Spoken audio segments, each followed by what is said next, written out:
Eight cousins. Chapter Roman 1 Two girls. Rose sat all alone in the big best parlor with her little handkerchief, laid ready to catch the first tear, for she was thinking of her troubles, and a shower was expected. She had retired to this room as a good place in which to be miserable, for it was dark, and still full of ancient furniture, somber curtains, and hung all round with portraits of solemn old gentlemen in wigs, Severinos ladies in toffee caps, and staring children in little bobtailed coats or short-waisted frocks. It was an excellent place for woe, and the fitful spring rain that pattered on the windowpane seemed to sob, "Cry away, I am with you." Rose really did have some cause to be sad, for she had no mother, and had lately lost her father also, which left her no home. But this, with her great-aunts, she had been with them only a week, and though the dear old ladies had tried their best to make her happy, they had not succeeded very well, for she was unlike any child they had ever seen, and they felt very much as if they had the care of a low-spirited butterfly. They had given her the freedom of the house, and for a day or two she had amused herself roaming all over it, for it was a capital old mansion, and was full of all manner of odd nooks, charming rooms, and mysterious passages. Windows broke out in unexpected places, little balconies overhung the garden most romantically, and there was a long upper hall full of curiosities from all parts of the world, for the Campbells had been sea captains for generations. Aunt Plenty had even allowed Rose to rummage in her great china closet, a spicy retreat rich in all the goodies that children love, but Rose seemed to care little for these toothsome temptations, and when that hope failed, Aunt Plenty gave up in despair. Gentle Aunt Peace had tried all sorts of pretty needlework, and planned a doll's wardrobe that would have won the heart of even an older child, but Rose took little interest in pink satin hats and tiny hose, though she sewed dutifully, till her aunt caught her wiping tears away with the train of a wedding dress, and that discovery put an end to the sewing society. Then both old ladies put their heads together, and picked out the model child of the neighborhood to come and play with their niece, but Annabel Bliss was the worst failure of all, for Rose could not bear the sight of her, and said she was so like a wax doll, she longed to give her a pinch, and see if she would squeak. So prim little Annabel was sent home, and the exhausted aunties left Rose to her own devices for a day or two. Bad weather and a cold kept her indoors, and she spent most of her time in the library where her father's books were stored. Here she read a great deal, cried a little, and dreamed many of the innocent bright dreams in which imaginative children find such comfort and delight. This suited her better than anything else, but it was not good for her, and she grew pale, heavy-eyed, and listless, though Aunt Plenty gave her iron enough to make a cooking stove, and Aunt Peace petted her like a poodle. Seeing this, the poor aunties racked their brains for a new amusement, and determined to venture a bold stroke. Though not very hopeful of its success, they said nothing to Rose about their plan for this Saturday afternoon, but let her alone, till the time came for the grand surprise, little dreaming that the odd child would find pleasure for herself in a most unexpected quarter. Before she had time to squeeze out a single tear, a sound broke the stillness, making her prick up her ears. It was only the soft twitter of a bird, but it seemed to be a peculiarly gifted bird, for while she listened the soft twitter changed to a lively whistle, then a trill, a coo, a chirp, and ended in a musical mixture of all the notes, as if the bird burst out laughing. Rose laughed also, and forgetting her woes jumped up, saying eagerly, "It is a mockingbird, where is it?" Running down the long hall she peeped out at both doors, but saw nothing feathered except a draggle-tailed chicken under a burdock leaf. She listened again, and the sound seemed to be in the house away. She went much excited by the chase, and following the changeful song it led her to the china closet door. "In there, how funny," she said, but when she entered not a bird appeared, except the everlastingly kissing swallows on the Canton china that lined the shelves. All of a sudden Rose's face brightened, and softly opening the slide, she peered into the kitchen, but the music had stopped, and all she saw was a girl in a blue apron, scrubbing the hearth. Rose stared about her for a minute, and then asked abruptly, "Did you hear that mockingbird?" "I should call it a febibird," answered the girl, looking up with a twinkle in her black eyes. "Where did it go?" "It is here still." "Where?" "In my throat. Do you want to hear it?" "Oh yes, I'll come in," and Rose crept through the slide to the wide shelf on the other side, being too hurried and puzzled to go round by the door. The girl wiped her hands, crossed her feet on the little island of carpet, where she was stranded in a sea of soapsuds, and then sure enough out of her slender throat came the swallow's twitter, the robin's whistle, the blue jay's call, the thrush's song, the wood dove's coo, and many another familiar note, all ending, as before with the musical ecstasy of a bobolink singing, and swinging among the meadow grass on a bright June day. Rose was so astonished that she nearly fell off her perch, and when the little concert was over, clapped her hands delightedly. "Oh, it was lovely. Who taught you?" The birds answered the girl with a smile, as she fell to work again. 5. "It is very wonderful, I can sing, but nothing half so fine as that. What is your name, please?" "Phoebe Moore." "I've heard of Phoebibirds, but I don't believe the real ones could do that," laughed Rose, adding, as she watched with interest the scattering of dabs of soft soap over the bricks. "May I stay and see you work? It is very lonely in the parlor." "Yes, indeed, if you want to," answered Phoebe, wringing out her cloth in a capable sort of way that impressed Rose very much. "It must be fun to swash the water round and dig out the soap. I'd love to do it, only Aunt wouldn't like it, I suppose," said Rose, quite taken with the new employment. "You'd soon get tired, so you'd better keep tidy and look on. I suppose you help your mother a good deal." "I haven't got any folks." "Why, where do you live then?" "I am going to live here. I hope Debbie wants someone to help round, and I've come to try for a week." "I hope you will stay, for it is very dull," said Rose, who had taken a sudden fancy to this girl, who sung like a bird and worked like a woman. "Hope I shall, for I am 15 now and old enough to earn my own living." "You have come to stay a spell, haven't you?" asked Phoebe, looking up at her guest, and wondering how life could be dull to a girl who wore a silk frock, a daintily frilled apron, a pretty locket, and had her hair tied up with a velvet snood. "Yes, I shall stay till my uncle comes. He is my sixth guardian now, and I don't know what he will do with me." "Have you a guardian?" "My sakes, no, I was left on the poorhouse steps, a little mite of a baby, and Miss Rogers took a liking to me, so I've been there ever since, but she is dead now, and I take care of myself." "How interesting. It is like Arabella Montgomery in The Gypsy's Child. Did you ever read that sweet story?" asked Rose, who was fond of tales of foundlings, and had read many. "I don't have any books to read, and all the spare time I get I run off into the woods. That rests me better than stories," answered Phoebe, as she finished one job and began on another. Rose watched her as she got out a great pan of beans to look over, and wondered how it would seem to have life all work and no play. Presently Phoebe seemed to think it was her turn to ask questions, and said wistfully, "You've had lots of schooling, I suppose?"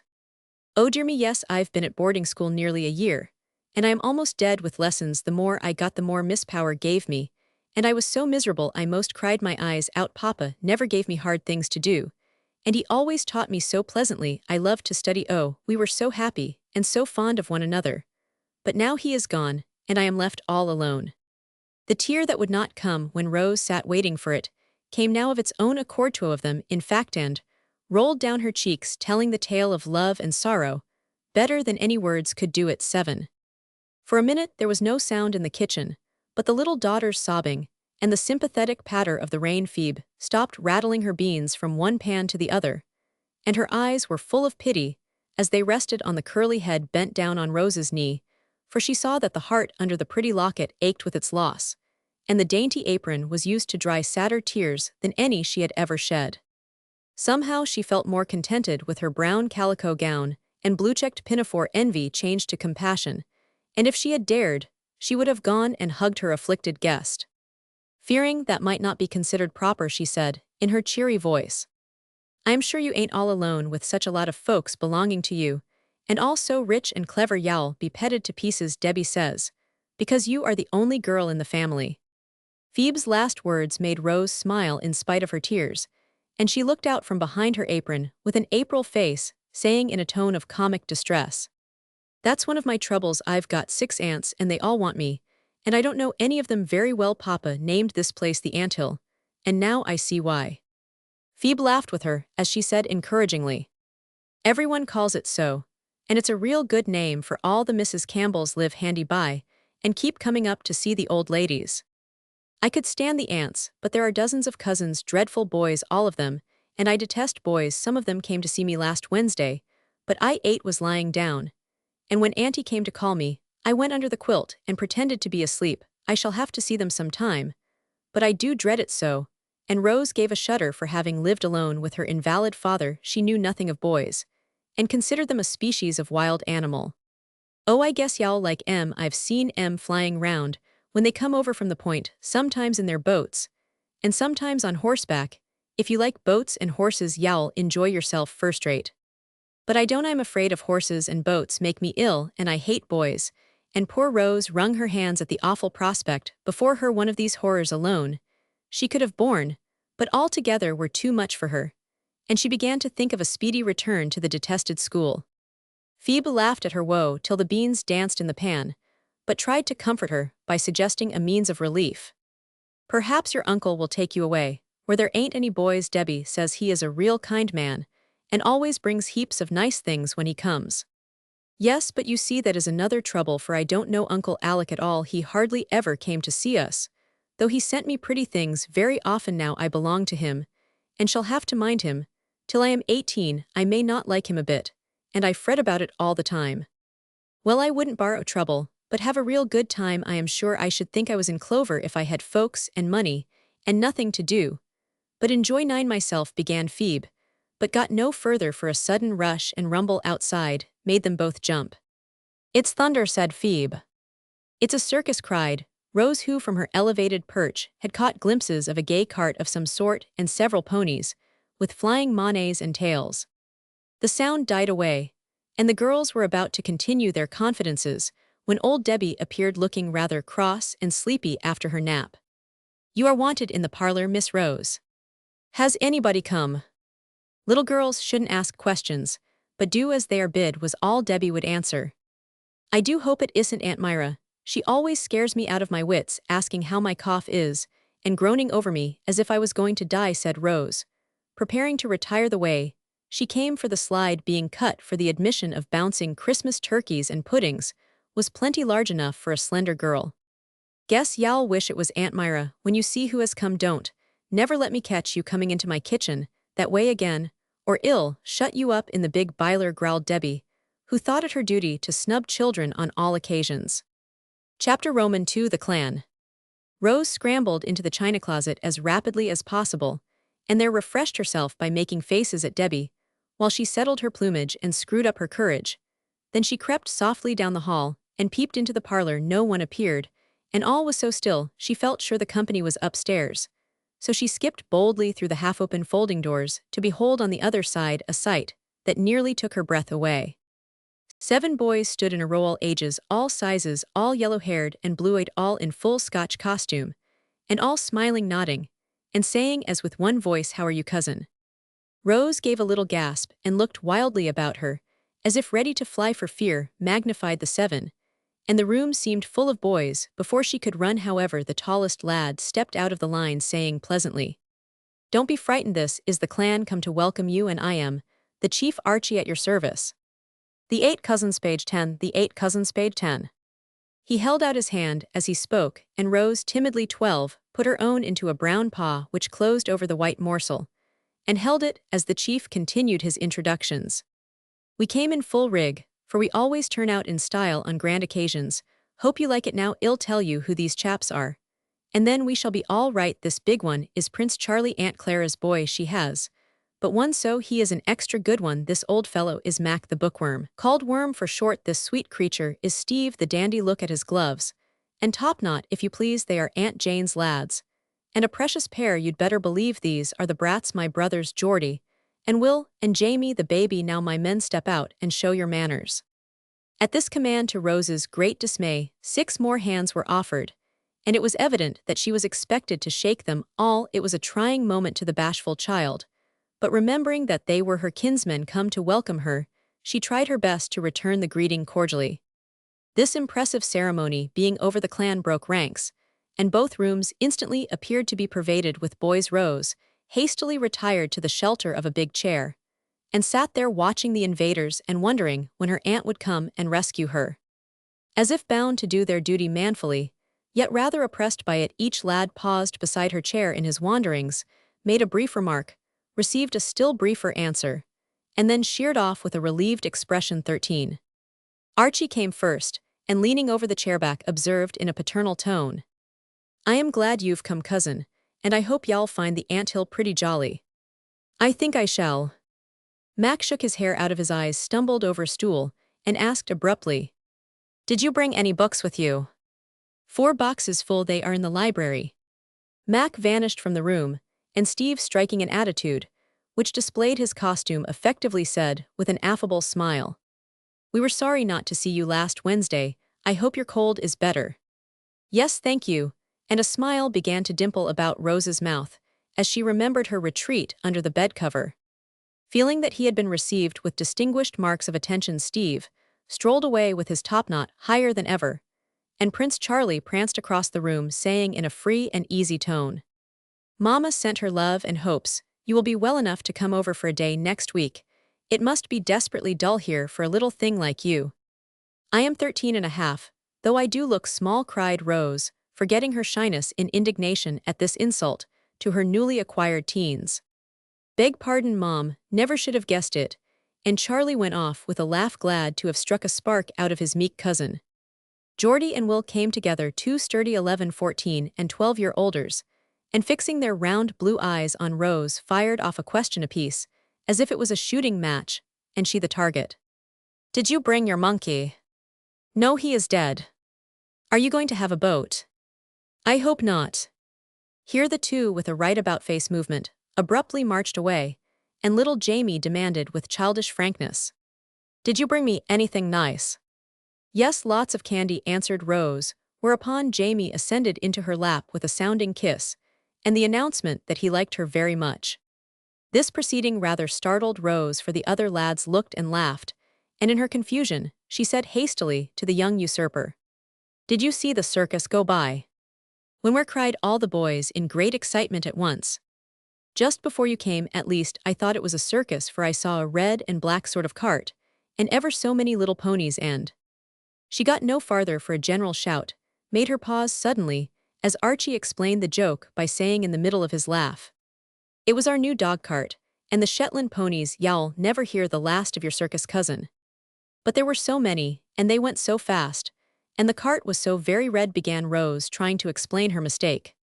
"Come and see them all," cried the prince, and 15, before she knew what was happening, she was borne away to the barn, and tumultuously introduced to 3 shaggy ponies, and the gay new dog cart. She had never visited these regions before, and had her doubts as to the propriety of her being there now, but when she suggested that Auntie might not like it, there was a general cry of, "She told us to amuse you, and we can do it ever so much better out here than poking round in the house." "I'm afraid I shall get cold without my sack," began Rose, who wanted to stay, but felt rather out of her element. "No, you won't. Well, fix you," cried the lads, as one clapped his cap on her head, another tied a rough jacket round her neck by the sleeves, a third nearly smothered her in a carriage blanket, and a fourth threw open the door of the old barouche that stood there, saying with a flourish, "Step in, Mom, and make yourself comfortable while we show you some fun." So Rose sat in state, enjoying herself very much, for the lads proceeded to dance a Highland fling with a spirit and skill that made her clap her hands and laugh as she had not done for weeks. "How is that, my lassie?" asked the prince, coming up all flushed and breathless when the ballet was over. "It was splendid. I never went to the theatre but once, and the dancing was not half so pretty as this." "What clever boys you must be," said Rose, smiling upon her kinsmen like a little queen upon her subjects. "Ah, we're a fine lot, and that is only the beginning. 16 of our larks. We haven't got the pipes here or wed." "Sing for you, play for you. A dulcie melody," answered Charlie, looking much elated at her praise. "I did not know we were Scotch. Papa never said anything about it, or seemed to care about Scotland, except to have me sing the old ballads," said Rose, beginning to feel as if she had left America behind her somewhere. "Neither did we till lately. We've been reading Scott's novels, and all of a sudden, we remembered that our grandfather was a Scotchman, so we hunted up the old stories, got a bagpipe put on our plaids, and went in heart and soul for the glory of the clan. We've been at it some time now, and it's great fun. Our people like it, and I think we are a pretty canny set." Archie said this from the other coach step, where he had perched, while the rest climbed up before and behind to join in the chat as they rested. "I am Fitzjames, and he's Roderick Dhu, and we'll give you the broadsword combat some day. It's a great thing, you'd better believe," added the prince. "Yes, and you should hear Steve play the pipes. He makes 'em skirl like a good one," cried Will from the box, eager to air the accomplishments of his race. "Mac's the fellow to hunt up the old stories, and tell us how to dress right and pick out rousing bits for us to speak, and sing, put in Geordie, saying a good word for the absent worm. And what do you, and will do? Asked Rose of 17 Jamie, who sat beside her, as if bound to keep her in sight, till the promised gift had been handed over. Oh, I am the little footpage and do errands, and Will and Geordie are the troops when we march, and the stags when we hunt, and the traitors when we want to cut any heads off.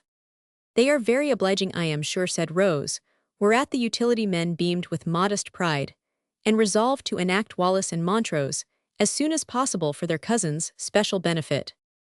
Let's have a game of tag, cried the prince, swinging himself up to a beam, with a sounding slap on Stevie's shoulder.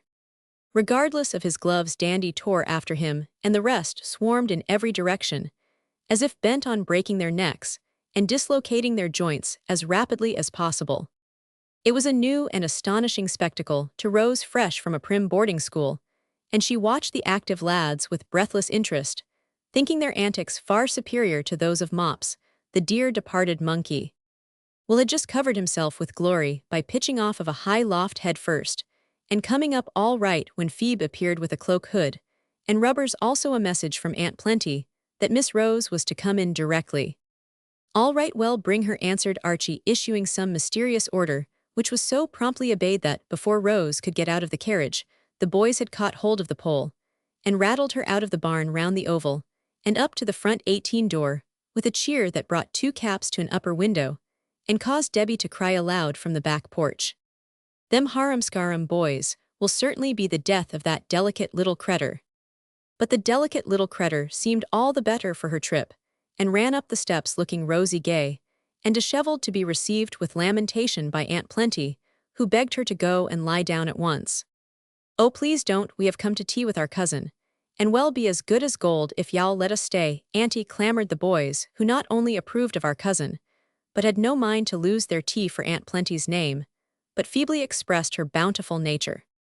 Well, dears, you can only be quiet, and let Rose go and take her iron and be made tidy, and then we will see what we can find for supper, said the old lady, as she trotted away, followed by a volley of directions for the approaching feast. Marmalade for me, Auntie. Plenty of plumcake, please. Tell Debbie to trot out the baked pears. I am your man for lemon pie, Mom. Do have fritters, Rose will like 'em. She'd rather have tarts, I know. When Rose came down 15 minutes later, with every curl smoothed, and her most beruffled apron on, she found the boys loafing about the long hall, and paused on the halfway landing to take an observation, for, till now, she had not really examined her newfound cousins 19.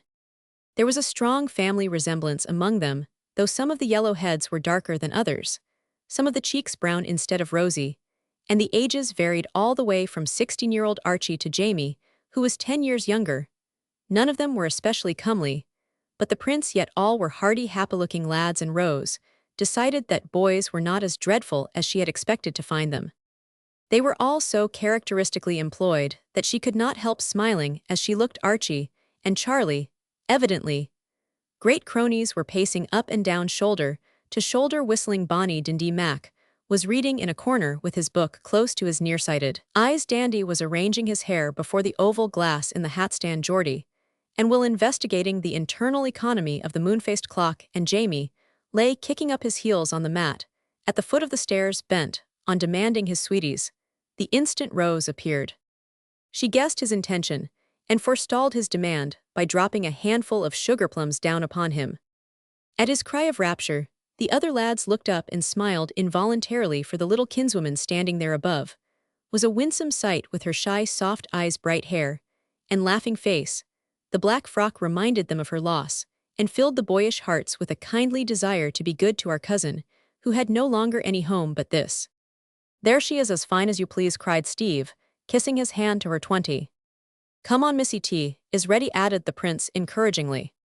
I shall take her in, and Archie offered his arm with great dignity and honor that made Rose turn as red as a cherry, and long to run upstairs again. It was a merry supper, and the 2 elder boys added much to the fun by tormenting the rest with dark hints of some interesting event, which was about to occur, something uncommonly fine. They declared it was but enveloped in the deepest mystery for the present. Did I ever see it? Asked Jamie. Not to remember it, but Mac and Steve have, and liked it immensely, answered Archie. thereby causing the two mentioned to neglect Debbie's delectable fritters for several minutes, while they cudgeled their brains. Who will have it first? Asked Will with his mouth full of marmalade. Aunt Plenty, I guess. When will she have it? Demanded Geordie, bouncing in his seat with impatience. Sometime on Monday.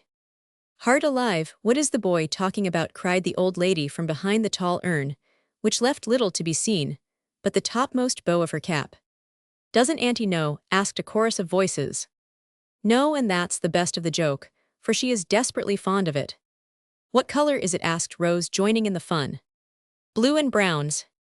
Is it good to eat? Asked Jamie, 21. Some people think so, but I shouldn't like to try it, answered Charlie, laughing, so he spilt his tea. Who does it belong to? Put in Steve. Archie and the prince stared at one another rather blankly for a minute. Then Archie answered with a twinkle of the eye that made Charlie explode again. To Grandfather Campbell. This was a poser, and they gave up the puzzle, though Jamie confided to Rose that he did not think he could live till Monday without knowing what this remarkable thing was. Soon after tea, the clan departed, singing "All the Blue Bonnets Are Over the Border" at the tops of their voices. Well, dear, how do you like your cousins? Asked Aunt Plenty, as the last pony frisked round the corner, and the din died away. Pretty well, Mom, but I like Phoebe better, in answer, which caused Aunt Plenty to hold up her hands in despair and trot away to tell Sister Peace that she never should understand that child, and it was a mercy. Alec was coming soon to take the responsibility off their hands. Fatigued by the unusual exertions of the afternoon, Rose curled herself up in the sofa corner to rest and think about the great mystery, little guessing that she was to know it first of all. Right in the middle of her meditations, she fell asleep and dreamed she was at home again in her own little bed. She seemed to wake and see her father bending over her, to hear him say "My little Rose," 22, to answer "Yes, Papa," and then to feel him take her in his arms and kiss her tenderly. So sweet, so real was the dream that she started up with a cry of joy to find herself in the arms of a brown-bearded man who held her close and whispered in a voice so like her father's that she clung to him involuntarily. This is my little girl, and I am Uncle Alec. Chapter Roman 3 Uncles. When Rose woke next morning, she was not sure whether she had dreamed what occurred the night before, or it had actually happened. So she hopped up and dressed, although it was an hour earlier than she usually rose, for she could not sleep any more, being possessed with a strong desire to slip down and see if the big portmanteau and packing cases were really in the hall. She seemed to remember tumbling over them when she went to bed, for the aunts had sent her off very punctually, because they wanted their pet nephew all to themselves. The sun was shining, and Rose opened her window to let in the soft May air fresh from the sea as she leaned over her little balcony, watching an early bird get the worm and wondering how she should like Uncle Alec. She saw a man leap the garden wall and come whistling up the path. At first, she thought it was some trespasser, but a second look showed her that it was her uncle returning from an early dip into the sea. She had hardly dared to look at him the night before, because whenever she tried to do so, she always found a pair of keen blue eyes looking at her. Now 24, she could take a good stare at him, as he lingered along, looking about him, as if glad to see the old place again. A brown, breezy man in a blue jacket, with no hat on the curly head, which he shook now and then like a water dog, broad-shouldered, alert in his motions, and with a general air of strength and stability about him, which pleased Rose, though she could not explain the feeling of comfort it gave her. She had just said to herself with a sense of relief, "I guess I shall like him, though he looks as if he made people mind," when he lifted his eyes to examine the budding horsechestnut overhead, and saw the eager face peering down at him. He waved his hand to her, nodded, and called out in a bluff, cheery voice, "You are on deck early, little niece. I got up to see if you had really come, Uncle.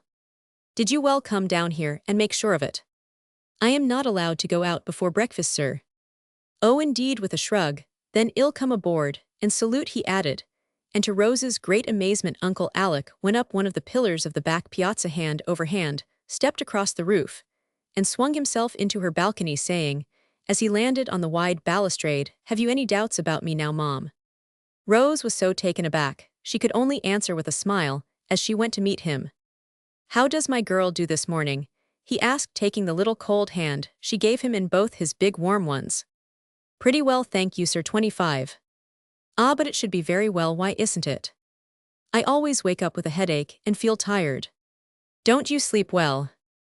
I lie awake a long time, and then I dream and my sleep does not seem to rest me much. What do you do all day? Oh, I read and sew a little and take naps and sit with Auntie.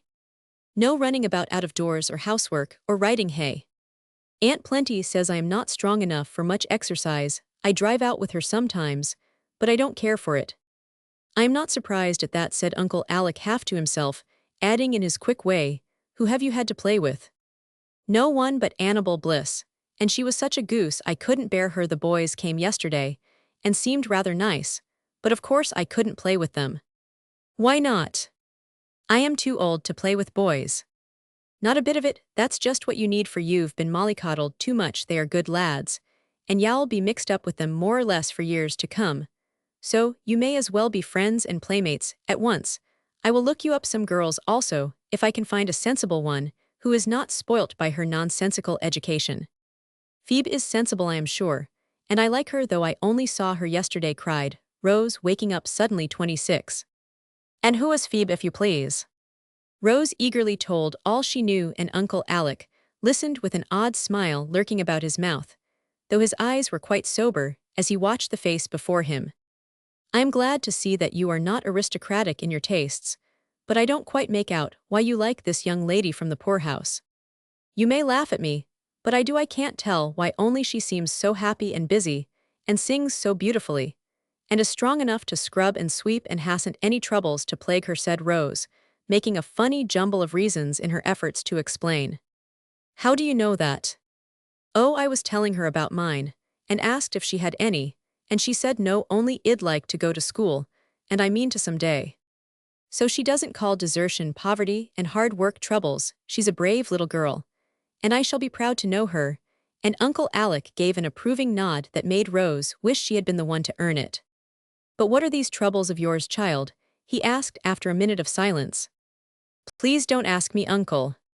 Can't you tell them to me, as well as to Phoebe?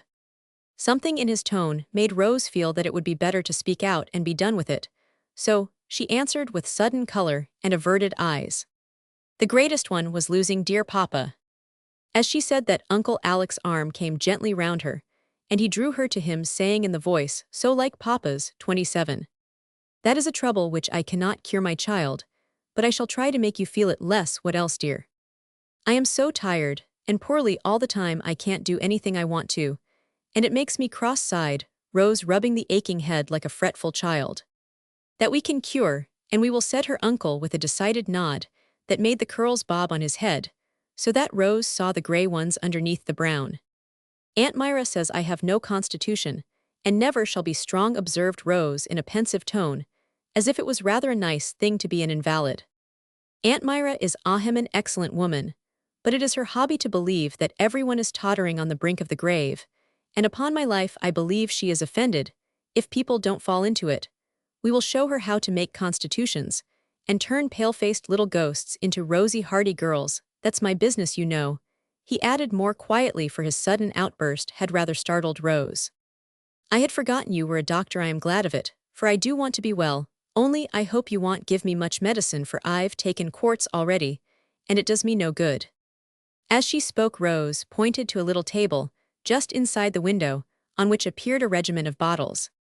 Aha, now we'll see what mischief these blessed women have been at, and making a long arm, Dr. Alec set the bottles on the wide railing before him, examined each carefully, smiled over some, frowned over others, and said as he put down the last, now 28, I'll show you the best way to take these messes, and as quick as a flash, he sent one after another smashing down into the posibs below. But Aunt Plenty won't like it, and Aunt Myra will be angry, for she sent most of them, cried Rose, half frightened and half pleased at such energetic measures. You are my patient now, and I'll take the responsibility. My way of giving physic is evidently the best, for you look better already, he said, laughing so infectiously that Rose followed suit, saying saucily, If I don't like your medicines any better than those, I shall throw them into the garden, and then what will you do? When I prescribe such rubbish, I'll give you leave to pitch it overboard as soon as you like. Now, what is the next trouble? I hoped you would forget to ask. But how can I help you if I don't know them? Come, let us have no three. It is very wrong, I suppose, but I do sometimes wish I had not quite so many aunts. They are all very good to me, and I want to please them, But they are so different I feel sort of pulled to pieces among them, said Rose, trying to express the emotions of a stray chicken, with 6 hens all clucking over it at once.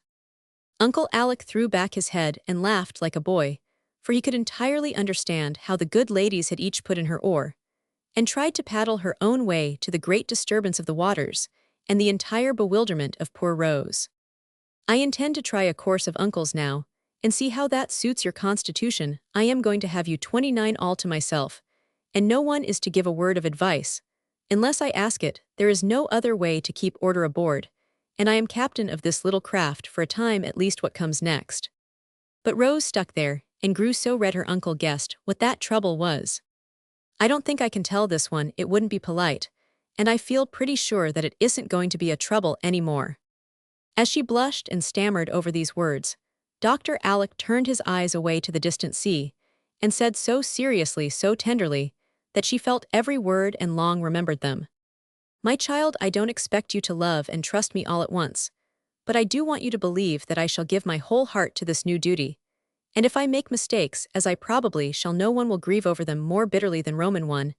It is my fault that I am a stranger to you, when I want to be your best friend. That is one of my mistakes, and I never repented it more deeply than I do now. Your father and I had a trouble once, and I thought I never could forgive him, so I kept away for years. Thank God, we made it all up the last time I saw him, and he told me then that if he was forced to leave her, he should bequeath his little girl to me, as a token of his love. I can't fill his place, but I shall try to be a father to her, and if she learns to love me half as well as she did the good one she has lost, I shall be a proud and happy man. Will she believe this and try? Something in Uncle Alec's face touched Rose to the heart, and when he held out his hand with that anxious, troubled look in his eyes, she was moved to put up her innocent lips and seal the contract with a confiding kiss. The strong arm held her close a minute, and she felt the broad chest heave once as if with a great sigh of relief, but not a word was spoken, till a tap at the door made both start. Rose popped her head through the window to say come in, while Dr. Alec hastily rubbed the sleeve of his jacket across his eyes and began to whistle again. Phoebe appeared with a cup of coffee. Debbie told me to bring this and help you get up, she said, opening her black eyes wide, as if she wondered how on earth the sailor man got there. I'm all dressed, so I don't need any help, I hope.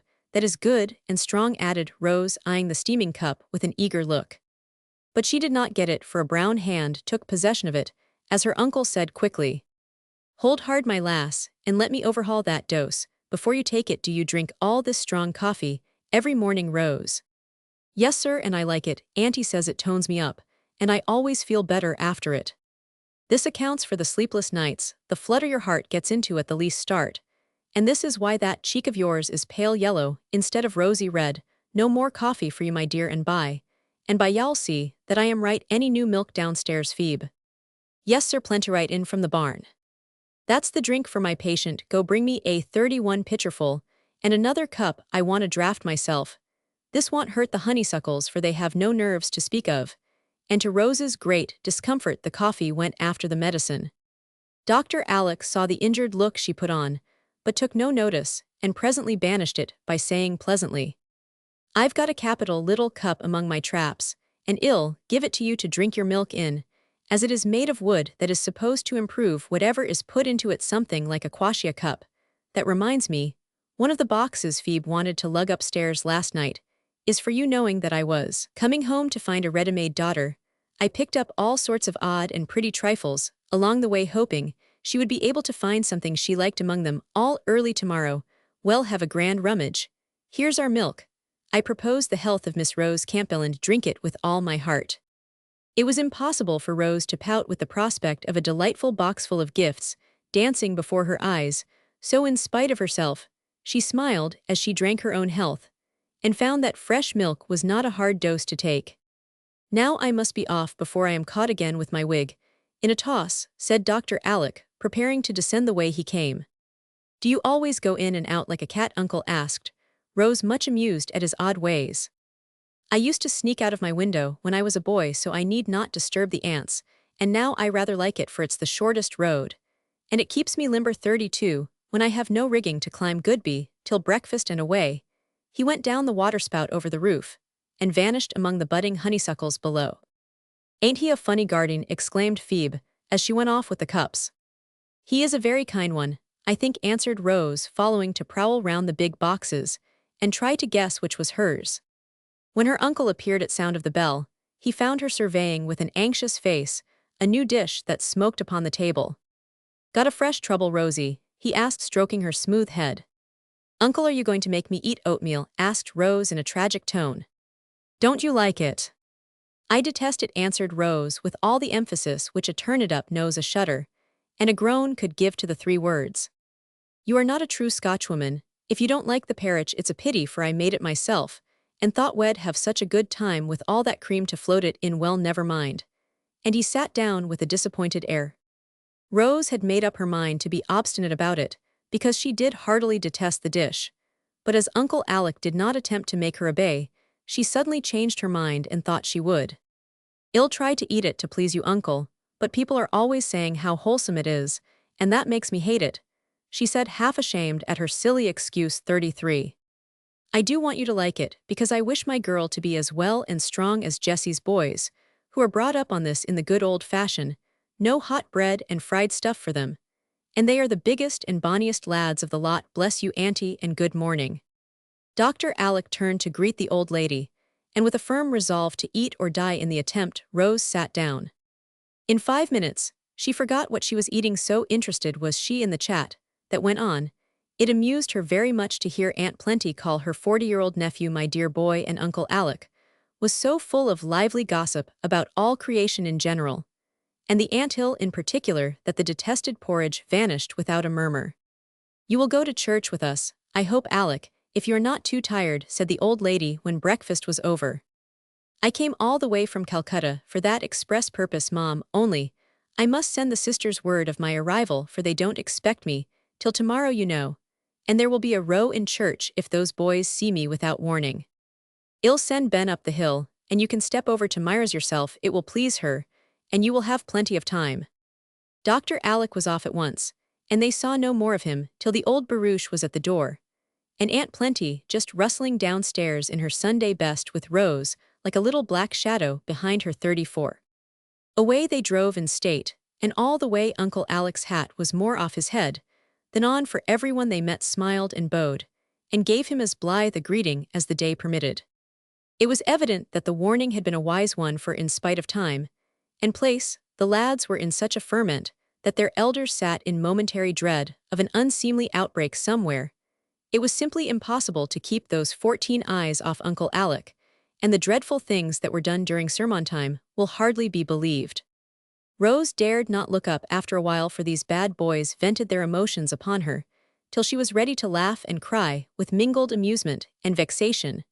Charlie winked rapturously at her behind his mother's fan. Mac openly pointed to the tall figure beside her. Jamie stared fixedly over the back of his pew, till Rose thought his round eyes would drop out of his head. George fell over a stool and dropped 3 books in his excitement, while drew sailors and Chinamen on his clean cuffs, and displayed them to Rose's great tribulation. Steve nearly upset the whole party by burning his nose with salts as he pretended to be overcome by his joy. Even dignified Archie disgraced himself by writing in his hymn book, "Isn't he blue and brown?" and passing it politely to Rose. Her only salvation was trying to fix her attention upon Uncle Maka, portly placid gentleman, who seemed entirely unconscious of the iniquities of the clan, and dozed peacefully in his pew corner. This was the only Uncle Rose had met for years, for Uncle 35 Jem and Uncle Steve, the husbands of Aunt Jessie and Aunt Clara, were at sea, and Aunt Myra was a widow. Uncle Mac was a merchant, very rich and busy, and as quiet as a mouse at home, for he was in such a minority among the women folk, he dared not open his lips and let his wife rule undisturbed. Rose liked the big, kindly, silent man who came to her when Papa died, was always sending her splendid boxes of goodies at school, and often invited her into his great warehouse full of teas and spices, wines, and all sorts of foreign fruits, there to eat and carry away whatever she liked. She had secretly regretted that he was not to be her guardian, but since she had seen Uncle Alec, she felt better about it, for she did not particularly admire Aunt Jane. When church was over, Dr. Alec got into the porch as quickly as possible, and there the young bears had a hug all round, while the sisters shook hands and welcomed him with bright faces and glad hearts. Rose was nearly crushed flat behind a door in that dangerous passage from pew to porch, but Uncle Mac rescued her and put her into the carriage for safekeeping. Now girls, I want you all to come and dine with Alec Mac also of course, but I cannot ask the boys for we did not expect this dear fellow till tomorrow so I made no preparations send the lads home, and let them wait till Monday for really, I was shocked at their behavior in church, said Aunt Plenty as she followed Rose. In any other place, the defrauded boys would have 36 set up a howl, as it was they growled and protested, till Dr. Alex settled the matter by saying, "Never mind, old chaps, I'll make it up to you tomorrow, if you sheer off quietly, if you don't not a blessed thing shall you have out of my big boxes." Chapter Roman 4 Ants. All dinnertime Rose felt that she was going to be talked about, and afterward, she was sure of it for Aunt Plenty whispered to her, as they went into the parlor, "Run up and sit a while with Sister Peace, my dear, she likes to have you read while she rests, and we are going to be busy."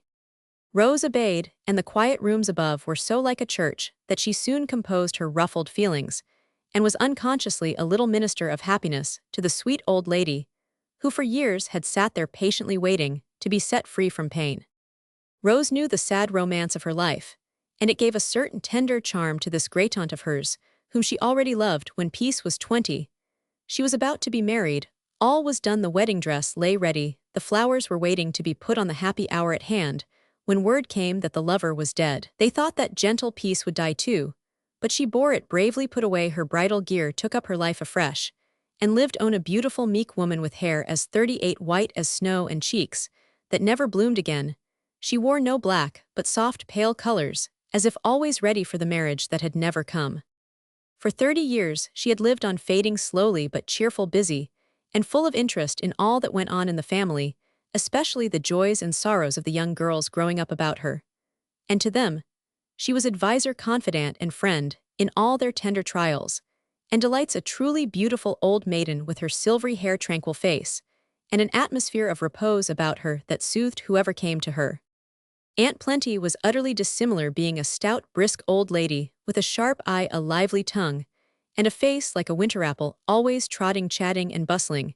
She was a regular Martha, cumbered with the cares of this world, and quite happy in them. Rose was right, and while she softly read psalms to Aunt Peace, the other ladies were talking about her little self in the frankest manner. "Well, Alec, how do you like your ward?" began Aunt Jane, as they all settled down and Uncle Mac deposited himself in a corner to finish his doze. "I should like her better if I could have begun at the beginning, and so got a fair start. Poor George led such a solitary life that the child has suffered in many ways, and since he died, she has been going on worse than ever, judging from the state I find her in. My dear boy, we did what we thought best while waiting for you to wind up your affairs and get home. I always told George he was wrong to bring her up as he did, but he never took my advice, and now here 39, we are with this poor dear child upon our hands. I, for one, freely confess that I don't know what to do with her any more than if she was one of those strange outlandish birds you used to bring home from foreign parts." And Aunt Plenty gave a perplexed shake of the head, which caused great commotion among the stiff loops of purple ribbon that bristled all over her cap like crocus buds. "If my advice had been taken, she would have remained at the excellent school where I placed her, but our aunt thought best to remove her, because she complained, and she has been dawdling about ever since she came. A most ruinous state of things for a morbid, spoilt girl like Rose," said Mrs. Jane severely. She had never forgiven the old ladies for yielding to Rose's pathetic petition that she might wait her guardian's arrival before beginning another term at the school, which was a regular Blimber hotbed, and turned out many a feminine toots. "I never thought it the proper school for a child in good circumstances, an heiress. In fact, as Rose is, it is all very well for girls who are to get their own living by teaching, and that sort of thing. But all she needs is a year or two at a fashionable finishing school, so that at 18 she can come out with éclat," put in Aunt Clara, who had been a beauty and a belle, and was still a handsome woman. "Dear, dear, how short-sighted you all are to be discussing education and plans for the future when this unhappy child is so plainly marked for the tomb," sighed Aunt Myra with a lugubrious sniff, and a solemn 40 wag of the funereal bonnet, which she refused to remove, being afflicted with a chronic catarrh. "Now it is my opinion that the dear thing only wants freedom, rest, and care. There is a look in her eyes that goes to my heart, for it shows that she feels the need of what none of us can give her." "A mother," said Aunt Jessie, with tears in her own bright eyes, at the thought of her boys being left as Rose was to the care of others.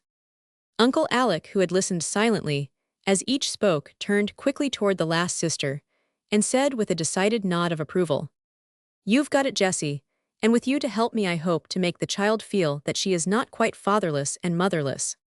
I'll do my best, Alec, and I think you will need me for wise, as you cannot understand a tender, timid little creature, like Rose, as a woman can," said Mrs. Jessie, smiling back at him, with a heart full of motherly goodwill. "I cannot help feeling that I who have had a daughter of my own can best bring up a girl, and I am very much surprised that George did not entrust her to me," observed Aunt Myra, with an air of melancholy importance, for she was the only one who had given a daughter to the family, and she felt that she had distinguished herself, though ill-natured people said that she had dosed her darling to death. "I never blamed him in the least when I remember the perilous experiments you tried with poor Carrie," began Mrs. Jane in her hard voice. "Jane Campbell, I will not hear a word, my sainted 41 Caroline, is a sacred subject," cried Aunt Myra, rising, as if to leave the room. Dr. Alec detained her, feeling that he must define his position at once, and maintain it manfully, if he hoped to have any success in his new undertaking. "Now, my dear souls, don't let us quarrel and make Rose a bone of contention, though, upon my word, she is almost a bone, poor little lass. You have had her among you for a year, and done what you liked. I cannot say that your success is great, but that is owing to too many fingers in the pie. Now, I intend to try my way for a year, and if at the end of it she is not in better trim, then now I'll give up the case, and hand her over to someone else. That's fair, I think. She will not be here a year hence, poor darling, so no one need dread future responsibility," said Aunt Myra, folding her black gloves, as if all ready for the funeral. "By Jupiter, Myra, you are enough to damp the ardor of a saint," cried Dr. Alec, with a sudden spark in his eyes. "Your croaking will worry that child out of her wits, for she is an imaginative puss, and will fret and fancy untold horrors. You have put it into her head that she has no constitution, and she rather likes the idea. If she had not had a pretty good one she would have been marked for the tomb by this time, at the rate you have been going on with her. I will not have any interference, please understand that, so just wash your hands of her, and let me manage, till I want help, then I'll ask for it." "Hear, hear," came from the corner, where Uncle Mac was apparently wrapped in slumber. 42.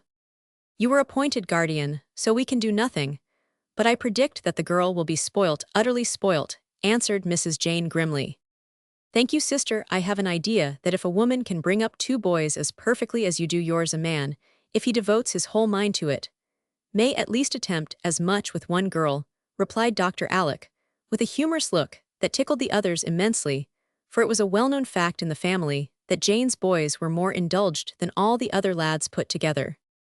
"I am quite easy, for I really do think that Alec will improve the child's health, and by the time his year is out, it will be quite soon enough for her to go to Madame Roquebella's and be finished off," said Aunt Clara, settling her rings, and thinking with languid satisfaction of the time when she could bring out a pretty and accomplished niece. "I suppose you will stay here in the old place, unless you think of marrying, and it's high time you did," put in Mrs. Jane, much nettled at her brother's last hit. "No thank you, come and have a cigar, Mac," said Dr. Alec abruptly.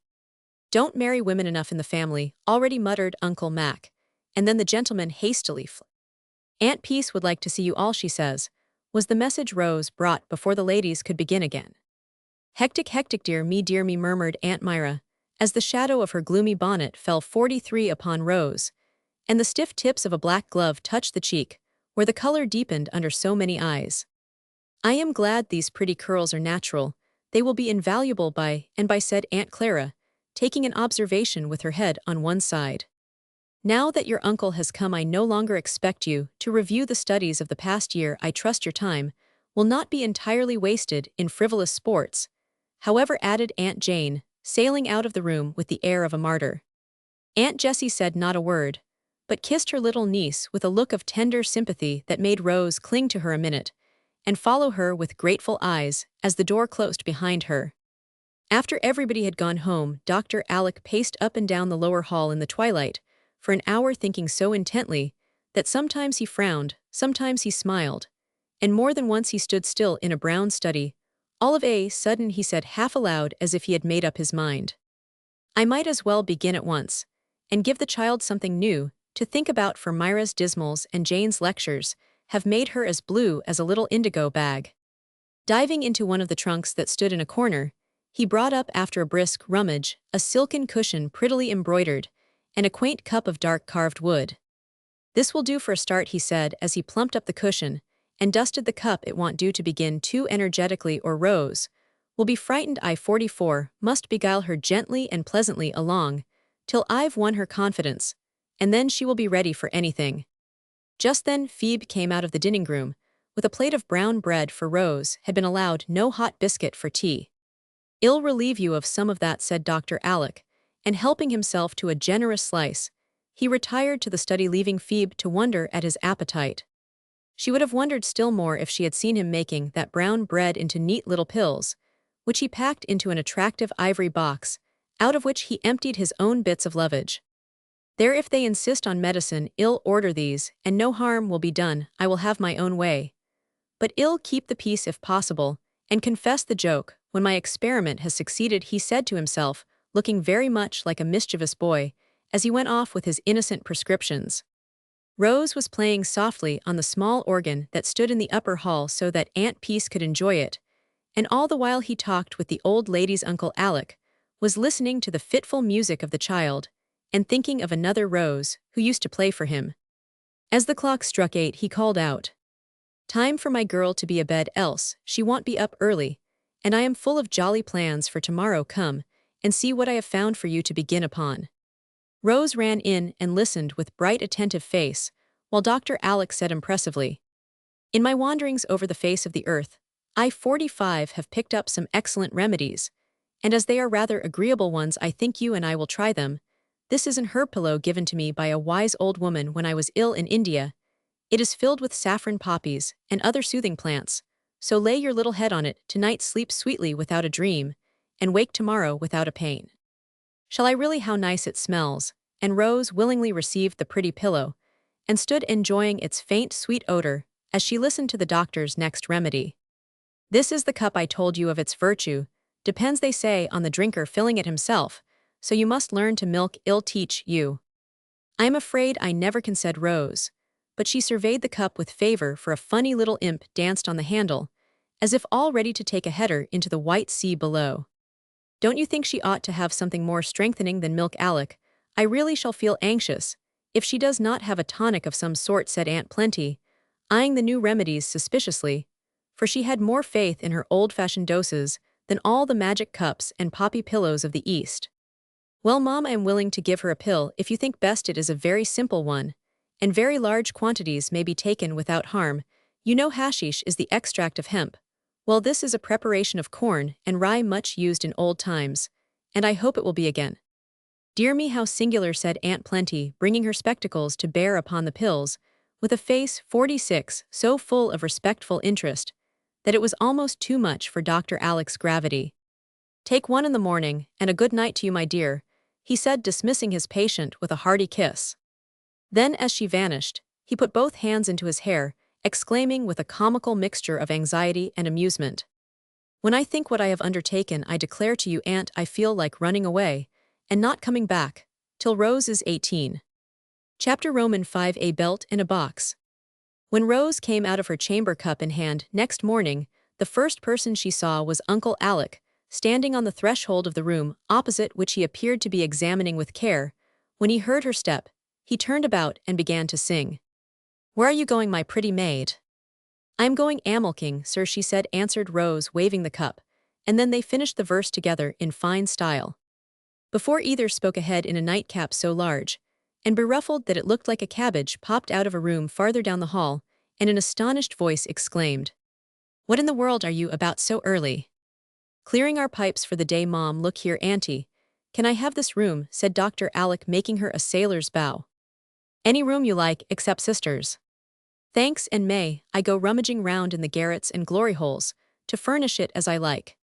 "My dear boy, you may turn the house upside down, if you will only stay in it 48. "That's a handsome offer, I am sure. I'll stay, Mom. Here's my little anchor, so you will get more than you want of me this time." "That's impossible. Put on your jacket, Rose. Don't tire her out with antics, Alec." "Yes, sister, I am coming," and the cabbage vanished suddenly. The first milking lesson was a droll one, but after several scares and many vain attempts, Rose at last managed to fill her cup, while Ben held Clover's tail so that it could not flap, and Dr. Alec kept her from turning to stare at the new milkmaid, who objected to both these proceedings very much. "You look chilly in spite of all this laughing. Take a smart run round the garden, and get up a glow," said the doctor, as they left the barn. "I am too old for running," Uncle Miss Power said. "It was not ladylike for girls in their teens," answered Rose primly. "I take the liberty of differing from Madame Prunes and Prisms, and as your physician I order you to run off with you," said Uncle Alec, with a look and a gesture that made Rose scurry away as fast as she could go. Anxious to please him, she raced round the beds, till she came back to the porch where he stood, and dropping down upon the steps, she sat panting with cheeks as rosy as the rigolette on her shoulders. "Very well done, child. I see you have not lost the use of your limbs. Though you are in your teens, that belt is too tight. Unfasten it, then you can take a long breath without panting so." "It isn't tight, sir. I can breathe perfectly well," began Rose, trying to compose herself. 49. Her uncle's only answer was to lift her up and unhook the new belt of which she was so proud. The moment the clasp was open, the belt flew apart several inches, for it was impossible to restrain the involuntary sigh of relief that flatly contradicted her words. "Why, I didn't know it was tight. It didn't feel so a bit. Of course it would open if I puff like this. But I never do, because I hardly ever run," explained Rose, rather discomfited by this discovery. "I see you don't half fill your lungs, and so you can wear this absurd thing without feeling it. The idea of cramping a tender little waist in a stiff band of leather and steel, just when it ought to be growing," said Dr. Alec, surveying the belt with great disfavor, as he put the clasp forward several holes, to Rose's secret dismay, for she was proud of her slender figure, and daily rejoiced that she wasn't as stout as Lulie Miller, a former schoolmate, who vainly tried to repress her plumpness. "It will fall off if it is so loose," she said anxiously, as she stood watching him pull her precious belt about. "Not if you keep taking long breaths to hold it on. That is what I want you to do, and when you have filled this out, we will go on enlarging it, till your waist is more like that of Hebe, goddess of health, and less like that of a fashion-plaited, ugliest thing imaginable. How it does look!" And Rose gave a glance of scorn at the loose belt hanging round her trim little waist. "It will be lost, and then I shall feel badly. 50, for it cost ever so much, and is real steel, and Russia leather. Just smell how nice. If it is lost, I'll give you a better one. A soft silken sash is much fitter for a pretty child like you than a plaited harness like this, and I've got no end of Italian scarfs and Turkish sashes among my traps. Ah, that makes you feel better, doesn't it?" And he pinched the cheek that had suddenly dimpled with a smile. "It is very silly of me, but I can't help liking to know thather." She stopped and blushed and held down her head. "Ashamed to add, you think I am pretty." Dr. Alec's eyes twinkled, but he said very soberly, "Rose, are you vain?" "I'm afraid I am," answered a very meek voice from behind the veil of hair that hid the red face. "That is a sad fault," and he sighed as if grieved at the confession. "I know it is, and I try not to be, but people praise me, and I can't help liking it, for I really don't think I am repulsive." The last word and the funny tone in which it was uttered were too much for Dr. Alec, and he laughed in spite of himself, to Rose's great relief. "I quite agree with you, and in order that you may be still less repulsive, I want you to grow as fine a girl as Phoebe." Phoebe and Rose looked so amazed that her uncle nearly went off again. "Yes, Phoebe, for she has what you need. Health. 51. If you dear little girls would only learn what real beauty is, and not pinch and starve and bleach yourselves out, so you'd save an immense deal of time and money, and pain. A happy soul in a healthy body makes the best sort of beauty for man or woman. Do you understand that, my dear?" "Yes, sir," answered Rose, much taken down by this comparison with the girl from the poorhouse. It nettled her sadly, and she showed that it did by saying quickly, "I suppose you would like to have me sweep and scrub, and wear an old brown dress, and go round with my sleeves rolled up as Phoebe does.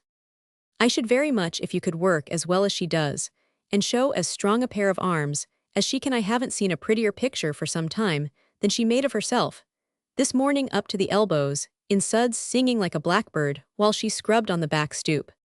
"Well, I do think you are the queerest man that ever lived," was all Rose could find to say after this display of bad taste. "I haven't begun to show my oddities yet, so you must make up your mind to worse shocks than this," he said with such a whimsical look that she was glad, the sound of a bell prevented her showing more plainly what a blow her little vanities had already received. You will find your box all open up in Auntie's parlor, and there you can amuse her and yourself by rummaging to your heart's content. I've got to be cruising round all the morning, getting my room to rights, said Dr. Alec, as they rose from breakfast 52. Can I help you, Uncle asked, Rose quite burning to be useful. No thank you, I am going to borrow Phoebe for a while, if Aunt Plenty can spare her. Anybody anything, Alec, you will want me I know, so ill give orders about dinner, and be all ready to lend a hand. And the old lady bustled away full of interest and goodwill. Uncle will find that I can do some things that Phoebe can't, so now thought Rose with a toss of the head, as she flew to Aunt Peace and the long-desired box. Every little girl can easily imagine what an extra good time she had diving into a sea of treasures, and fishing up one pretty thing after another, till the air was full of the mingled odors of musk, and sandalwood, the room gay with bright colors, and Rose in a rapture of delight.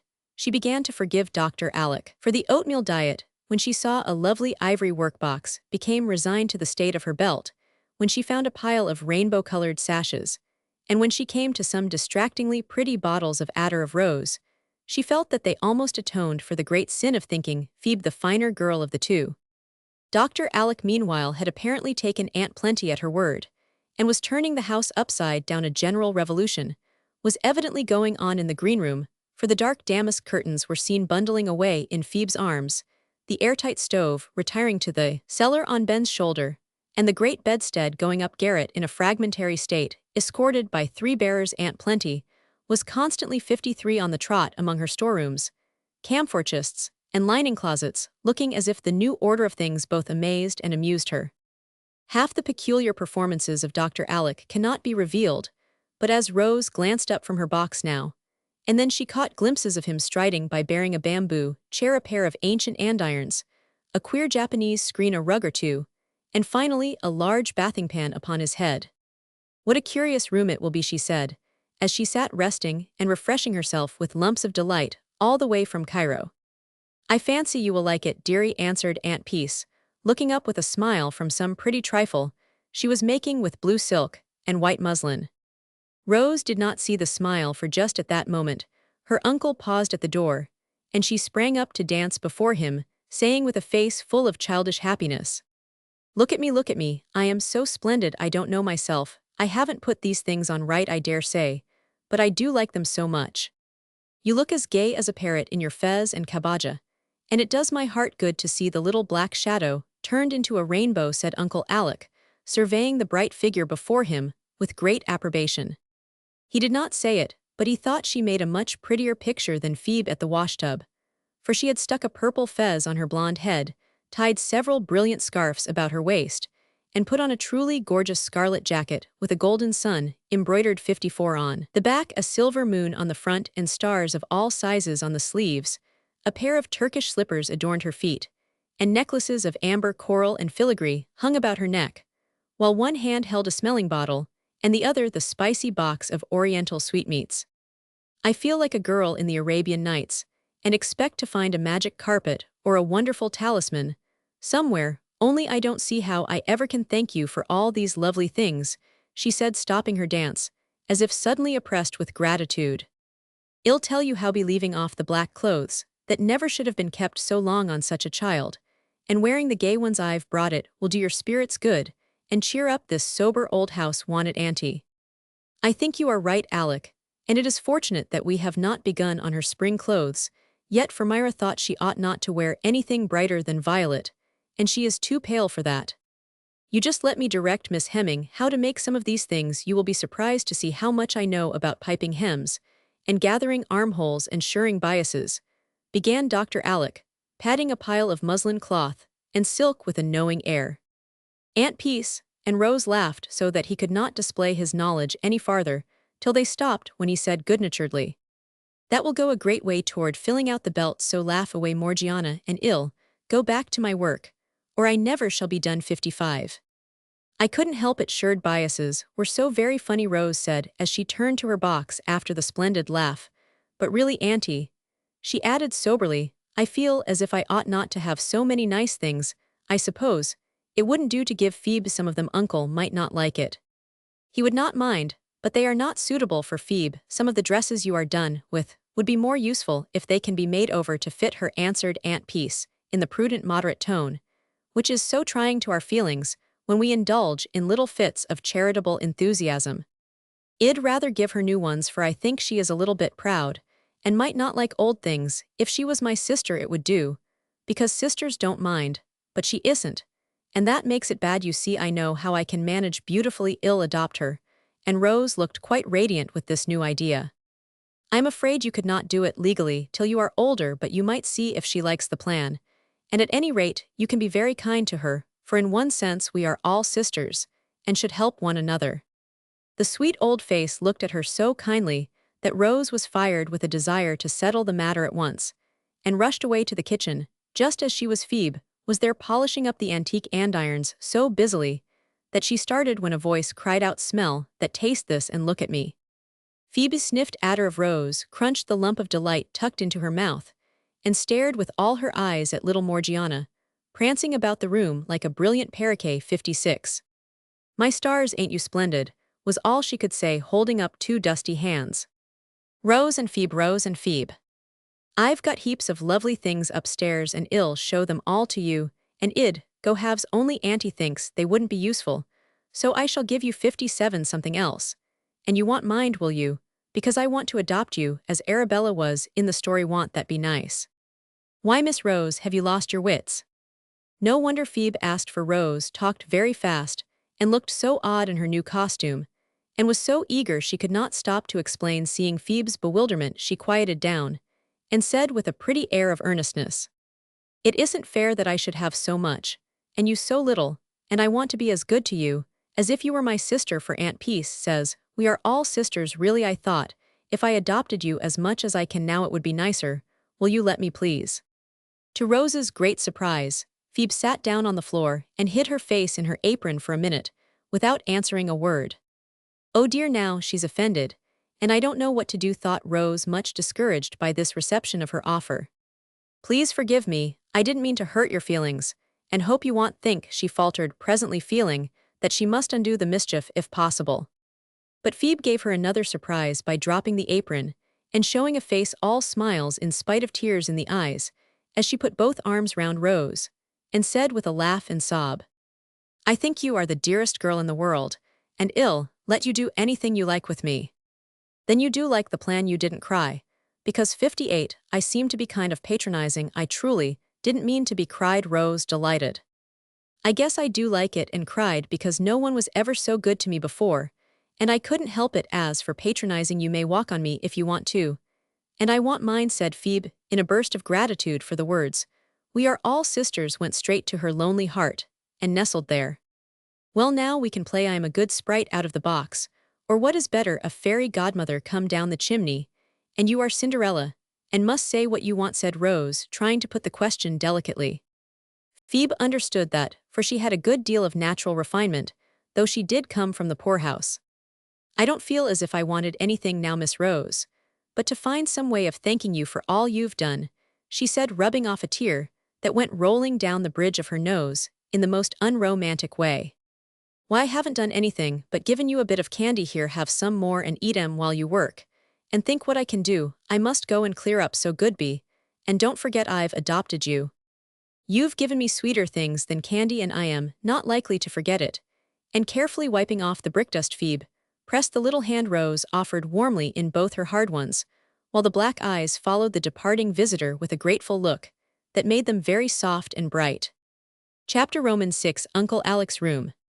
Soon after dinner, and before she had got acquainted with half her new possessions, Dr. Alec proposed a drive to carry round the first installment of gifts to the aunts and cousins. Rose was quite ready to go, being anxious to try a certain soft burnous from the box, which not only possessed a most engaging little hood, but had funny tassels bobbing in all directions.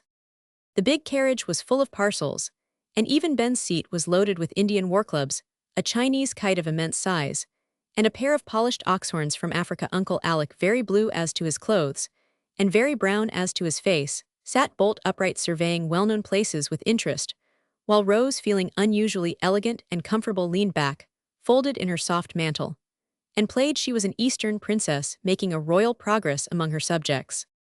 At 3 of the places, their calls were brief, for Aunt Myra's catarrh was unusually bad. Aunt Clara had a room full of company, and Aunt Jane showed such a tendency to discuss the population productions and politics of Europe, Asia, and Africa that even 60 Dr. Alec was dismayed and got away as soon as possible. "Now we will have a good time. I do hope the boys will be at home," said Rose with a sigh of relief as they wound yet higher up the hill to Aunt Jessie's. "I left this for the last call, so that we might find the lads just in from school. Yes, there is Jamie on the gate watching for us. Now y'all see, the clan gather, they are always swarming about together." The instant Jamie saw the approaching guests, he gave a shrill whistle, which was answered by echoes from meadow house and barn. As the cousins came running from all directions shouting hooray for Uncle Alec, they went at the carriage like highwaymen, robbed it of every parcel, took the occupants prisoners, and marched them into the house with great exultation. Little mum, here they are with lots of goodies. Come down and see the fun right away," quick bawled Will and Geordie, amidst a general ripping off of papers and a reckless cutting of strings that soon turned the tidy room into a chaos.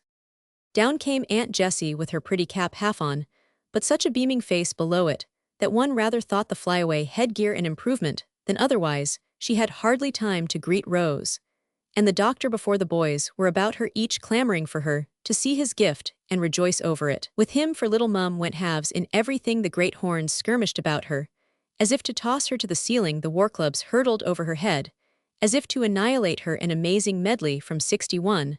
The 4 quarters of the globe filled her lap, and 7 excited boys all talked to her at once. But she liked it, oh dear yes, and sat smiling, admiring, and explaining, quite untroubled by the din, which made Rose cover up her ears, and Dr. Alec threaten instant flight if the riot was not quelled. That threat produced a lull, and while the uncle received thanks in one corner, the aunt had some little confidences made to her in the other. "Well, dear, and how are things going with you now? Better, I hope, than they were a week ago." "Aunt Jessie, I think I'm going to be very happy now Uncle has come. He does the queerest things, but he is so good to me, I can't help loving him." And nestling closer to little mum, Rose told all that had happened, ending with a rapturous account of the splendid box. "I am very glad, dear, but Rose, I must warn you of one thing. Don't let Uncle spoil you." "But I like to be spoilt, Auntie." "I don't doubt it, but if you turn out badly when the year is over, he will be blamed, and his experiment prove a failure. That would be a pity, wouldn't it, when he wants to do so much for you, and can do it if his kind heart does not get in the way of his good judgment?" "I never thought of that, and I'll try not to be spoilt, but how can I help it?" asked Rose anxiously. "By not complaining of the wholesome things he wants you to do, by giving him cheerful obedience as well as love, and even making some small sacrifices for his sake." 62. I truly will, and when I get in a worry about things, may I come to you? Uncle told me to, and I feel as if I shouldn't be afraid." "You may, darling. This is the place where little troubles are best cured. And this is what mothers are for, I fancy," and Aunt Jessie drew the curly head to her shoulder with a tender look that proved how well she knew what medicine the child most needed. It was so sweet and comfortable that Rose sat still enjoying it, till a little voice said, "Mama, don't you think Pokey would like some of my shells?" Rose gave Phoebe some of her nice things, and it was very good of her. "Can I?" "Who is Pokey?" asked Rose, popping up her head, attracted by the odd name. "My dolly. Do you want to see her?" asked Jamie, who had been much impressed by the tale of adoption he had overheard. "Yes, I am fond of dollies, only don't tell the boys, or they will laugh at me." "They don't laugh at me, and they play with my dolly a great deal, but she likes me best," and Jamie ran away to produce his pet. "I brought my old doll, but I keep her hidden, because I am too big to play with her, and yet I can't bear to throw her away. I am so fond of her," said Rose, continuing her confidences in a whisper. "You can come and play with Jamie's whenever you like, for we believe in dollies up here," began Aunt Jessie, smiling to herself, as if something amused her. Just then Jamie came back, and Rose understood. 63. The smile for his dolly proved to be a pretty 4-year-old little girl, who trotted in as fast as her fat legs would carry her, and making straight for the shells scrambled up an armful, saying, with a laugh that showed her little white teeth, "All for Dimmy and me, for Dimmy and me. Jamie and his dolly, Jamie and his dolly." That's my dolly, isn't she a nice one? Asked Jamie, proudly surveying his pet with his hands behind him, and his short legs, rather far apart, a manly attitude copied from his brother's. She is a dear dolly, but why call her Pokey? Asked Rose, charmed with the new plaything. She is such an inquisitive little body, she is always poking that mite of a nose into everything. And as 64 Paul Pry did not suit the boys, fell to calling her Pokey, not a pretty name but very expressive. It certainly was, for having examined the shells, the busy tot laid hold of everything she could find, and continued her researches, till Archie caught her sucking his carved ivory chessmen, to see if they were not barleysugar rice paper pictures, were also discovered crumpled up in her tiny pocket, and she nearly smashed Will's ostrich egg by trying to sit upon it. Here, Jim, take her away, she's worse than the puppies, and we can't have her round, commanded the elder brother, picking her up and handing her over to the little fellow, who received her with open arms and the warning remark, "You'd better mind what you do, for I am going to adopt Pokey like Rose did Phoebe, and then y'all have to be very good to her, you big fellows. 'Dopt away baby and ill give you a cage to keep her in, or you won't have her long, for she is getting worse than a monkey." And Archie went back to his mates, while Aunt Jessie, foreseeing a crisis, proposed that Jamie should take his dolly home, as she was borrowed, and it was time her visit ended. "My dolly is better than yours, isn't she? 'Cause she can walk and talk and sing and dance, and yours can't do anything, can she?" asked Jamie with pride, as he regarded his Pokey, who just then had been moved to execute a funny little jig and warble the well-known couplet, Pustat, where you been? I been lunnin' to saw a tween." After which superb display she retired, escorted by 65 Jamie, both making a fearful din, blowing on conch shells. "We must tear ourselves away, Rose, because I want to get you home before sunset. Will you come for a drive?" Jessie said. Dr. Alec, as the music died away in the distance. "No thank you, but I see the boys want a scamper, so if you don't mind they may escort you home, but not go in, that is only allowed on holidays." The words were hardly out of Aunt Jessie's mouth, when Archie said in a tone of command, "Pass the word, lads, boot and saddle, and be quick about it." All right, and in a moment, not a vestige of boy remained, but the litter on the floor. The cavalcade went down the hill at a pace that made Rose cling to her uncle's arm, for the fat old horses got excited by the antics of the ponies careering all about them, and went as fast as they could pelt with the gay dog-cart, rattling in front, for Archie and Charlie scorned Shelties. Since this magnificent equipage had been set up, Ben enjoyed the fun, and the lads cut up capers, till Rose declared that circus was the proper name for them after all. When they reached the house they dismounted, and stood 3 on each side the steps in martial attitudes, while her ladyship was handed out with great elegance by Uncle Alec. Then the clan saluted, mounted at word of command, and with a wild whoop tore down the avenue, in what they considered the true Arab style. "That was splendid. Now it is safely ended," said 66 Rose, skipping up the steps with her head over her shoulder, to watch the dear tassels bob about. "I shall get you a pony as soon as you are a little stronger," said Dr. Alec, watching her with a smile. "Oh, I couldn't ride one of those horrid frisky little beasts. They roll their eyes and bounce about so I should die of fright," cried Rose, clasping her hands tragically. "Are you a coward?" "About horses I am." "Never mind, then come and see my new room," and he led the way upstairs without another word. As Rose followed, she remembered her promise to Aunt Jessie, and was sorry she had objected so decidedly. She was a great deal more sorry 5 minutes later, and well she might be.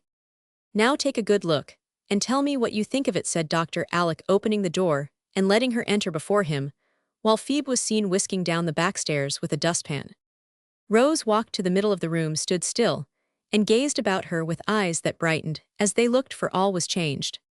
This chamber had been built out over the library to suit some fancy, and had been unused for years, except at Christmas times when the old house overflowed.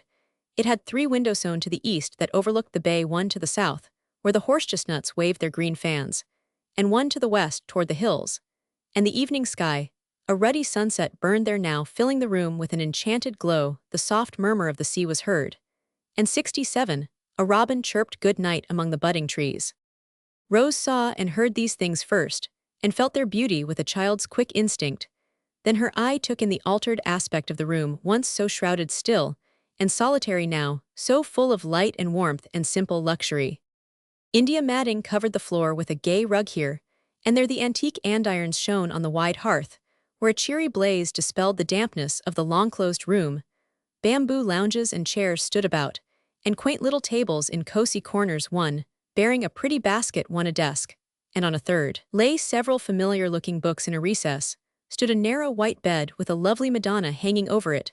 The Japanese screen, half folded back, showed a delicate toilet service of blue and white set forth on a marble slab, and nearby was the great bathpen with Turkish towels, and a sponge as big as Rose's head. Uncle must love cold water like a duck, she thought with a shiver. Then her eye went on to the tall cabinet, where a half-open door revealed a tempting array of the drawers, shelves, and cubbyholes, which so delight the hearts of children. What a grand place for my new things, she thought, wondering what her uncle kept in that cedar retreat. Oh me, what a sweet toiletable, was her next mental exclamation, as she approached this inviting spot. 68.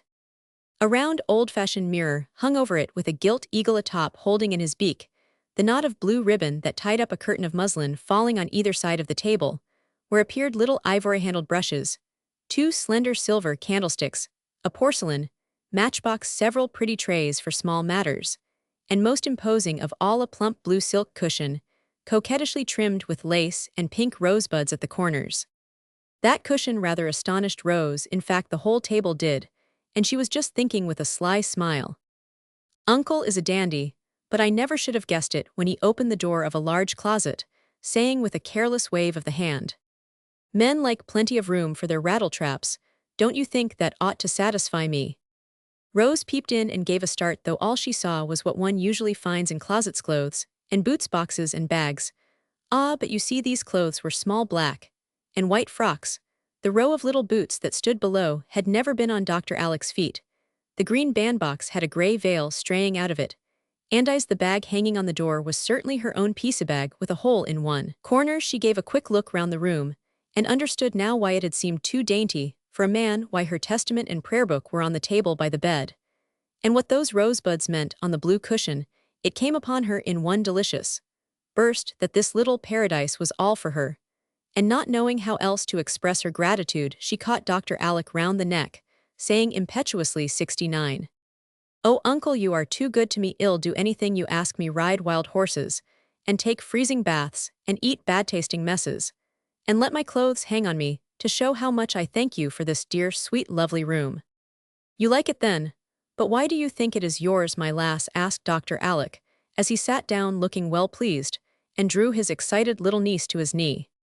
"I don't think I know it is for me. I see it in your face, and I feel as if I didn't half deserve it. Aunt Jessie said you would spoil me, and I must not let you. I am afraid this looks like it.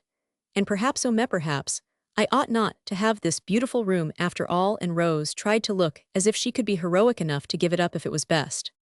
"I owe Mrs. Jessie one for that," said Dr. Alec, trying to frown, though in his secret soul he felt that she was quite right. Then he smiled that cordial smile which was like sunshine on his brown face as he said, "This is part of the cure, Rose, and I put you here that you might take my 3 great remedies in the best and easiest way: plenty of sun, fresh air, and cold water, also cheerful surroundings, and some work for Phoebe, is to show you how to take care of this room, and be your little maid as well as friend and teacher. Does that sound hard and disagreeable to you, dear?" "No, sir, very, very pleasant, and I'll do my best to be a good patient. But I really don't think anyone could be sick in this delightful room," she said, 70, with a long sigh of happiness, as her eye went from one pleasant object to another. "Then you like my sort of medicine better than Aunt Myra's, and don't want to throw it out of the window, hey?" Chapter Romans 7. A trip to China. "Come, little girl, I've got another dose for you. I fancy you won't take it as well as you did the last, but you will like it better after a while," said Dr. Alec, about a week after the grand surprise. Rose was sitting in her pretty room where she would gladly have spent all her time if it had been allowed, but she looked up with a smile, for she had ceased to fear her uncle's remedies, and was always ready to try a new one. The last had been a set of light gardening tools, with which she had helped him put the flower-beds in order, learning all sorts of new and pleasant things about the plants, as she worked, for though she had studied botany at school, it seemed very dry stuff compared with Uncle Alec's lively lesson. "What is it now?" she asked, shutting her workbox without a murmur. "Salt water. How must I take it?" Put on the new suit Miss Hemming sent home yesterday, and come down to the beach. Then I'll show you 72. Yes, sir, answered Rose, obediently, adding to herself with a shiver, as he went off, it is too early for bathing, so I know it is something to do with a dreadful boat.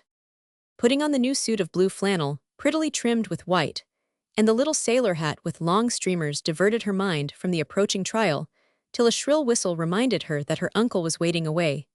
She ran through the garden down the sandy path out upon the strip of beach that belonged to the house, and here she found Dr. Alec busy with a slender red and white boat that lay rocking on the rising tide.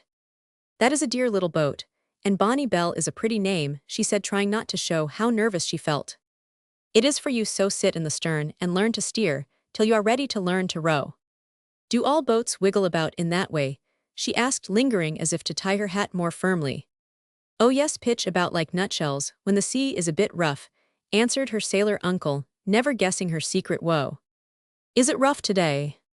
Not very, it looks a trifle squally to the eastward, but we are all right till the wind changes come. Can you swim, uncle? Asked Rose, clutching at his arm as he took her hand. Like a fish. Now then. Suppose we go to China, page 74. Suppose we go to China, page 74. Oh, please hold me very tight till I get there. Why do you have the stern so far away?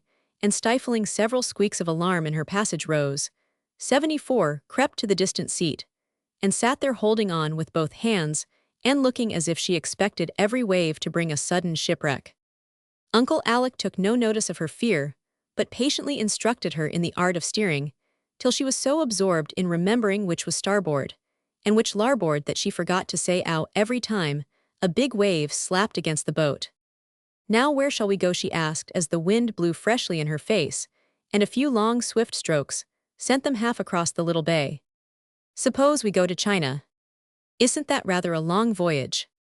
Not as I go steer round the point into the harbor, and I'll give you a glimpse of China in 20 minutes or so. I should like that, and Rose sat wondering what he meant, while she enjoyed the new sights all about her. Behind them, the green anthill sloped gently upward to the grove at the top, and all along the seaward side stood familiar houses, stately, cosy, or picturesque. As they rounded the point, the great bay opened before them full of shipping, and the city lay beyond its spires, rising above the tall masts with their gay streamers. Are we going there? She asked, for she had never seen this aspect of the rich and busy old city before. Yes, Uncle Mac has a ship just in from Hong Kong, and I thought you would like to go and see it. Oh, I love dearly to go poking about 75 in the warehouses with Uncle Mac. Everything is so curious and new to me, and I am specially interested in China because you have been there. I'll show you 2 genuine Chinamen who have just arrived. You will like to welcome Wang Lo and Fun See, I am sure. Don't ask me to speak to them, uncle, I shall be sure to laugh at the odd names, and the pigtails, and the slanting eyes. Please, let me just trot round after you, I like that best. Very well, now steer toward the wharf where the big ship with the queer flag is. That's the Raja, and we will go aboard if we can. In among the ships they went by the wharves where the water was green and still, and queer barnacles grew on the slippery piles. Odd smells saluted her nose and odd sights met her eyes, but Rose liked it all, and played she was really landing in Hong Kong when they glided up to the steps in the shadow of the tall Raja. Boxes and bales were rising out of the hold and being carried into the warehouse by stout porters, who tugged and bawled and clattered about with small trucks or worked cranes with iron claws that came down and clutched heavy weights, whisking them aloft to where wide doors like mouths swallowed them up. Dr. Alec took her aboard the ship, and she had the satisfaction of poking her inquisitive little nose into every available corner, at the risk of being crushed, lost, or drowned. Well, child, how would you like to take a voyage round the world with me in a jolly old craft like 76? This asked her uncle, as they rested a minute in the captain's cabin. I should like to see the world, but not in such a small, untidy, smelly place as this. We would go in a yacht, all clean and comfortable. Charlie says that is the proper way, answered Rose, surveying the close quarters with little favor. You are not a true Campbell if you don't like the smell of tar and salt water, nor Charlie either with his luxurious yacht. Now, come ashore, and chin-chin with the Celestials.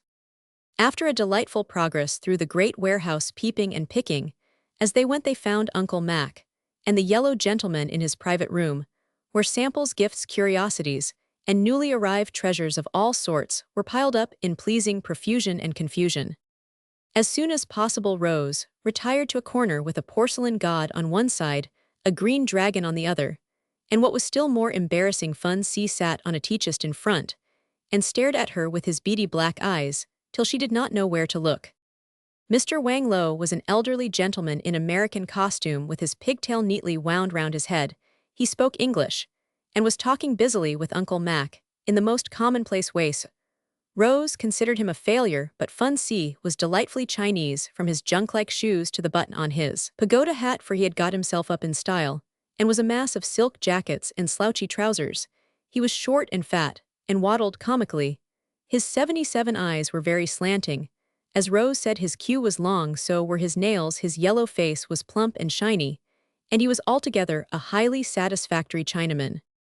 Uncle Alec told her that Fun C had come out to be educated and could only speak a little pidgin English, so she must be kind to the poor fellow, for he was only a lad, though he looked nearly as old as Mr. Wang Lo. Rose said she would be kind, but had not the least idea how to entertain the queer guest, who looked as if he had walked out of one of the rice paper landscapes on the wall, and sat nodding at her so like a toy mandarin that she could hardly keep sober. In the midst of her polite perplexity, Uncle Mac saw the two young people gazing wistfully at one another, and seemed to enjoy the joke of this making acquaintance. Under difficulties taking a box from his table, he gave it to Fun C with an order that seemed to please him very much. Descending from his perch, he fell to unpacking it with great neatness and dispatch, while Rose watched him, wondering what was going to happen. Presently out from the wrappings came a teapot, which caused her to clasp her hands with delight, for it was made in the likeness of a plump little Chinaman. His hat was the cover, his cue the handle, and his pipe the nose. It stood upon feet in shoes turned up at the toes, and the smile on the fat sleepy face was so like that on Fun's when he displayed the teapot that Rose couldn't help laughing, which pleased him much. Fun signified in pantomime that they were hers. Page 79. Fun signified in pantomime that they were hers. Page 79. 2 pretty cups with covers and a fine scarlet tray. 79 completed the set, and made one long to have a dish of tea, even in Chinese style, without cream or sugar. When he had arranged them on a little table before her, Fun signified in pantomime that they were hers from her uncle.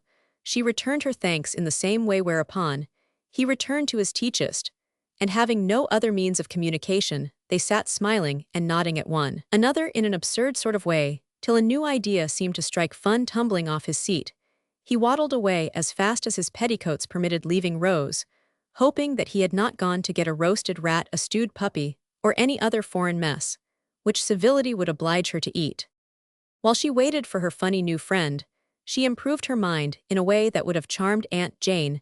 The gentlemen were talking over all sorts of things, and she listened attentively, storing up much of what she heard, for she had an excellent memory, and longed to distinguish herself by being able to produce some useful information when reproached with her ignorance. She was just trying to impress upon her mind that Amoy was 280 miles from Hong Kong, when Fun came scuffling back, bearing what she thought was a small sword, till he unfurled an immense fan, and presented it with a string of Chinese compliments, the meaning of which would have amused her even more than the sound, if she could have understood it. She had never seen such an astonishing fan, and at once became absorbed in examining it. Of course there was no perspective whatever, which only gave it a peculiar charm to Rose, for in one place, a lovely lady, with blue knitting needles in her hair, sat directly upon the spire of a stately pagoda. In another charming view, a brook appeared to flow in at the front door of a stout gentleman's house, and out at his chimney. In a third, a zigzag wall went up into the sky like a flash of lightning, and a bird with 2 tails was apparently brooding over a fisherman whose boat was just going aground upon the moon. It was altogether a fascinating thing, and she would have sat wafting it to and fro all the afternoon to Fun's great satisfaction, if Dr. Alec's attention had not suddenly been called to her by a breeze from the big fan that blew his hair into his eyes and reminded him that they must go. So the pretty china was repacked, Rose furled her fan, and with several parcels of choice teas for the old ladies stowed away in Dr. Alec's pockets, they took their leave after Fun had saluted them with the 3 bendings and the 9 knockings, as they salute the Emperor or Son of Heaven at home. "I feel as if I had really been to China, and I'm sure I look so," said Rose, as they glided out of the shadow of the Raja. She certainly did, for Mr. Wang Lo had given her a Chinese umbrella. Uncle Alec had got some lanterns to light up her balcony. The great fan lay in her lap, and the teazet reposed at her feet. "This is not a bad way to study geography, is it?" asked her uncle, who had observed her attention to the talk.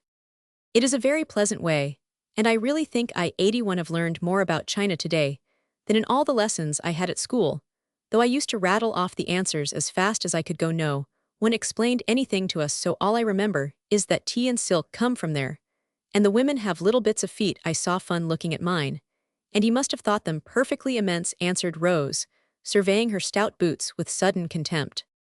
"We will have out the maps and the globe, and I'll show you some of my journeys, telling stories as we go. That will be next best to doing it, actually. You are so fond of traveling, I should think it would be very dull for you here, Uncle. Do you know Aunt Plenty says she is sure you will be off in a year or two?" "Very likely." "Oh me, what shall I do then?" sighed Rose in a tone of despair that made Uncle Alec's face bright with a look of genuine pleasure, as he said significantly, "Next time I go I shall take my little anchor with me. How will that suit?" "Really, Uncle? Really, niece?" Rose gave a little bounce of rapture, which caused the boat to wiggle in a way that speedily quieted her down. But she sat beaming joyfully, and trying to think which of some 100 questions she would ask first, when Dr. Alec said, pointing to a boat that was coming up behind them in great style, "How well those fellows row! Look at them, and take notes for your own use. By and by 82. The stormy Petrel was manned by half a dozen jaunty-looking sailors, who made a fine display of blue shirts and shiny hats, with stars and anchors in every direction. How beautifully they go, and they are only boys. Why, I do believe they are our boys. Yes, I see Charlie laughing over his shoulder. Row, Uncle, row! Oh, please do, and not let them catch up with us," cried Rose in such a state of excitement that the new umbrella nearly went overboard. "All right, here we go," and away they did go with a long steady sweep of the oars that carried the Bonnie Belle through the water with a rush. The lads pulled their prettiest, but Dr. Alec would have reached the point first if Rose in her flurry had not retarded him by jerking the rudder ropes in a most unseamanlike way. And just as she got right again, her hat blew off. That put an end to the race, and while they were still fishing for the hat, the other boat came alongside with all the oars in the air, and the jolly young tars ready for a frolic. "Did you catch a crab, Uncle?" "No, a bluefish," he answered, as the dripping hat was landed on a seat to dry. "What have you been doing?" "Seeing Fun." "Good for you, Rose. I know what you mean. We are going to have him up to show us how to fly the big kite, for we can't get the hang of it. Isn't he great fun, though?" "No little fun. Come, stop joking and show us what you've got." 83. "You'd better hoist that fan for a sail. Lend Dandy your umbrella, he hates to burn his pretty nose. I say, Uncle, are you going to have a feast of lanterns?" "No, I am going to have a feast of bread and butter, for it's tea time. If that black cloud doesn't lie, we shall have a gust before long, so you had better get home as soon as you can, or your mother will be anxious." "Archie." "Aye, aye, Skipper. Good night, Rose. Come out often, and well teach you all there is to know about rowing," was Charlie's modest invitation. Then the boats parted company, and across the water from the Petrel's crew came a verse from one of the nonsense songs in which the boys delighted. "Oh, Timbaloo, how happy we are! We live in a sieve and a crockery jar, and all night long in the starlight pale we sail away with a pea-green sail, and whistle and warble a moony song to the echoing sound of a coppery gong. Far and few are the lands where the Jumblies live. Their heads are green and their hands are blue, and they went to sea in a sieve." Chapter Roman 8, and what came of it. "Uncle, could you lend me a ninepence? I'll return it as soon as I get my pocket money," said Rose, coming into the library in a great hurry that evening. "I think I could, and I won't charge any interest for it, so you need not be in any hurry to repay me. Come back here and help me settle these books if you have nothing pleasanter to do," answered Dr. Alec, handing out the money with that readiness which is so delightful when we ask small loans. "I'll come in a minute. I've been longing to fix my books, but didn't dare to touch them, because you always shake your head when I read." "I shall shake my head when you write, if you don't do it better than you did in making out this catalogue. I know it's bad, but I was in a hurry when I did it, and I am in one now," and away went Rose, glad to escape a lecture. But she got it when she came back, for Uncle Alec was still knitting his brows over the list of books, and sternly demanded, pointing to a tipsy-looking title, staggering down the page 85. Is that meant for pulverized bones, Mom? No, sir, it's Paradise Lost. Well, I'm glad to know it, for I began to think you were planning to study surgery or farming. And what is this, if you please, baby's aprons, is all I can make of it. Rose looked hard at the scrawl, and presently announced with an air of superior wisdom. Oh, that's Bacon's Essays. Miss Power did not teach anything so old-fashioned as writing. I see now. Look at this little memorandum Aunt Plenty gave me, and see what a handsome plain hand, that is, she went to a dame school, and learned a few useful things well, that is better than a smattering of half a dozen so-called higher branches, I take the liberty of thinking.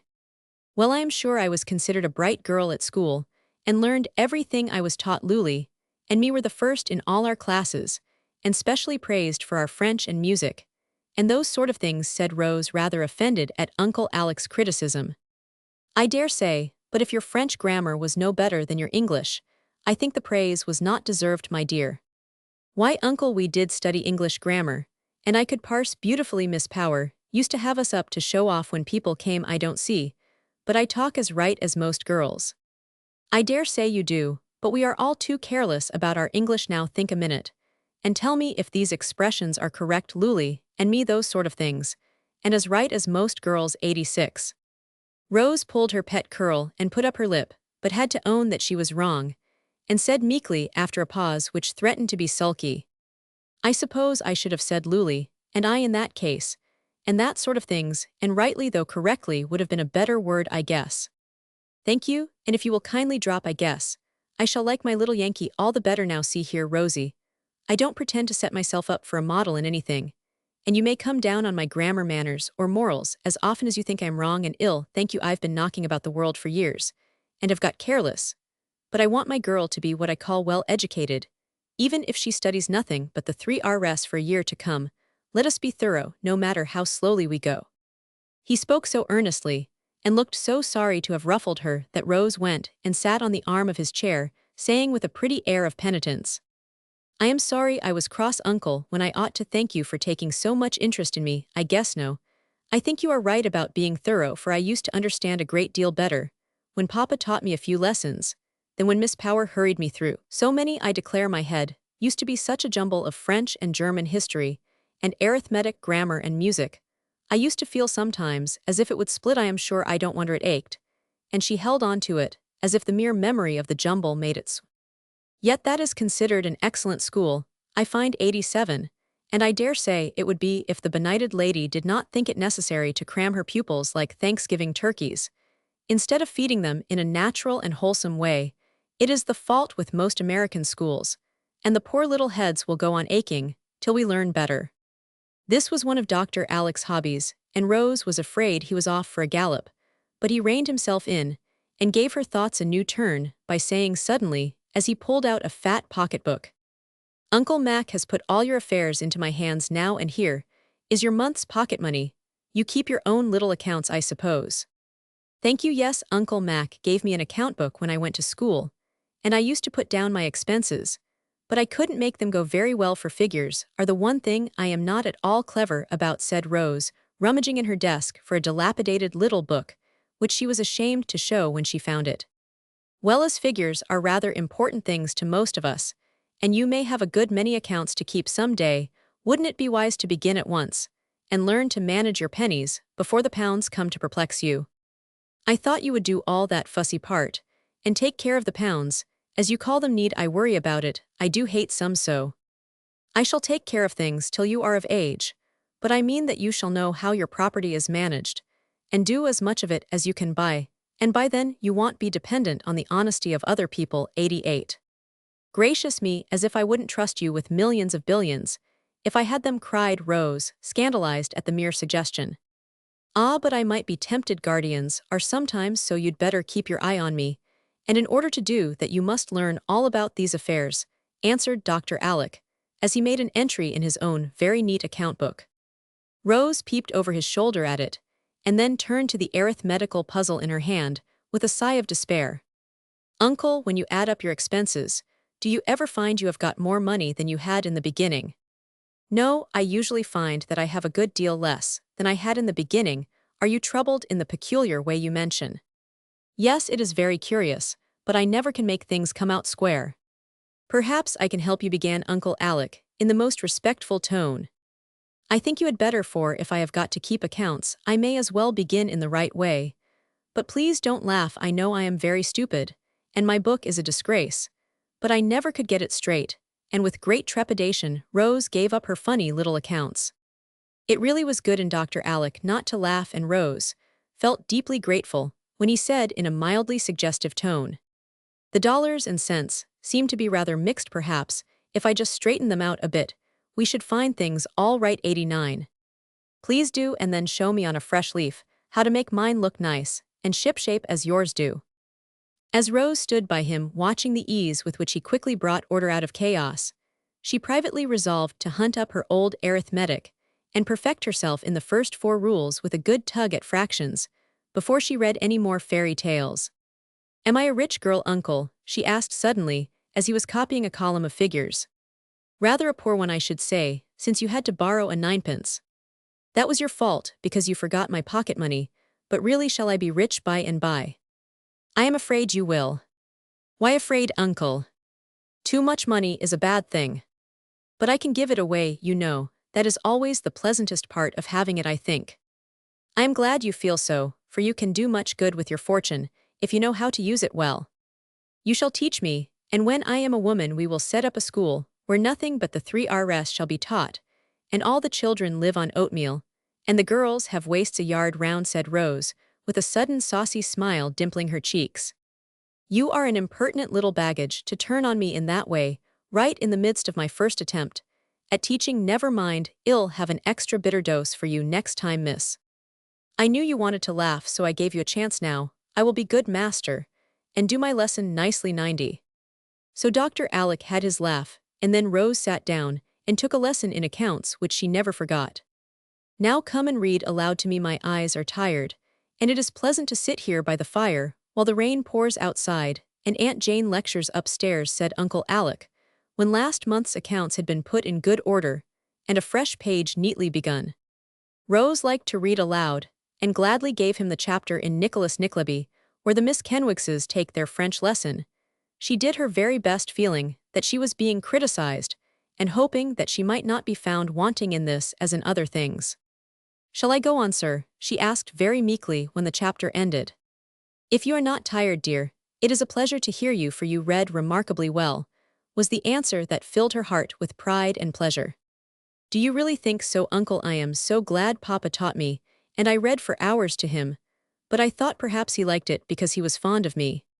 "So am I, but you really do read unusually well, and I am very glad of it, for it is a rare accomplishment, and one I value highly. Come here in this cozy, low chair, the light is better, and I can pull these curls if you go too fast. I see you are going to be a great comfort as well as a great credit to your old Uncle Rosie," and Dr. Alec drew her close beside him with such a fatherly look and tone that she felt it would be very easy to love and obey him, since he knew how to mix praise and blame so pleasantly together. 91.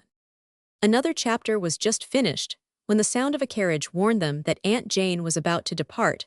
Before they could go to meet her, however, she appeared in the doorway, looking like an unusually tall mummy in her waterproof, with her glasses shining like cat's eyes from the depths of the hood. "Just as I thought, petting that child to death and letting her sit up late reading trash. I do hope you feel the weight of the responsibility you have taken upon yourself, Alec," she said, with a certain grim sort of satisfaction at seeing things go wrong. "I think I have a very realizing sense of it, sister," Jane answered Dr. Alec with a comical shrug of the shoulders and a glance at Rose's bright face. "It is sad to see a great girl wasting these precious hours. So now my boys have studied all day, and Mac is still at his books, I've no doubt, while you have not had a lesson since you came, I suspect." "I have had 5 today, Mom," was Rose's very unexpected answer.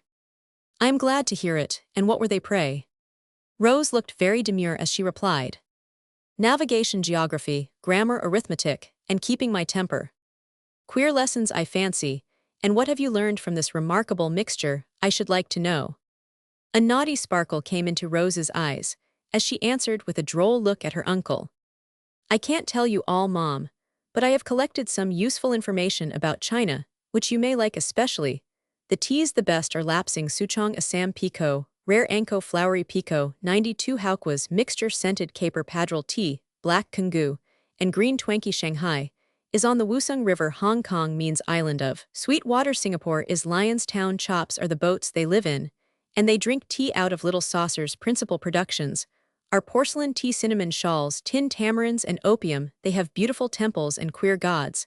And in Canton is the dwelling of the holy pigs, 14 of them very big and all blind. The effect of this remarkable burst was immense, especially the fact last mentioned. It entirely took the wind out of Aunt Jane's sails. It was so sudden, so varied, and unexpected, that she had not a word to say. The glasses remained fixed full upon Rose for a moment.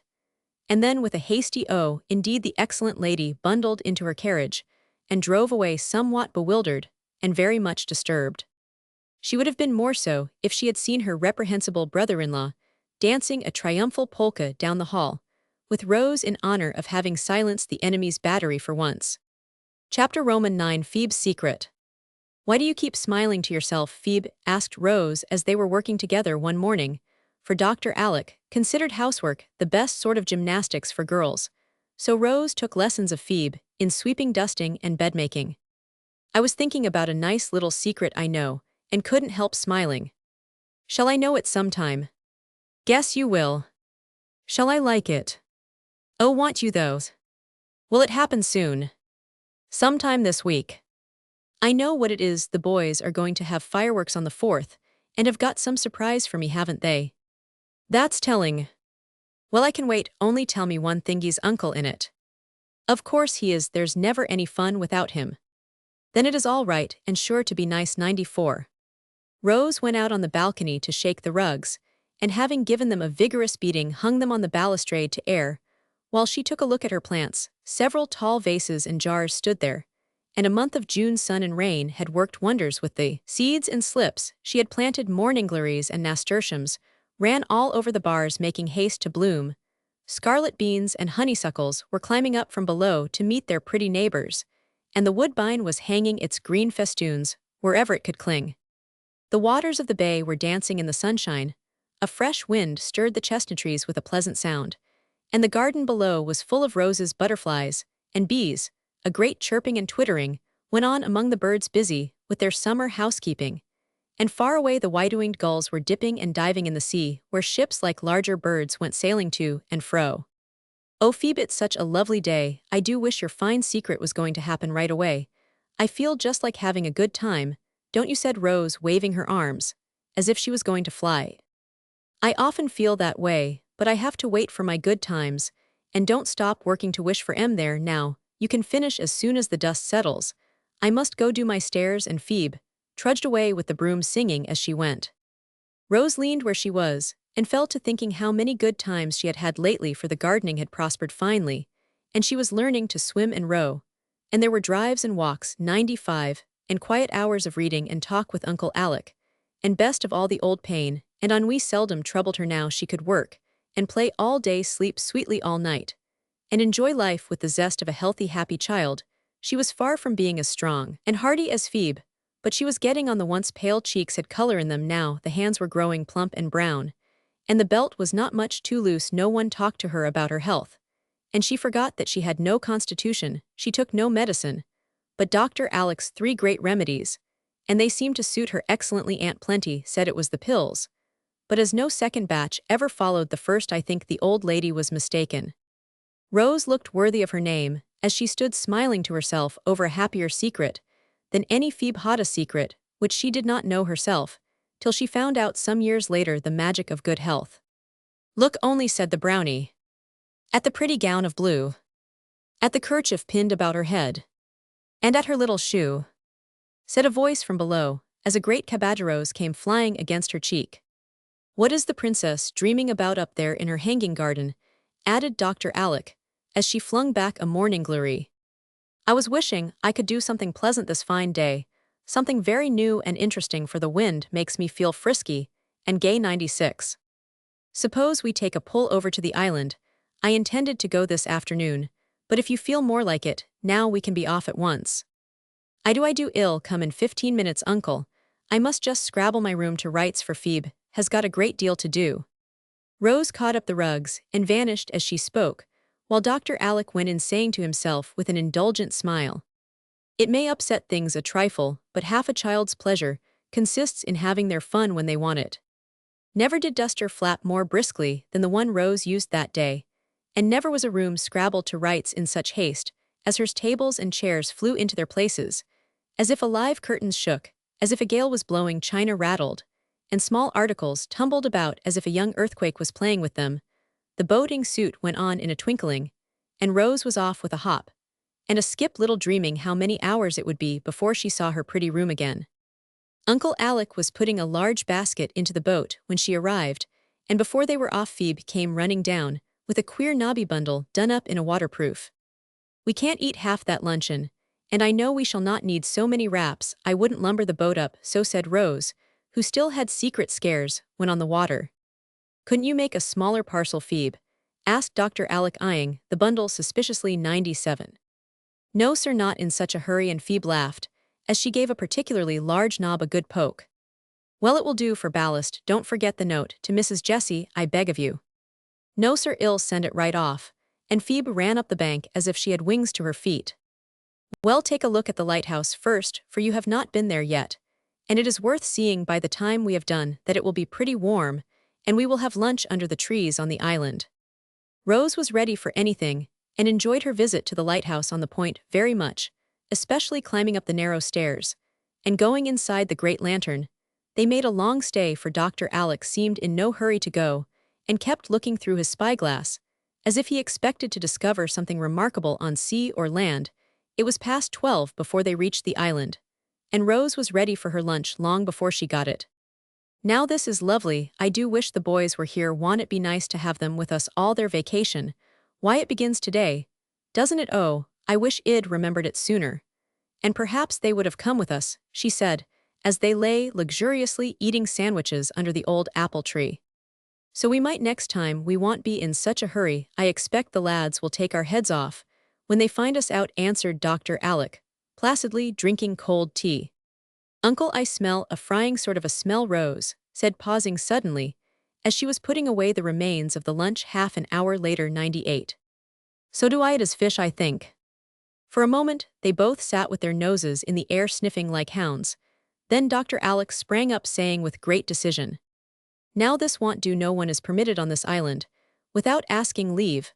I must see who dares to fry fish on my private property." Taking the basket on one arm and the bundle on the other, he strode away toward the traitorous smell, looking as fierce as a lion, while Rose marched behind under her umbrella. "We are Robinson Crusoe and his man Friday going to see if the savages have come," she said presently, for her fancy was full of the dear old stories that all children love so well. "And there they are, 2 tents and 2 boats. As I live, these rascals mean to enjoy themselves, that's evident. There ought to be more boats and no tents. I wonder where the prisoners are. There are traces of them," and Dr. Alec pointed to the heads and tails of fishes strewn on the grass. "And there are more," said Rose, laughing, as she pointed to a scarlet heap of what looked like lobsters. "The savages are probably eating their victims now. Don't you hear the knives rattle in that tent? We ought to creep up and peep. Crusoe was cautious, you know, and Friday scared out of his wits," added Rose, still keeping up the joke. "But this Crusoe is going to pounce upon them regardless of consequences. If I am killed and eaten, you seize the basket and run for the boat. There are provisions enough for your voyage home." 99. With that, Uncle Alec slipped round to the front of the tent, and casting in the big bundle like a bombshell, roared out in a voice of thunder, "Pirates, surrender!" A crash, a shout, a laugh, and out came the savages, brandishing knives and forks, chicken bones, and tin mugs, and all fell upon the intruder, pommeling him unmercifully as they cried, "You came too soon. We are not half ready. You've spoilt it all. Where's Rose?" "Here I am," answered a half-stifled voice, and Rose was discovered sitting on the pile of red flannel bathing clothes, which she had mistaken for lobsters, and where she had fallen in a fit of merriment when she discovered that the cannibals were her merry cousins. "You good-for-nothing boys, you are always bursting out upon me in some ridiculous way, and I always get taken in, because I am not used to such pranks. Uncle is as bad as the rest, and it's great fun," she said, as the lads came round her, half scolding, half welcoming, and wholly enjoying the double surprise. You were not to come till afternoon and Mama was to be here to receive you. Everything is in a mess now, except your tent. We got that in order the first thing, and you can sit there and see us work," said Archie, doing the honors as usual. Rose felt it in her bones, as Dolly says, that something was in the wind and wanted to be off at once, so I let her come, and should have kept her away an hour longer if your fish had not betrayed you, explained Uncle Alec, subsiding from a ferocious Crusoe into his good-natured self again. 100. A crash, a shout, a laugh, and out came the savages. Page 99. A crash, a shout, a laugh, and out came the savages. Page 99. "As this seat is rather damp, I think I'll rise," said Rose, as the excitement lessened a little. Several fishy hands helped her up, and Charlie said, as he scattered the scarlet garments over the grass with an oar, "We had a jolly good swim before dinner, and I told the brats to spread these to dry. Hope you brought your things, Rose, for you belong to the lobsters, you know, and we can have no end of fun teaching you to dive and float and tread water." "I didn't bring anything," began Rose, but was interrupted by the brats, otherwise Will and Geordie, who appeared bearing the big bundle, so much demoralized by its fall that a red flannel tunic trailed out at one end, and a little blue dressing gown at the other, while the knobs proved to be a toilet case, rubbers, and a silver mug. "Oh, that sly Phoebe, this was the secret, and she bundled up those things after I went down to the boat," cried Rose with sparkling eyes. "Guess something is smashed inside, for a bit of glass fell out," observed Will as they deposited the bundle at her feet. "Catch a girl going anywhere without a looking-glass, we haven't got one among the whole lot of us," added Mac, with masculine scorn. "Dandy has I caught him touching up his wig behind the trees, after our swim," cut in Geordie, wagging a derisive finger at Steve, who promptly silenced him by a smart rap on the head with the drumstick he had just polished off. "Come, come, you lazy lubbers, fall to work, or we 102 shall not be ready for Mama. Take Rose's things to her tent, and tell her all about it, Prince Mac, and Steve, you cut away, and bring up the rest of the straw. And you small chaps clear off the table if you have stuffed all you can, please. Uncle Id like your advice about the boundary lines and the best place for the kitchen." Everyone obeyed the chief, and Rose was escorted to her tent by Charlie, who devoted himself to her service. She was charmed with her quarters, and still more so with the program which he unfolded before her as they worked. "We always camp out somewhere in vacation, and this year we thought we'd try the island. It is handy, and our fireworks will show off well from here. Shall we stay over the 4th 3 whole days? Oh me, what a frolic it will be. Bless your heart, we often camp for a week, we big fellows. But this year the small chaps wanted to come, so we let them. We have great larks, as y'all see, for we have a cave and play Captain Kidd, and have shipwrecks and races, and all sorts of games. Arch and I are rather past that kind of thing now, but we do it to please the children," added Charlie with a sudden recollection of his 16 years. "I had no idea boys had such good times. Their plays never seemed a bit interesting before, but I suppose that was because I never knew any boys very well, or perhaps you are unusually nice ones," observed Rose, with an artless air of appreciation that was very flattering.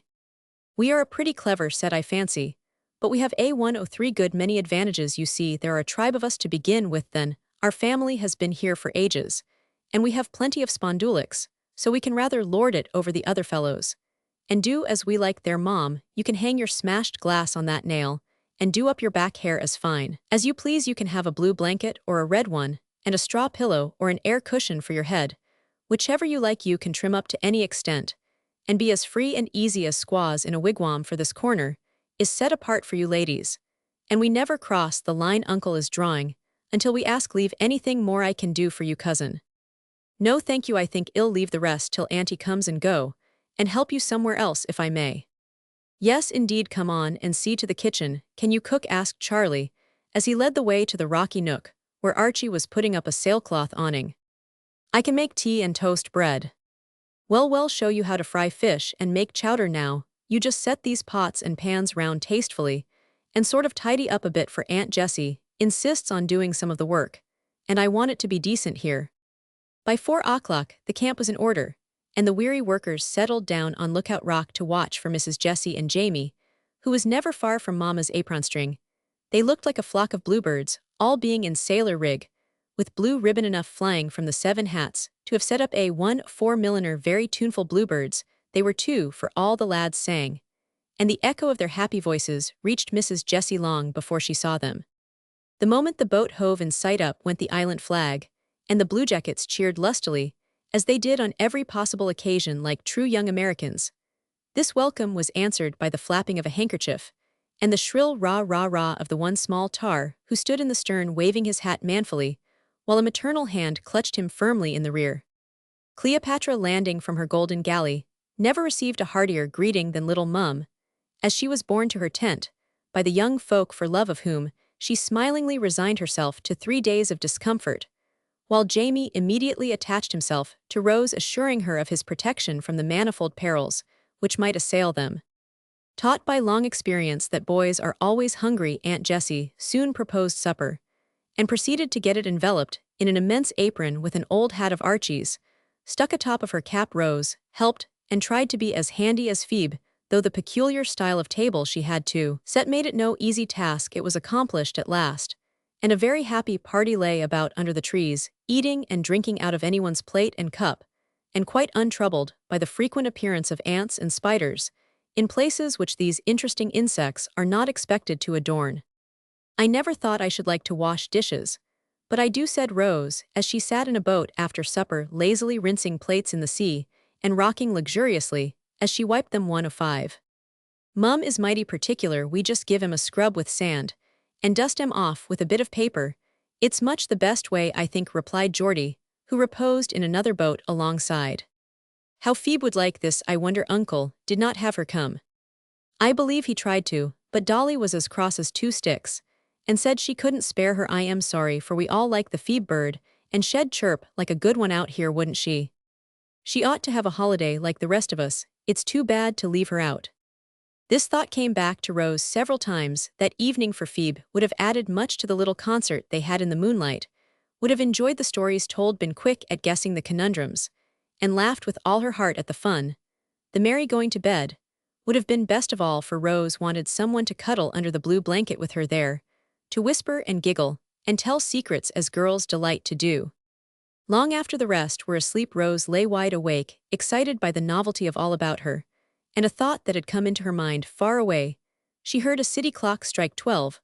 A large star like a mild eye peeped in at the opening of the tent, and the soft plash of the waves seemed calling her to come out. Aunt Jessie lay fast asleep, with Jamie rolled up like a kitten at her feet, and neither stirred as Rose, in her wrapper, crept out to see how the world looked at midnight. She found it very lovely, and sat down on a cracker 106 keg, to enjoy it with a heart full of the innocent sentiment of her years. Fortunately, Dr. Alex saw her before she had time to catch cold, for coming out to tie back the door flap of his tent for more air, he beheld the small figure perched in the moonlight. Having no fear of ghosts, he quietly approached, and seeing that she was wide awake, said with a hand on her shining hair, "What is my girl doing here?" "Having a good time," answered Rose, not at all startled. "I wonder what she was thinking about with such a sober look." "The story you told of the brave sailor who gave up his place on the raft to the woman, and the last drop of water to the poor baby people, who make sacrifices, are very much loved and admired, aren't they?" she asked earnestly. "If the sacrifice is a true one, but many of the bravest never are known, and get no praise, that does not lessen their beauty, though perhaps it makes them harder, for we all like sympathy." And Dr. Alex sighed a patient sort of sigh. "I suppose you have made a great many. Would you mind telling me one of them?" asked Rose, arrested by the sigh. "My last was to give up smoking," was the very unromantic answer to her pensive question. "Why did you?" "Bad example for the boys." "That was very good of you, Uncle. Was it hard?" "I am ashamed to say it was. But as a wise old fellow, 107, once said, it is necessary to do right. It is not necessary to be happy." Rose pondered over the saying as if it pleased her, and then said with a clear, bright look, "A real sacrifice is giving up something you want, or enjoy very much, isn't it?" "Yes. Doing it one's own self because one loves another person very much, and wants her to be happy." "Yes. And doing it pleasantly, and being glad about it, and not minding the praise if it doesn't come." "Yes, dear, that is the true spirit of self-sacrifice. You seem to understand it, and I dare say you will have many chances in your life to try the real thing. I hope they won't be very hard ones." "I think they will," began Rose, and they're stopped short. "Well, make one now and go to sleep, or my girl will be ill tomorrow, and then the aunts will say camping out was bad for her. Ilga good night, and throwing him a kiss, the little ghost vanished, leaving Uncle Alec to pace the shore and think about some of the unsuspected sacrifices that had made him what he was. Chapter Roman 10, Rose's Sacrifice.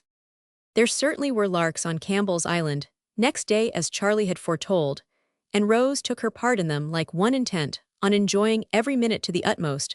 There was a merry breakfast, a successful fishing expedition, and then the lobsters came out in full force, for even Aunt Jessie appeared in red flannel.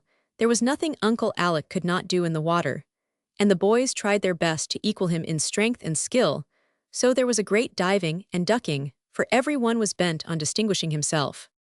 Rose swam far out beyond her depth with Uncle to float her back. Aunt Jessie splashed placidly in the shallow pools, with Jamie paddling near by like a little whale beside its mother, while the lads careered about looking like a flock of distracted flamingos, and acting like the famous dancing party in Alice's Adventures in Wonderland. Nothing but chowder would have lured them from their gambols in the briny deep. That time-honored dish demanded the concentrated action of several mighty minds, so the water babies came ashore and fell to cooking 109. It is unnecessary to say that when done it was the most remarkable chowder ever cooked, and the quantity eaten would have amazed the world if the secret had been divulged after this exertion. A siesta was considered the thing, and people lay about in tents, or out, as they pleased, the boys looking like warriors slumbering where they fell. The elders had just settled to a comfortable nap when the youngsters rose refreshed and ready for further exploits. A hint sent them all off to the cave, and there were discovered bows and arrows, battle clubs, old swords, and various relics of an interesting nature. Perched upon a commanding rock with Jamie to explain things to her, Rose beheld a series of stirring scenes, enacted with great vigor and historical accuracy by her gifted relatives. Captain Cook was murdered by the natives of Ohihi in the most thrilling manner. Captain Kidd buried untold wealth in the chowder kettle at the dead of night, and shot both the trusting villains who shared the secret of the hiding place. Sinbad came ashore there, and had manifold adventures, and numberless wrecks bestrewed the sands. Rose considered them by far the most exciting dramas she had ever witnessed, and when the performance closed with a grand ballet of Fiji Islanders, whose barbaric yells alarmed the gulls, she had no words in which to express her gratification. Another swim at sunset, another merry evening on the rocks watching the lighted steamers pass seaward, and the pleasure boats come into port, ended the second day of the camping out, and sent everyone to 110 bed early, that they might be ready for the festivities of the morrow. Archie, didn't I hear Uncle ask you to row home in the morning, for fresh milk and things? Yes, why?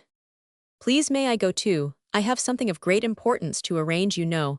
I was carried off in a hurry, Rose said in a confidential whisper, as she was bidding her cousins good night. I am willing, and I guess Charlie won't mind.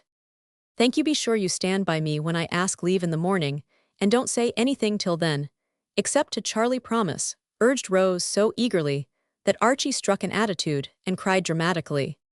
By yonder moon, I swear. Hush, it's all right, go along, and Rose departed as if satisfied.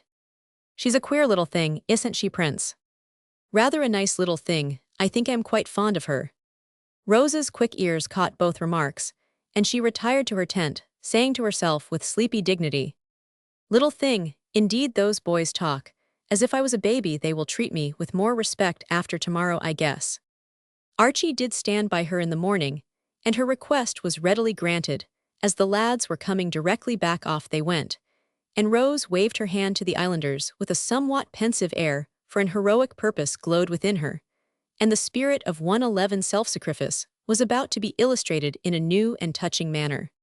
While the boys got the milk, Rose ran to Phoebe, ordered her to leave her dishes to put on her hat, and take a note back to Uncle Alec, which would explain this somewhat mysterious performance. Phoebe obeyed, and when she went to the boat, Rose accompanied her, telling the boys she was not ready to go yet, but they could some of them come for her when she hung a white signal on her balcony. But why not come now? What are you about, Miss? Uncle won't like it, protested Charlie in great amazement. Just do as I tell you, little boy. Uncle will understand and explain. Obey, as Phoebe does, and ask no questions. I can have secrets as well as other people. And Rose walked off with an air of lofty independence that impressed her friends immensely. It's some plot between Uncle and herself, so we won't meddle. All right, Phoebe, pull away, Prince. And off they they went to be received with much surprise by the islanders. This was the note Phoebe bore.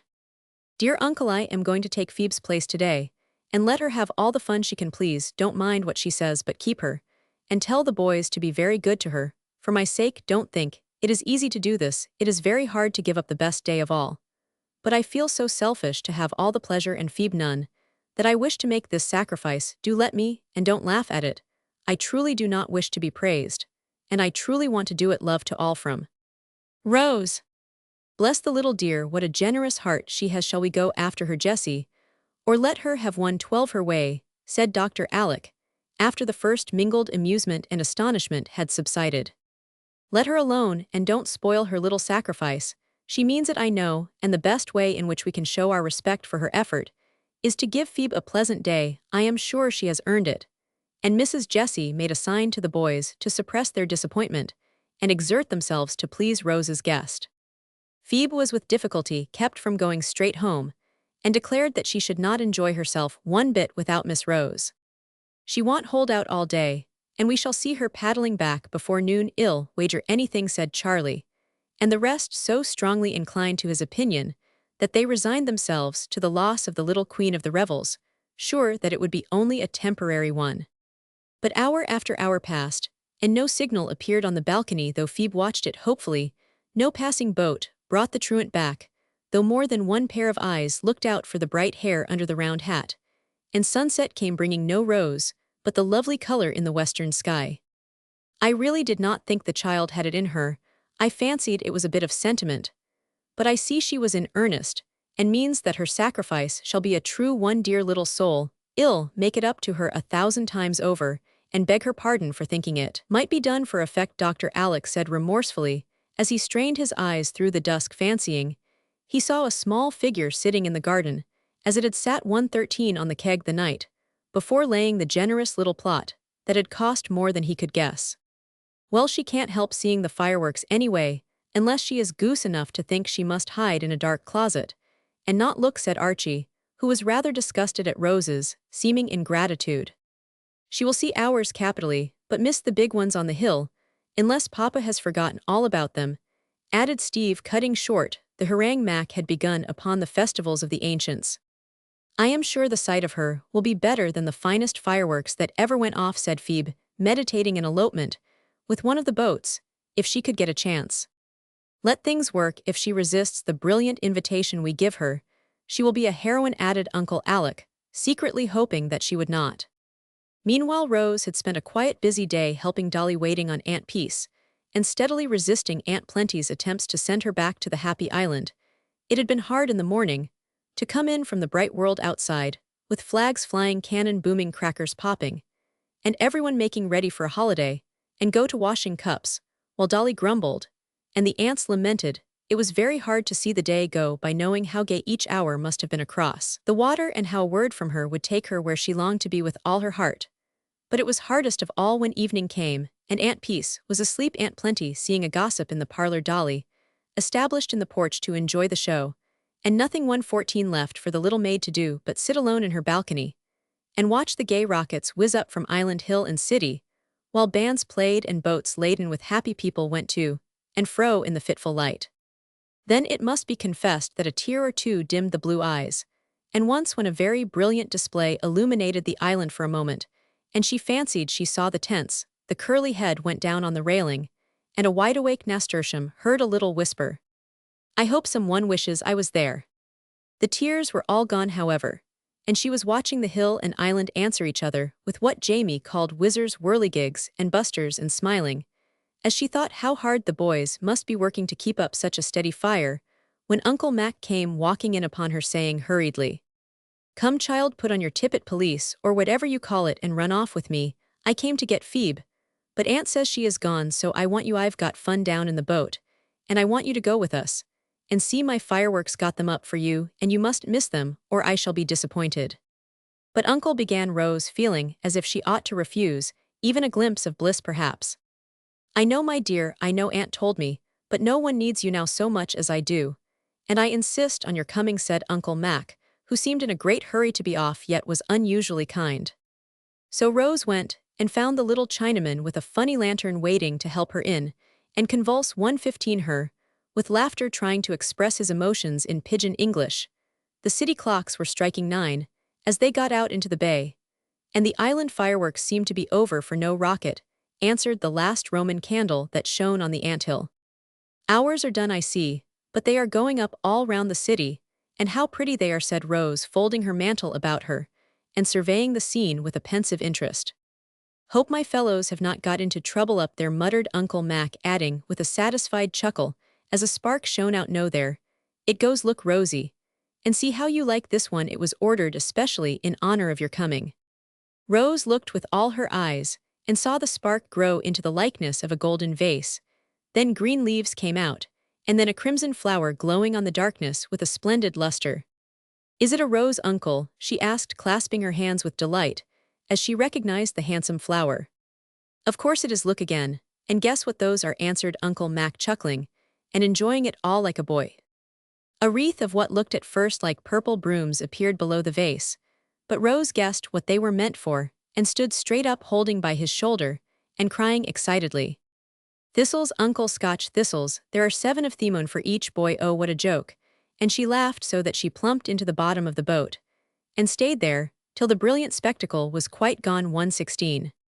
That was rather a neat thing, I flatter myself, said Uncle Mac, page 117. That was rather a neat thing, I flatter myself, said Uncle Mac, page 117. That was rather a neat thing, I flatter myself, said Uncle Mac in high glee, at the success of his illumination. Now, shall I leave you on the island, or take you home again, my good little girl? He added, lifting her up with such a tone of approbation in his voice that Rose kissed him on the spot. Home, please, uncle, and I thank you very, very much for the beautiful firework you got up for me. I am so glad I saw it, and I know I shall dream about it, answered Rose steadily, though a wistful glance went toward the island, now so near that she could smell powder, and see shadowy figures flitting about. Home they went, and Rose fell asleep, saying to herself, it was harder than I thought, but I am glad I did it, and I truly don't want any reward but Phoebe's pleasure. Chapter Roman 11. Poor Mac. Rose's sacrifice was a failure in one respect, for though the elders loved her the better for it, and showed that they did, the boys were not inspired with the sudden respect which she had hoped for. In fact, her feelings were much hurt by overhearing Archie say that he couldn't see any sense in it, and the prince added another blow by pronouncing her the queerest chicken ever seen. It is apt to be so, and it is hard to bear, for though we do not want trumpets blown, we do like to have our little virtues appreciated, and cannot help feeling disappointed if they are not. A time soon came, however, when Rose, quite unconsciously, won not only the respect of her cousins, but their gratitude and affection likewise. Soon after the island episode, Mac had a sunstroke, and was very ill for some time. It was so sudden that everyone was startled, and for some days the boy's life was in danger. He pulled through, however, and then just as the family were rejoicing, a new trouble appeared which cast a gloom over them all. 1:19. Poor Mac's eyes gave out, and well they might, for he had abused them, and never being very strong they suffered doubly now. No one dared to tell him the dark predictions of the great oculist who came to look at them, and the boy tried to be patient, thinking that a few weeks of rest would repair the overwork of several years.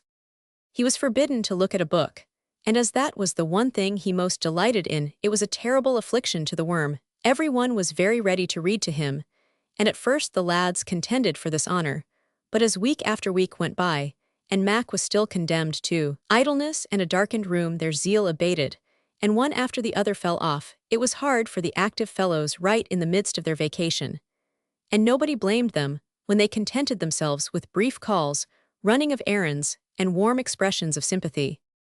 The elders did their best, but Uncle Mac was a busy man. Aunt Jane's reading was of a funereal sort, impossible to listen to long, and the other aunties were all absorbed in their own cares, though they supplied the boy with every delicacy they could invent.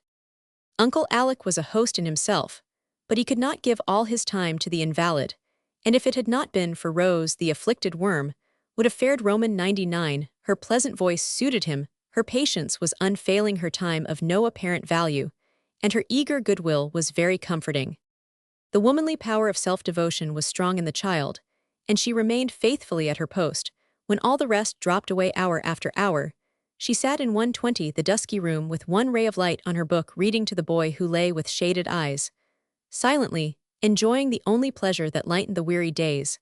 Sometimes he was peevish and hard to please, sometimes he growled, because his reader could not manage the dry books he wished to hear, and sometimes he was so despondent that her heart ached to see him through all these trials. Rose persevered, using all her little arts to please him when he fretted. She was patient when he growled. She plowed bravely through the hard page not dry to her, in one sense, for quiet tears dropped on them now and then. And when Mac fell into a despairing mood, she comforted him with every hopeful word she dared to offer. He said little, but she knew he was grateful, for she suited him better than anyone else. If she was late, he was impatient. When she had to go, he seemed forlorn. And when the tired head ached worst, she could always soothe him to sleep, crooning the old songs her father used to love. "I don't know what I should do without that child," Aunt Jane often said. "She's worth all those racketing fellows put together," Mac would add, fumbling about to discover if the little chair was ready for her coming. That was the sort of reward Rose liked, the thanks that cheered her, and whenever she grew very tired, one look at the green shade, the curly head so restless on the pillow, and the poor groping hands touched her tender heart and put new spirit into the weary voice. 121. She did not know how much she was learning, both from the books she read and the daily sacrifices she made. Stories and poetry were her delight, but Mac did not care for them, and since his favorite Greeks and Romans were forbidden, he satisfied himself with travels, biographies, and the history of great inventions or discoveries. Rose despised this taste at first, but soon got interested in Livingstone's adventures, Hobson's stirring life in India, and the brave trials and triumphs of Watt and Arkwright, Fulton and Palissy. The Potter, the true strong books helped the dreamy girl. Her faithful service and sweet patience touched and won the boy, and long afterward, both learned to see how useful those seemingly hard and weary hours had been to them. One bright morning, as Rose sat down to begin a fat volume entitled History of the French Revolution, expecting to come to great grief over the long names, Mac, who was lumbering about the room like a blind bear, stopped her by asking abruptly, "What day of the month is it?" "The 7th of August, I believe." "More than half my vacation gone, and I've only had a week of it. I call that hard," and he groaned dismally. "So it is, but there is more to come, and you may be able to enjoy that." "May be able, I will be able. Does that old noodle think I'm going to stay stived up here much longer?" "I guess he does, unless your eyes get on faster than they have yet." 122. "Has he said anything more lately?" "I haven't seen him, you know. Shall I begin? This looks rather nice." "Read away, it's all one to me." And Mac cast himself down upon the old lounge, where his heavy head felt easiest. Rose began with great spirit, and kept on gallantly for a couple of chapters, getting over the unpronounceable names with unexpected success. She thought for her listener, did not correct her once, and lay so still. She fancied he was deeply interested. All of a sudden, she was arrested in the middle of a fine paragraph by Mac, who sat bolt upright, brought both feet down with a thump, and said in a rough, excited tone, "Stop, I don't hear a word, and you may as well save your breath to answer my question." "What is it?" asked Rose, looking uneasy, for she had something on her mind, and feared that he suspected what it was. His next words proved that she was right. "Now look here, I want to know something, and you've got to tell me." "Please don't," began Rose beseechingly. "You must, or ill pull off this shade, and stare at the sun as hard as ever I can stare. Come now." And he half rose, as if ready to execute the threat. I will tell if I know, but don't be reckless, and do anything so crazy as that," cried Rose in great distress. "Very well then, listen, and don't dodge as everyone else does. Didn't the doctor think my eyes worse the last time he came? Mother won't say, but you shall." 123. "I believe he did," faltered Rose. "I thought so." "Did he say I should be able to go to school when it begins?" "No." Mac very low. That was all, but Rose saw her cousin set his lips together and take a long breath, as if she had hit him hard. He bore the disappointment bravely, however, and asked quite steadily in a minute, "How soon does he think I can study again?"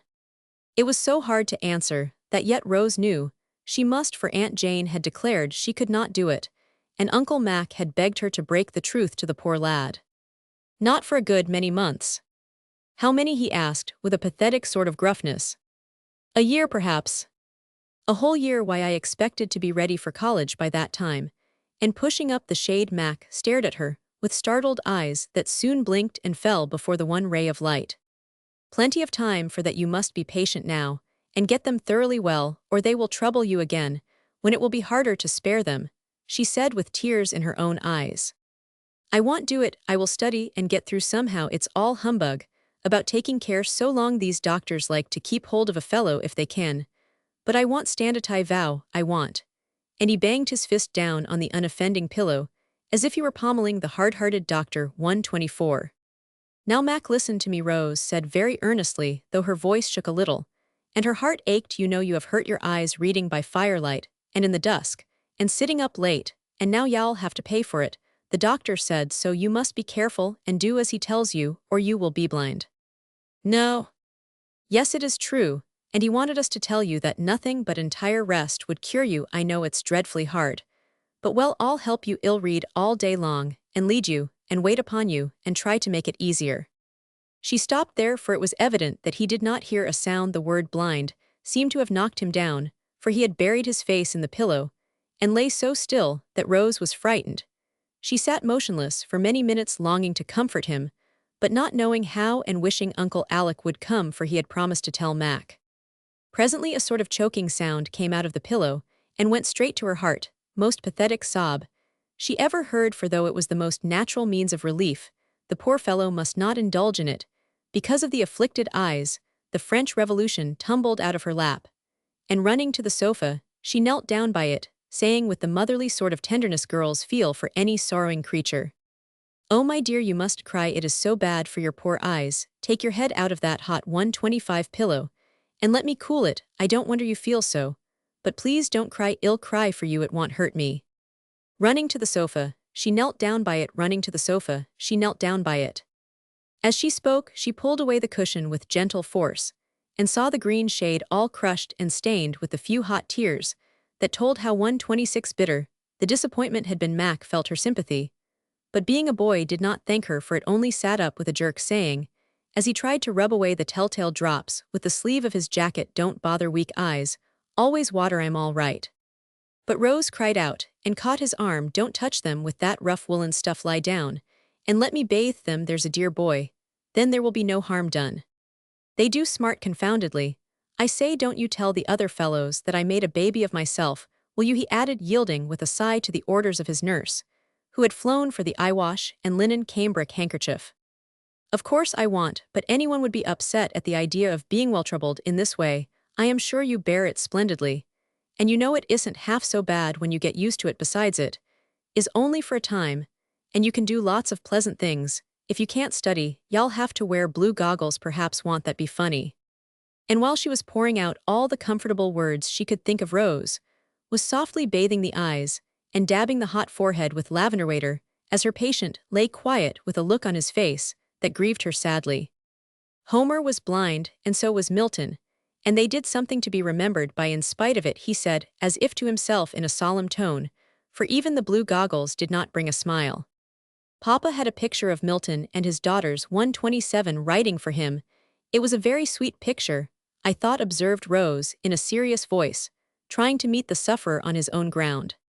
"Perhaps I could study if someone read, and did the eye part. Do you suppose I could by and by?" he asked with a sudden ray of hope. "I dare say, if your head is strong enough. This sunstroke, you know, is what upset you, and your brains need rest, the doctor says. I'll have a talk with the old fellow next time he comes and find out just what I may do. Then I shall know where I am. What a fool I was that day to be stewing my brains and letting the sun glare on my book till the letters danced before me. I see 'em now, when I shut my eyes, black balls bobbing round and stars, and all sorts of queer things. Wonder if all blind people do. Don't think about them. I'll go on reading. Shall I? We shall come to the exciting part soon, and then y'all forget all this," suggested Rose. "No, I never shall forget. Hang the old revolution. I don't want to hear another word of it. My head aches, and I am hot. Oh, wouldn't I like to go for a pull in the stormy petrel?" And poor Mac tossed about, as if he did not know what to do with himself. "Let me sing, and perhaps y'all drop off, then the day will seem shorter," said Rose, taking up a fan and sitting down beside him. "Perhaps I shall. I didn't sleep much last night, and when I did I dreamed like fun. See here, you tell the people that I know, and it's all right, and 128, I don't want them to talk about it, or howl over me. that's all now drone away and ill try to sleep wish I could for a year, and wake up cured. Oh I wish you could. Rose said it so fervently that Mac was moved to grope for her apron, and hold on to a corner of it, as if it was comfortable to feel her near him, but all he said was, "You are a good little soul, Rosie, give us the Berks that is a drowsy one, that always sends me off." Quite contented with this small return for all her sympathy, Rose waved her fan, and sang in a dreamy tone, the pretty Scotch air the burden of which is, "Bonnie lassie, will ye gang, to the Berks of Aberfeldy." Whether the lassie went or not I cannot say, but the laddie was off to the land of Nod, in about 10 minutes, quite worn out with hearing the bad tidings, and the effort to bear them manfully. Chapter Roman 12, The Other Fellows. Rose did tell the people what had passed, and no one howled over Mac or said a word to trouble him. He had his talk with the doctor, and got very little comfort out of it, for he found that just what he might do was nothing at all, though the prospect of some study by, and by if all went well gave him courage to bear the woes of the present. Having made up his mind to this, he behaved so well that everyone was astonished, never having suspected so much manliness in the quiet worm. The boys were much impressed both by the greatness of the affliction which hung over him, and by his way of bearing it. They were very good to him, but not always particularly wise in their attempts to cheer and amuse, and Rose often found him much downcast. After a visit of condolence from the clan, she still kept her place as head nurse and chief reader, though the boys did their best in an irregular sort of way. They were rather taken aback sometimes at finding Rose's services preferred to theirs, and privately confided to one another that old Mac was 130 getting fond of being mollycoddled. But they could not help seeing how useful she was, and owning that she alone had remained faithful, a fact which caused some of them much secret compunction now and then. Rose felt that she ruled in that room, if nowhere else, for Aunt Jane left a great deal to her, finding that her experience with her invalid father fitted her for a nurse. And in a case like this, her youth was an advantage, rather than a drawback. Mac soon came to think that no one could take care of him so well as Rose, and Rose soon grew fond of her patient, though at first she had considered this cousin the least attractive of the 7. He was not polite and sensible like Archie, nor gay and handsome like Prince Charlie, nor neat and obliging like Steve, nor amusing like the brats, nor confiding and affectionate like little Jamie. He was rough, absent-minded, careless, and awkward, rather priggish, and not at all agreeable to a dainty, beauty-loving girl like Rose. But when his trouble came upon him, she discovered many good things in this cousin of hers, and learned not only to pity, but to respect and love the poor worm who tried to be patient, brave, and cheerful, and found it a harder task than any one guessed, except the little nurse who saw him in his gloomiest moods. She soon came to think that his friends did not appreciate him, and upon one occasion was moved to free her mind in a way that made a deep impression on the boys. Vacation was almost over, and the time drawing near when Mac would be left outside the happy school world. 131, which he so much enjoyed. This made him rather low in his mind, and his cousins exerted themselves to cheer him up, especially one afternoon, when a spasm of devotion seemed to seize them all. Jamie trudged down the hill with a basket of blackberries, which he had picked all his own self, as his scratched fingers and stained lips plainly testified. Will and Geordie brought their puppies to beguile the weary hours, and the 3 elder lads called to discuss baseball, cricket, and kindred subjects, eminently fitted to remind the invalid of his privations. Rose had gone to drive with Uncle Alec, who declared she was getting as pale as a potato sprout, living so much in a dark room, but her thoughts were with her boy all the while, and she ran up to him the moment she returned to find things in a fine state of confusion. With the best intentions in life, the lads had done more harm than good, and the spectacle that met Nurse Rose's eye was a trying one. The puppies were yelping, the small boys romping, and the big boys all talking at once. The curtains were up, the room close, berries scattered freely about. Mac's shade half off his cheeks, flushed, his temper ruffled, and his voice loudest of all as he disputed hotly with Steve about lending certain treasured books which he could no longer use. The spectacle that met Nurse Rose's eye was a trying one. Page 13. The spectacle that met Nurse Rose's eye was a trying one. Page 131.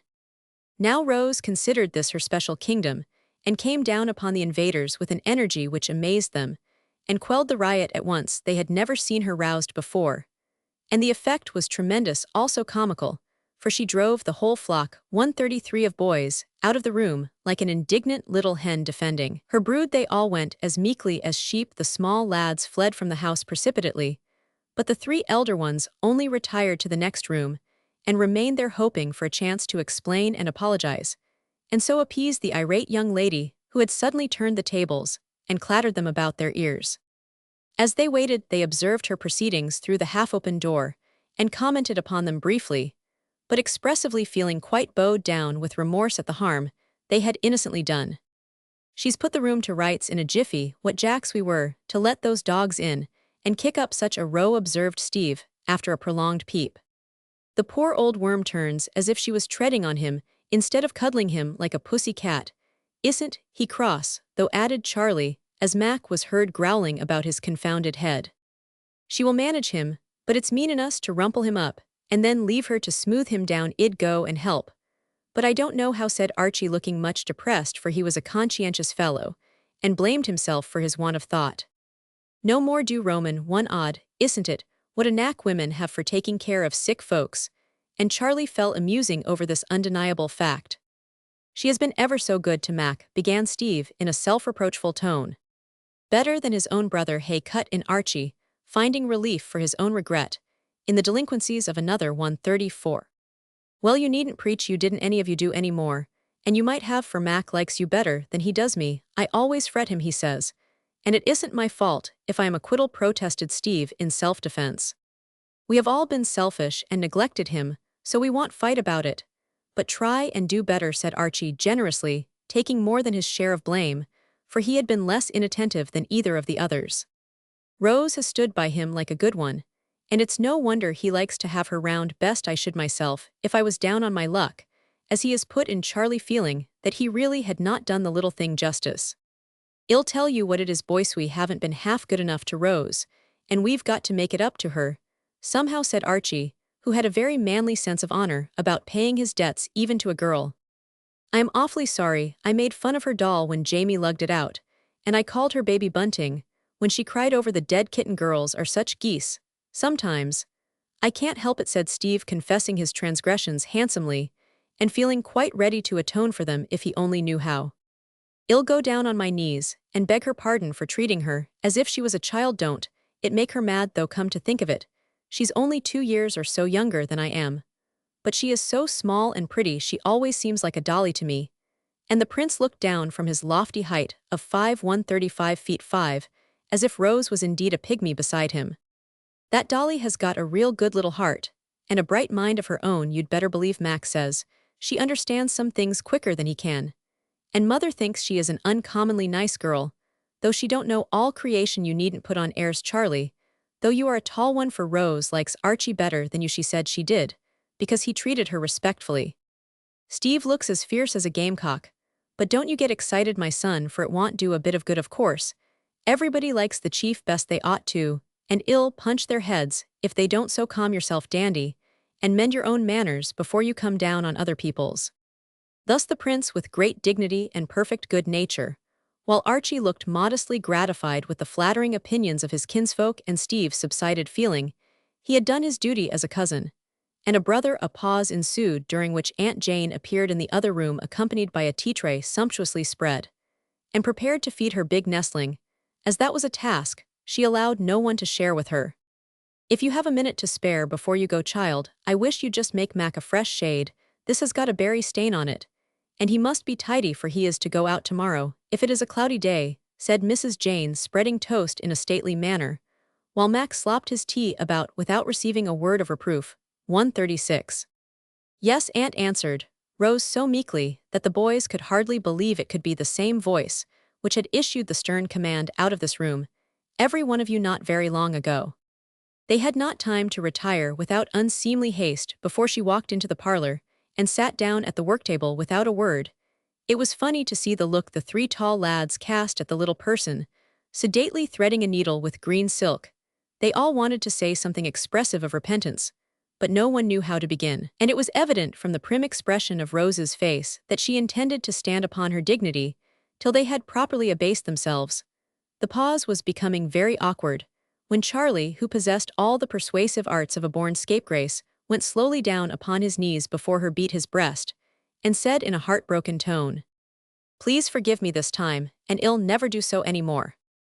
It was very hard to keep sober, but Rose managed it and answered gravely, "It is Mac's pardon you should ask, not mine, for you haven't hurt me, and I shouldn't wonder if you had him a great deal with all that light and racket, and talk about things that only worry him." "Do you really think we've hurt him, cousin?" asked Archie with a troubled look, while Charlie settled down in a remorseful heap among the table legs.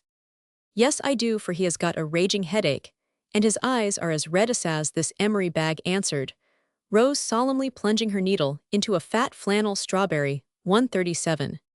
Steve tore his hair, metaphorically speaking, for he clutched his cherished topknot and wildly disheveled it, as if that was the heaviest penance he could inflict upon himself at such short notice. Charlie laid himself out flat, melodramatically begging someone to take him away and hang him, but Archie, who felt worst of all, said nothing, except to vow within himself that he would read to Mac, till his own eyes were as red as a dozen emery bags combined. Seeing the wholesome effects of her treatment upon these culprits, Rose felt that she might relent and allow them a gleam of hope. She found it impossible to help trampling upon the prostrate prince, a little in words at least, for he had hurt her feelings oftener than he knew, so she gave him a thimble pie on the top of his head, and said with the air of an infinitely superior being, "Don't be silly, but get up, and I'll tell you something much better to do than sprawling on the floor and getting all over lint." Charlie obediently sat himself upon a hassock at her feet. The other sinners drew near to catch the words of wisdom about to fall from her lips, and Rose, softened by this gratifying humility, addressed them in her most maternal tone. "Now, boys, if you really want to be good to Mac, you can do it in this way. Don't keep talking about things he can't do or go. And tell what fun you have had batting your ridiculous balls about. Get some nice book, and read quietly, cheer him up about school, and offer to help him study by, and by you can do that better than I, because I am only a girl. 138, and don't learn Greek and Latin, and all sorts of headachy stuff." "Yes, but you can do heaps of things better than we can, you've proved that," said Archie with an approving look that delighted Rose, though she could not resist giving Charlie one more rebuke, by saying with a little bridling up of the head, and a curl of the lip that wanted to smile instead, "I am glad you think so, though I am a queer chicken." This scathing remark caused the prince to hide his face for shame, and Steve to erect his head in the proud consciousness that this shot was not meant for him. Archie laughed, and Rose, seeing a merry blue eye winking at her from behind two brown hands, gave Charlie's ear a friendly tweak and extended the olive branch of peace. "Now we'll all be good and plan nice things for poor Mac," she said, smiling so graciously that the boys felt as if the sun had suddenly burst out from behind a heavy cloud and was shining with great brilliancy. The storm had cleared the air, and quite a heavenly calm succeeded, during which plans of a most varied and surprising sort were laid for everyone burned to make noble sacrifices upon the shrine of poor Mac, and Rose was the guiding star to whom the others looked with most gratifying submission. Of course, this elevated state of things could not endure long, but it was very nice while it lasted, and left an excellent effect upon the minds of all, when the first ardor had subsided. 139. "There, that's ready for tomorrow, and I do hope it will be cloudy," said Rose, as she finished off the new shade, the progress of which the boys had watched with interest. "I'd bespoken an extra sunny day, but I'll tell the clerk of the weather to change it. He's an obliging fellow, and he'll attend to it.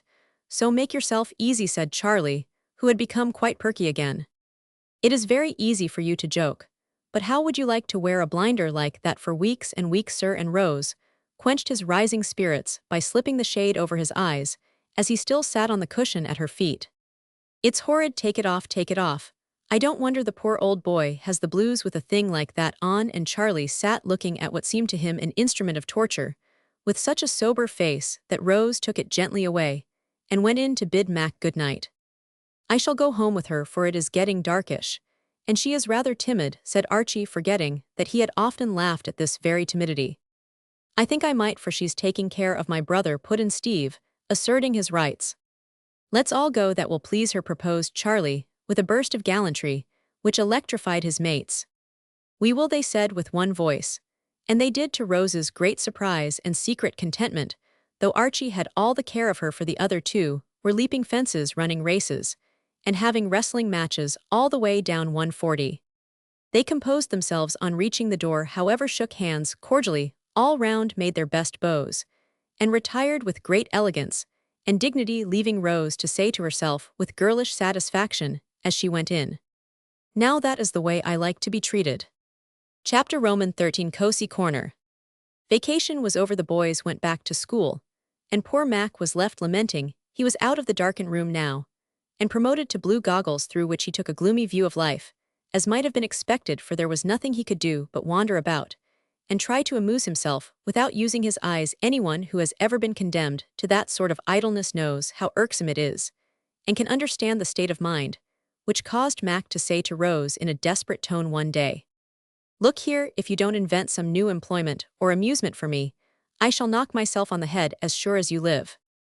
Rose flew to Uncle Alec for advice, and he ordered both patient and nurse to the mountains for a month, with Aunt Jessie and Jamie as escort. Pokey and her mother joined the party, and one bright September morning 6 very happy-looking people were aboard the express train for Portland. Smiling mammas laden with luncheon baskets, and wraps a pretty young girl with a bag of books on her arm, a tall thin lad with his hat over his eyes, and two small 142 children who sat with their short legs straight out before them, and their chubby faces beaming with the first speechless delight of truly traveling.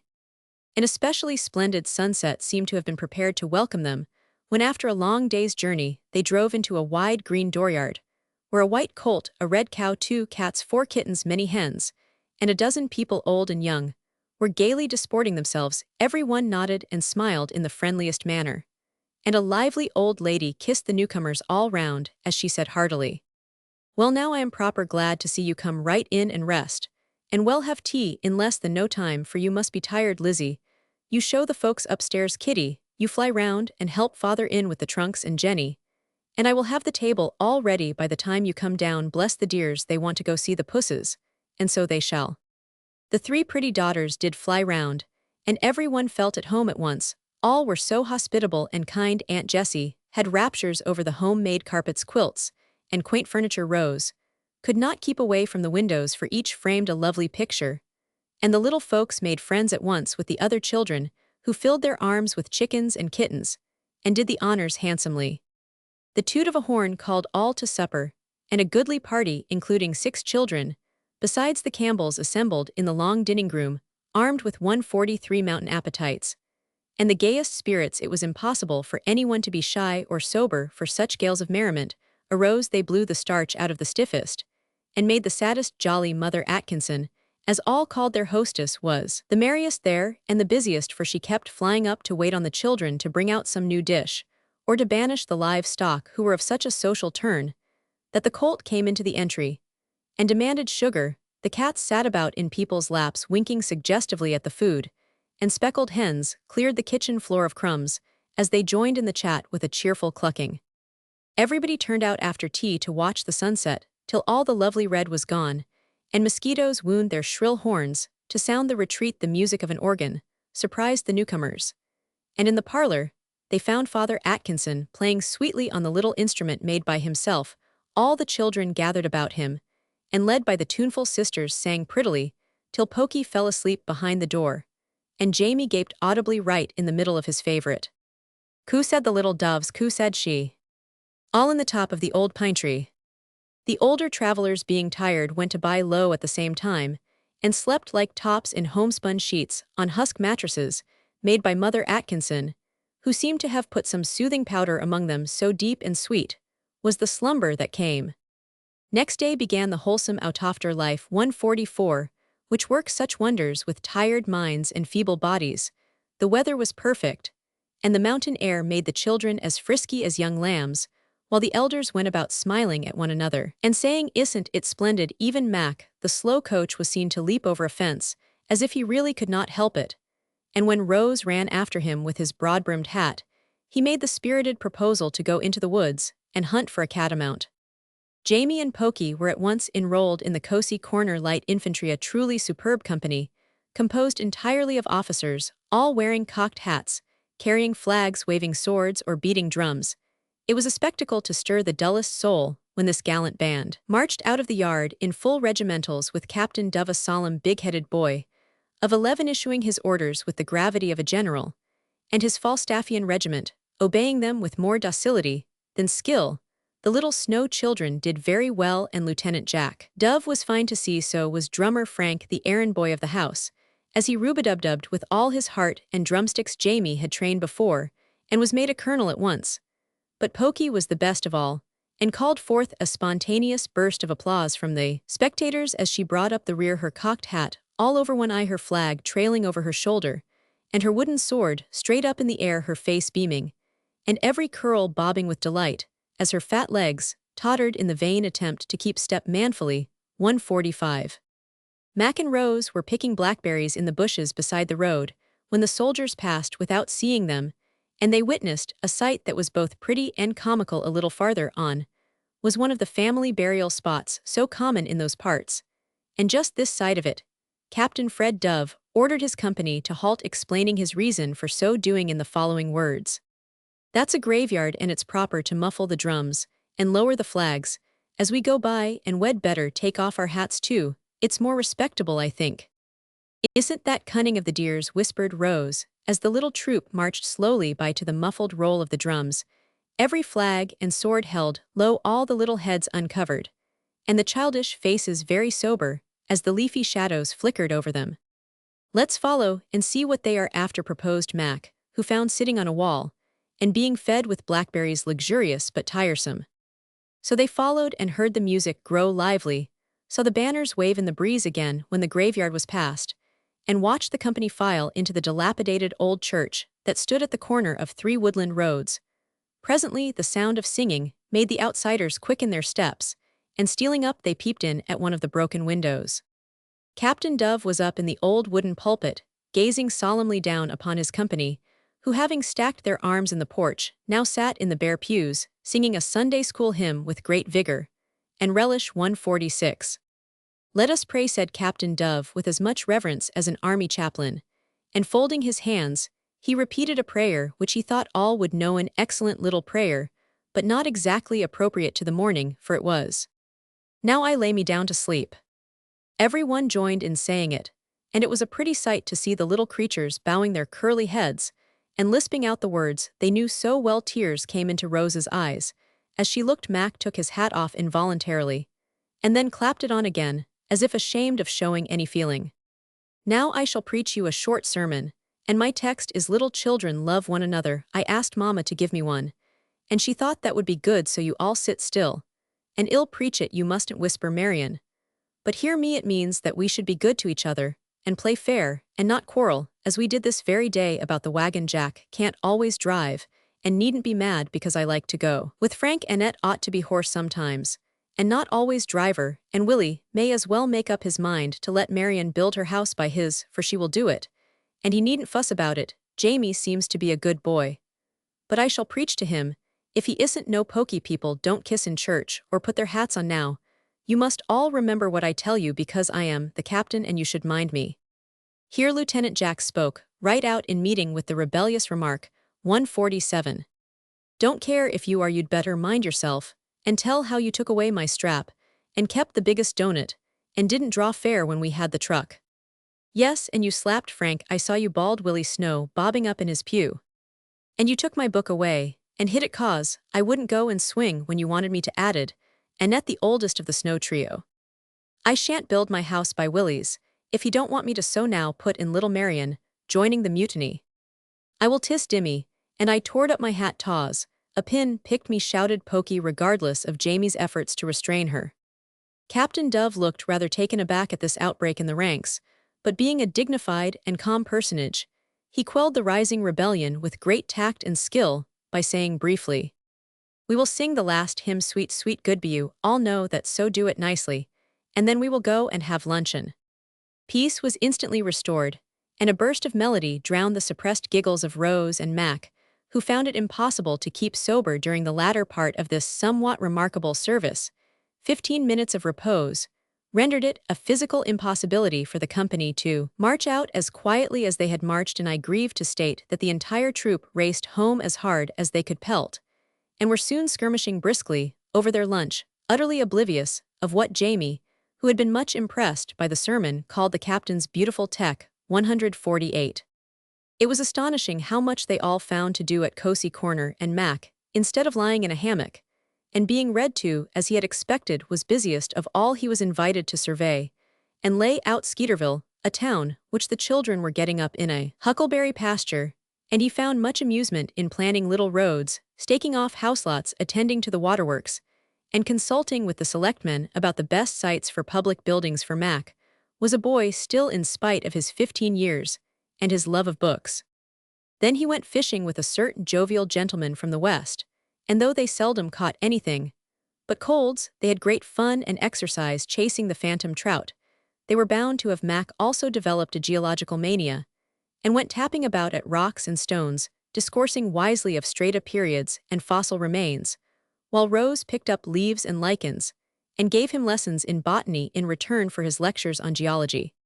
They led a very merry life, for the Atkinson girls kept up a sort of perpetual picnic, and did it so capitally that one was never tired of it, so their visitors throve finely, and long before the month was out, it was evident that Dr. Alec had prescribed the right medicine for his patients. Chapter Roman 14, A Happy Birthday.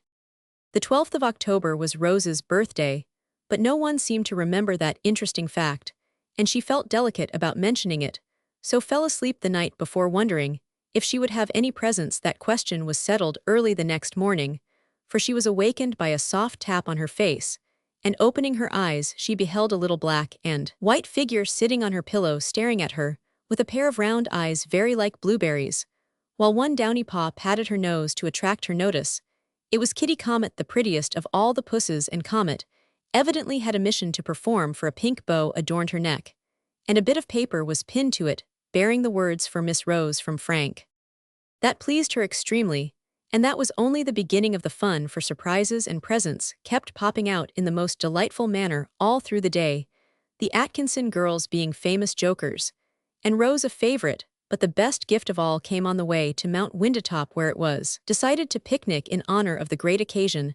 3 jolly 150 loads set off soon after breakfast, for everybody went, and everybody seemed bound to have an extra good time, especially Mother Atkinson, who wore a hat as broad-brimmed as an umbrella, and took the dinner horn to keep her flock from straying away.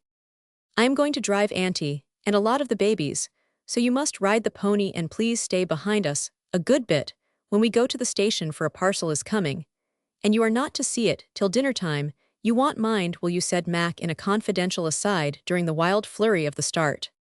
"Not a bit," answered Rose. "It hurts my feelings very much to be told to keep out of the way at any other time, but birthdays and Christmas, it is part of the fun to be blind and stupid, and poked into corners. I'll be ready as soon as you are, Jiglamps.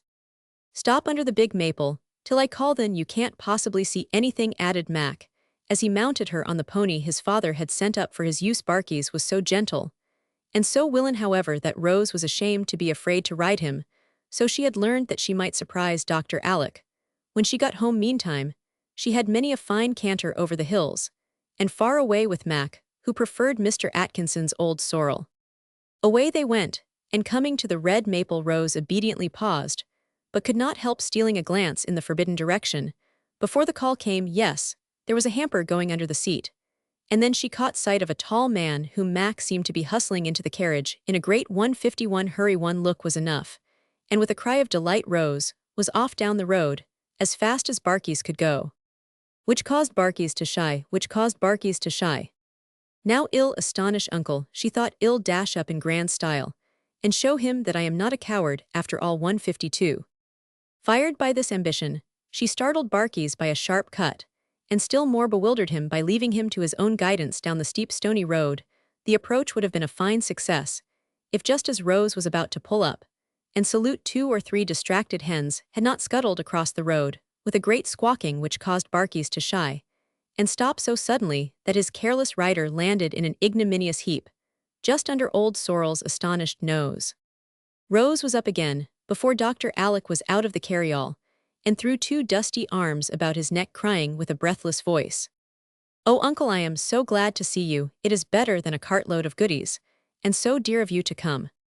But aren't you hurt, child? That was a rough tumble, and I am afraid you must be damaged somewhere," answered the doctor, full of fond anxiety, as he surveyed his girl with pride.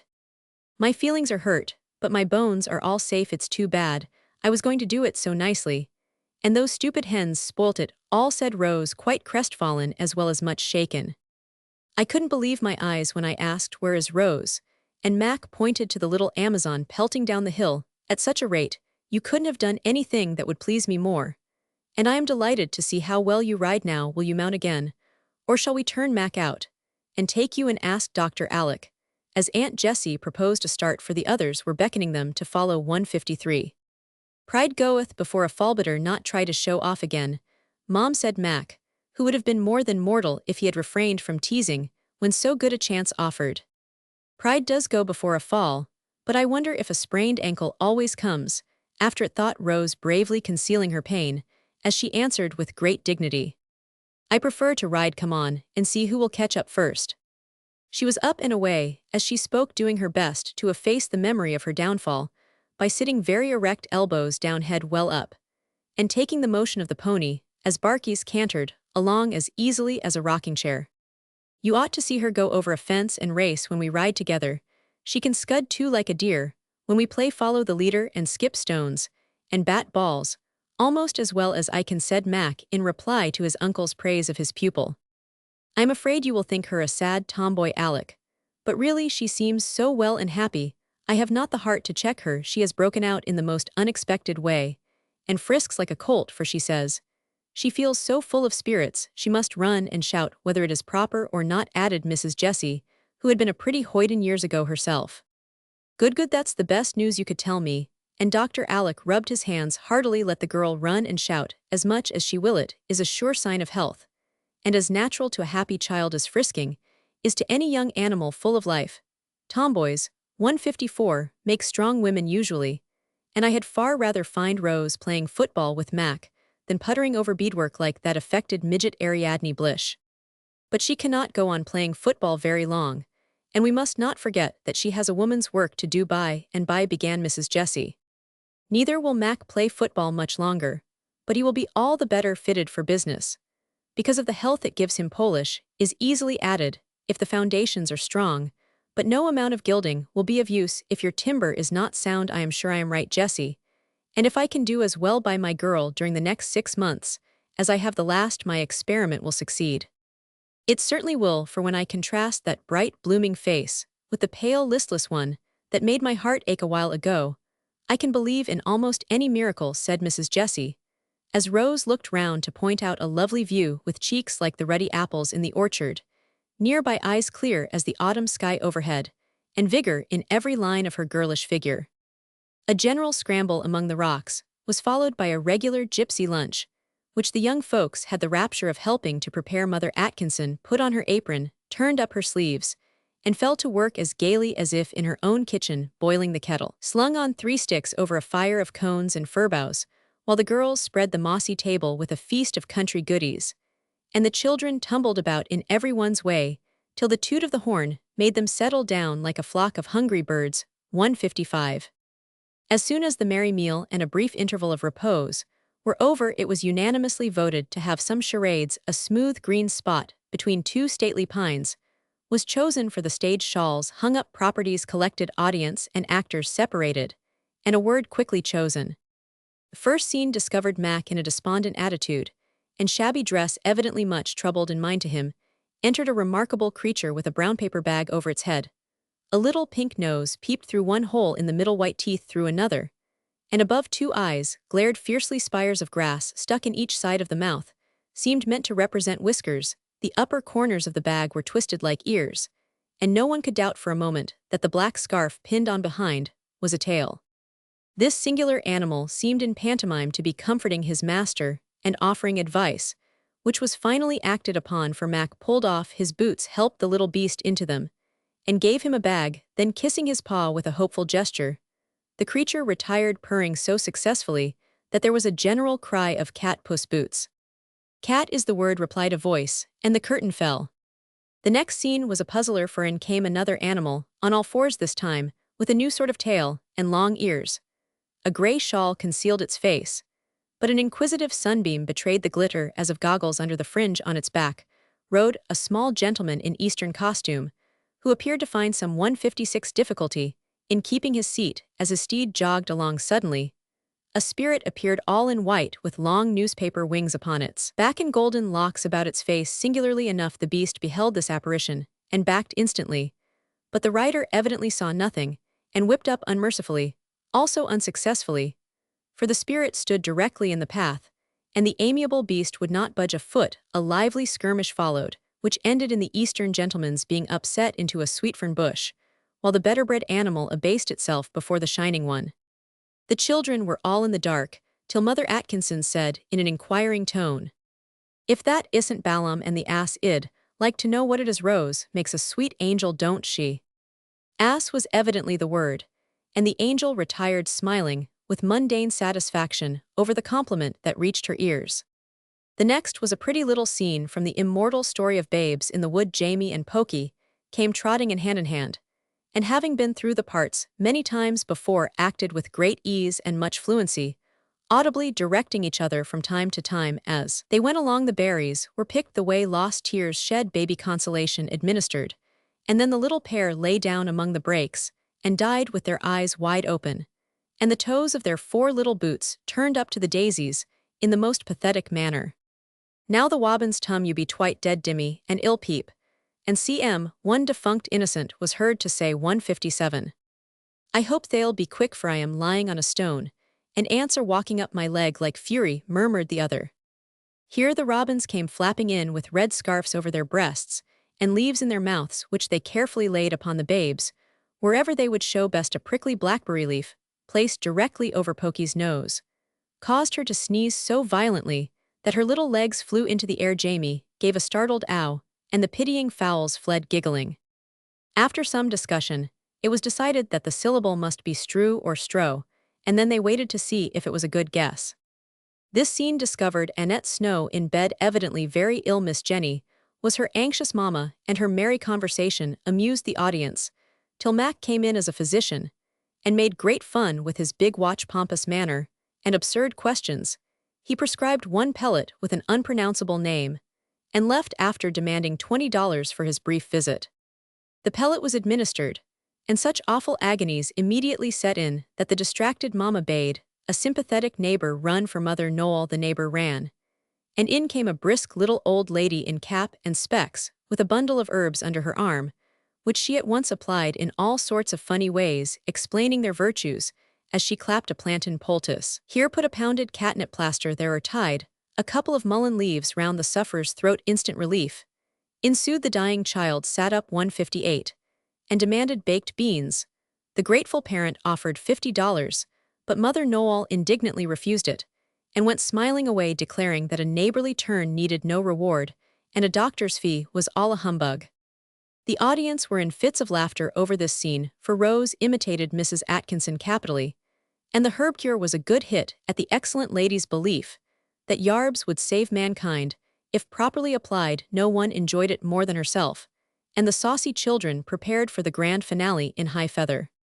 This closing scene was brief, but striking, for 2 trains of cars whizzed in from opposite sides, met with a terrible collision in the middle of the stage, and a general smash-up completed the word catastrophe. "Now let us act a proverb. I've got one already," said Rose, who was dying to distinguish herself in some way before Uncle Alec. So everyone, but Mac the gay Westerner, and Rose took their places on the rocky seats, and discussed the late beautiful and varied charade, in which Pokey frankly pronounced her own scene the bestest of all.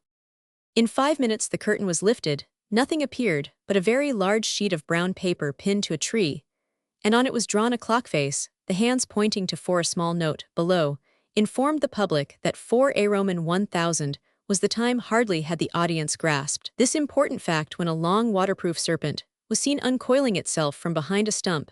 An inchworm, perhaps, would be a better description, for it traveled in the same humpy 159 way as that pleasing reptile. Suddenly, a very wide-awake and active fowl advanced, pecking, chirping, and scratching vigorously.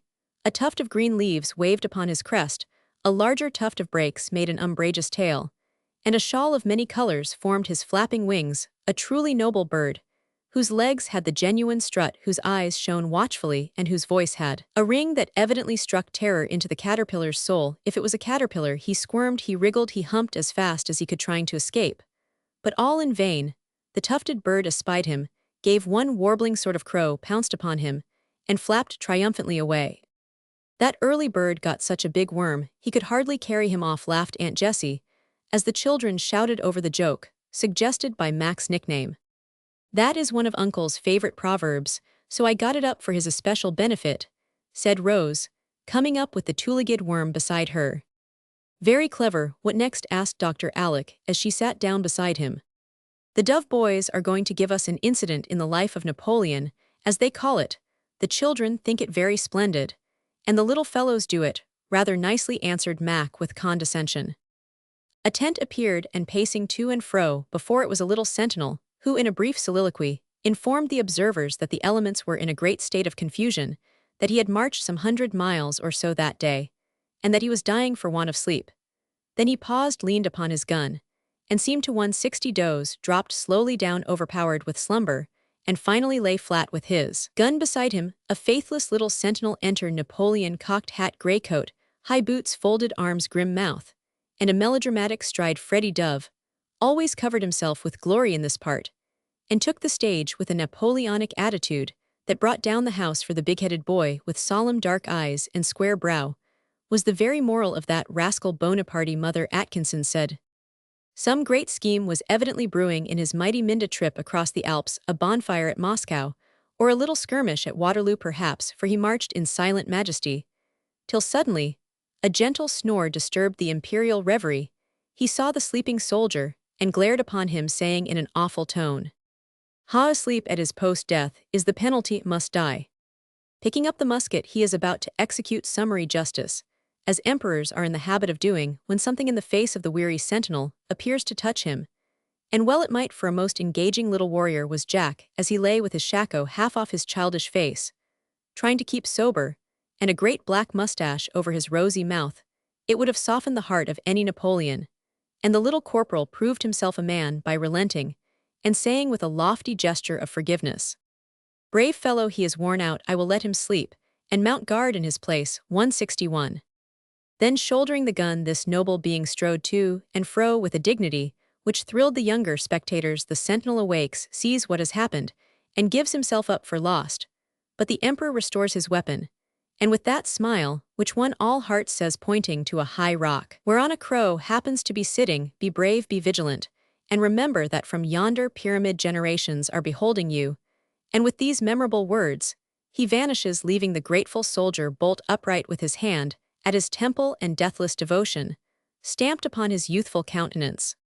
The applause which followed this superb piece had hardly subsided when a sudden splash and a shrill cry caused a general rush toward the waterfall that went gamboling down the rocks, singing sweetly. As it ran, Pokey had tried to gambol also, and had tumbled into a shallow pool, whither Jamie had gallantly followed in a vain attempt to fish her out, and both were paddling about, half frightened, half pleased with the unexpected bath.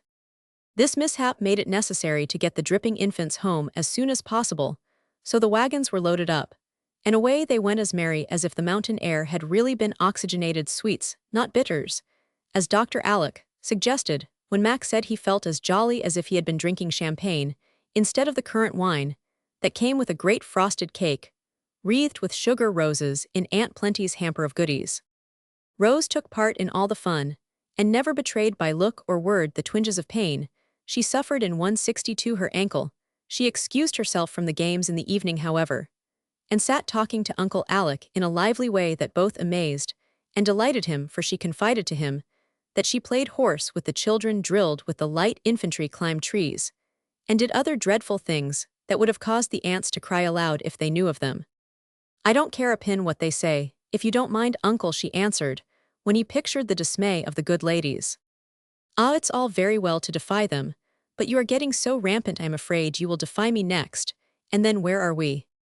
"No, I shouldn't dare, because you are my guardian, and can put me in a straitjacket if you like," and Rose laughed in his face even while she nestled closer with a confiding gesture pleasant to see. "Upon my word, Rosie, I begin to feel like the man who bought an elephant, and then didn't know what to do with him. I thought I had got a pet and plaything for years to come. But here you are growing up like a beanstalk, and I shall find I've got a strong-minded little woman on my hands before I can turn round. There's a predicament for a man and an uncle." Dr. Alec's comic distress was mercifully relieved for the time being by a dance of goblins on the lawn, where the children with pumpkin lanterns on their heads frisked about like will-o'-the-wisps as a parting surprise. When Rose went to bed, she found that Uncle 163 Alec had not forgotten her, for on the table stood a delicate little easel holding two miniatures set in velvet. She knew them both and stood looking at them, till her eyes brimmed over with tears that were both sweet and sad, for they were the faces of her father and mother, beautifully copied from portraits fast fading away.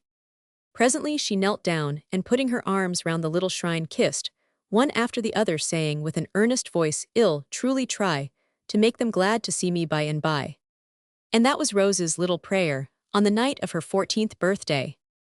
2 days later, the Campbells went home a larger party than when they came, for Dr. Alec was escort, and Kitty Comet was borne in state in a basket with a bottle of milk, some tiny sandwiches, and a doll's dish to drink out of, as well as a bit of carpet to lie on in her palace car, out of which she kept popping her head in the most fascinating manner. There was a great kissing and cuddling, waving of handkerchiefs, and last goodbyes as they went, and when they had started, Mother Atkinson came running after them to tuck in some little pies hot from the oven for the dears, who might get tired of bread and butter during that long day's travel. Another start and another halt, for the Snow children came shrieking up to demand the 3 kittens that Pokey was coolly carrying off in a traveling bag. The unhappy kits were rescued half smothered and restored to their lawful owners, amid dire lamentation from the little kidnapper, who declared 164 that she only took cause they'd want to go with their sister Tommet.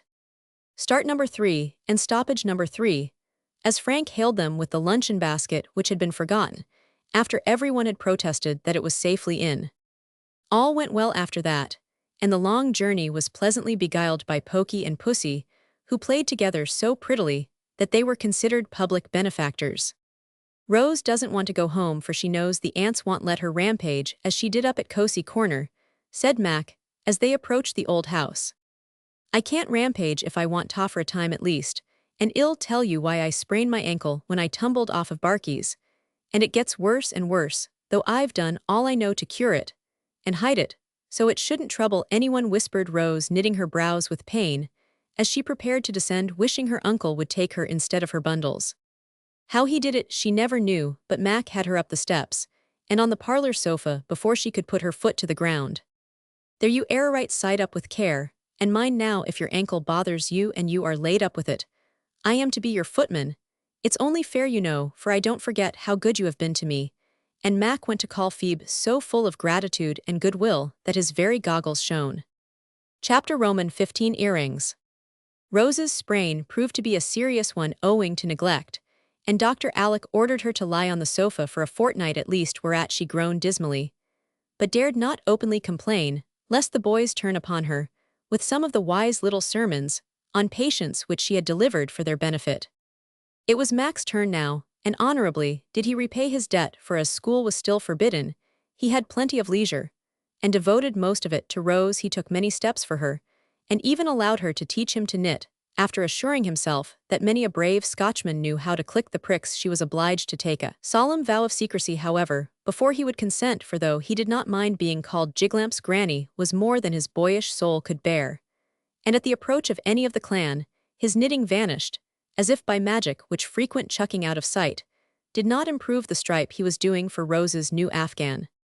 She was busy with this pretty work one bright 166 October afternoon, all nicely established on her sofa in the upper hall, while Jamie and Pokey, lent for her amusement, were keeping house in a corner with Comet and Rose's old doll for their childrens. Presently Phoebe appeared with a card. Rose read.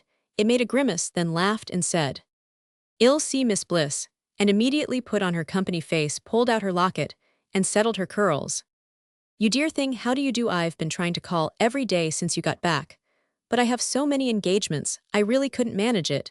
Till today. So glad you are alone, for Mama said I could sit a while.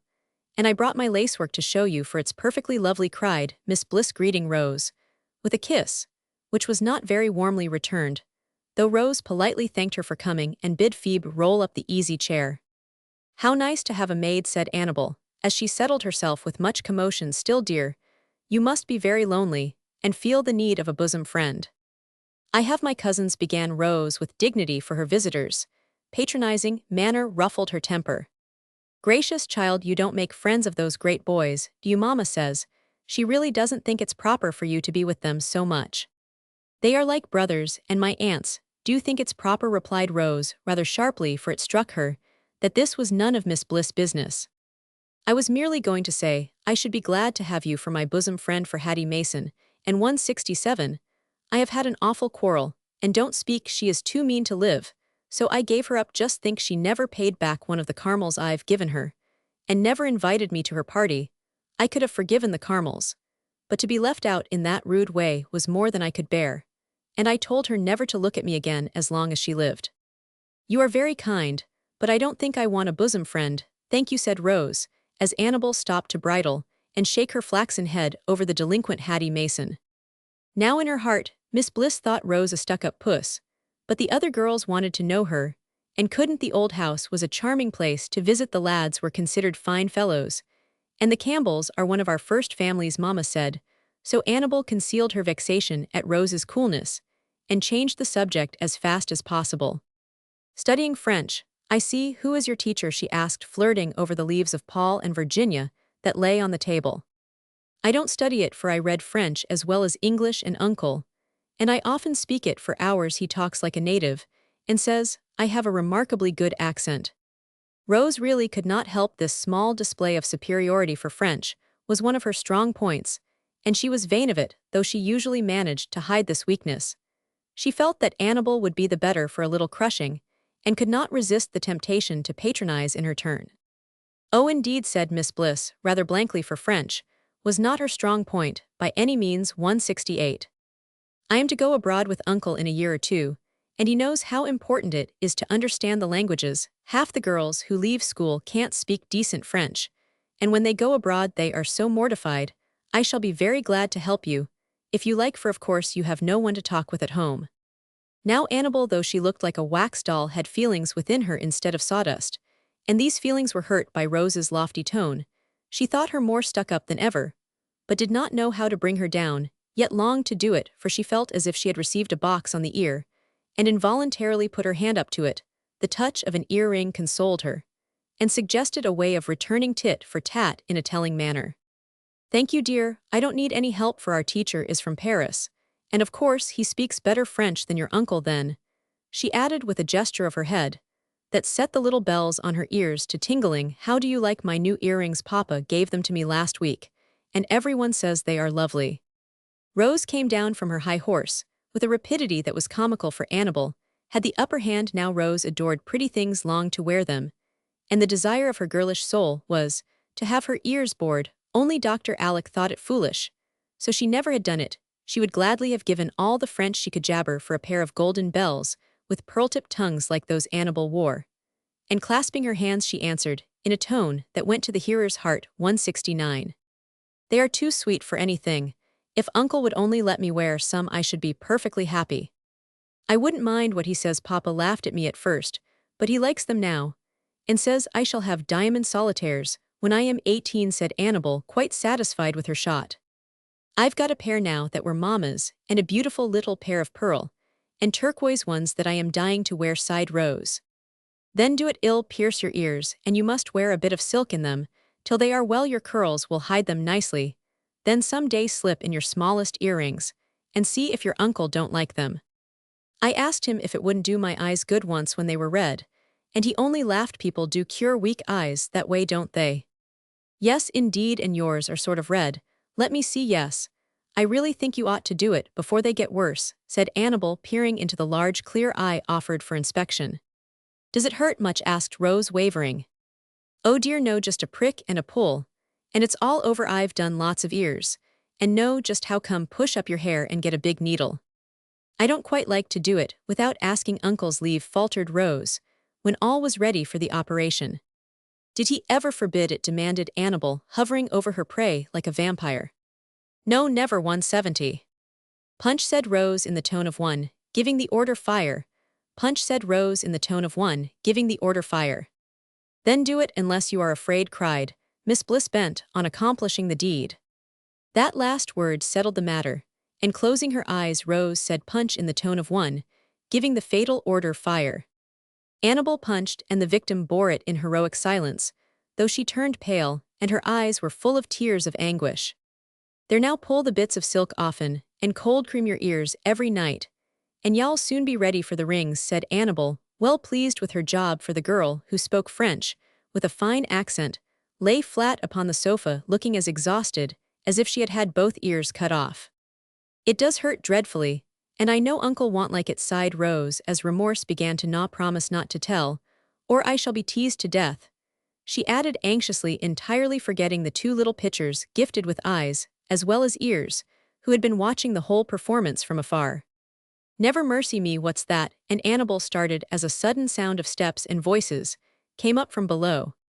It's the boys, hide the needle, do my ears, show, don't breathe, a word whispered, Rose scrambling about to conceal all traces of their iniquity from the sharp eyes of the clan. Up they came all in good order, laden with the proceeds of a nutting expedition, for they always reported to Rose and paid tribute to their queen in the handsomest manner. How many and how big? Well, have a grand 172, roasting frolic, after tea, want we, said Rose, plunging both hands into a bag of glossy brown nuts, while the clan stood at ease and nodded to Annabel. That lot was picked especially for you, Rosie. I got everyone myself, and they are extra whackers, said Mac, presenting a bushel or so. You should have seen Jiglamps when he was after them. He pitched out of the tree and would have broken his blessed old neck if Arch had not caught him, observed Steve, as he lounged gracefully in the window seat. You needn't talk dandy when you didn't know a chestnut from a beech, and kept on thrashing, till I told you of it, retorted Mac, festooning himself over the back of the sofa, being a privileged boy. I don't make mistakes when I thrash, you old worm, so you'd better mind what you are about, answered Steve, without a ray of proper respect for his elder brother. It is getting dark, and I must go or Mama will be alarmed, said Annabel, rising in sudden haste, though she hoped to be asked to remain to the nut party. No one invited her, and all the while she was putting on her things and chatting to Rose, the boys were telegraphing to one another the sad fact that someone ought to escort the young lady home. Not a boy felt heroic enough to cast himself into the breach, however. Even polite Archie shirked the duty, saying to Charlie, as they quietly slipped into an adjoining room, I am not going to do all the gallivanting, let Steve take that chit home and show his manners. 173. I'll be hanged if I do, answered Prince, who disliked Miss Bliss, because she tried to be coquettish with him. Then I will, and to the dismay of both recreant lads, Dr. Alec walked out of the room to offer his services to the chit. He was too late, however, for Mac, obeying a look from Rose, had already made a victim of himself, and trudged meekly away, wishing the gentle Annabel at the bottom of the Red Sea. Then I will take this lady down to tea, as the other one has found a gentleman to go home with her. I see the lamps are lighted below, and I smell a smell which tells me that Auntie has something extra nice for us tonight. As he spoke, Dr. Alec was preparing to carry Rose downstairs as usual, but Archie and Prince rushed forward, begging with penitent eagerness for the honor of carrying her.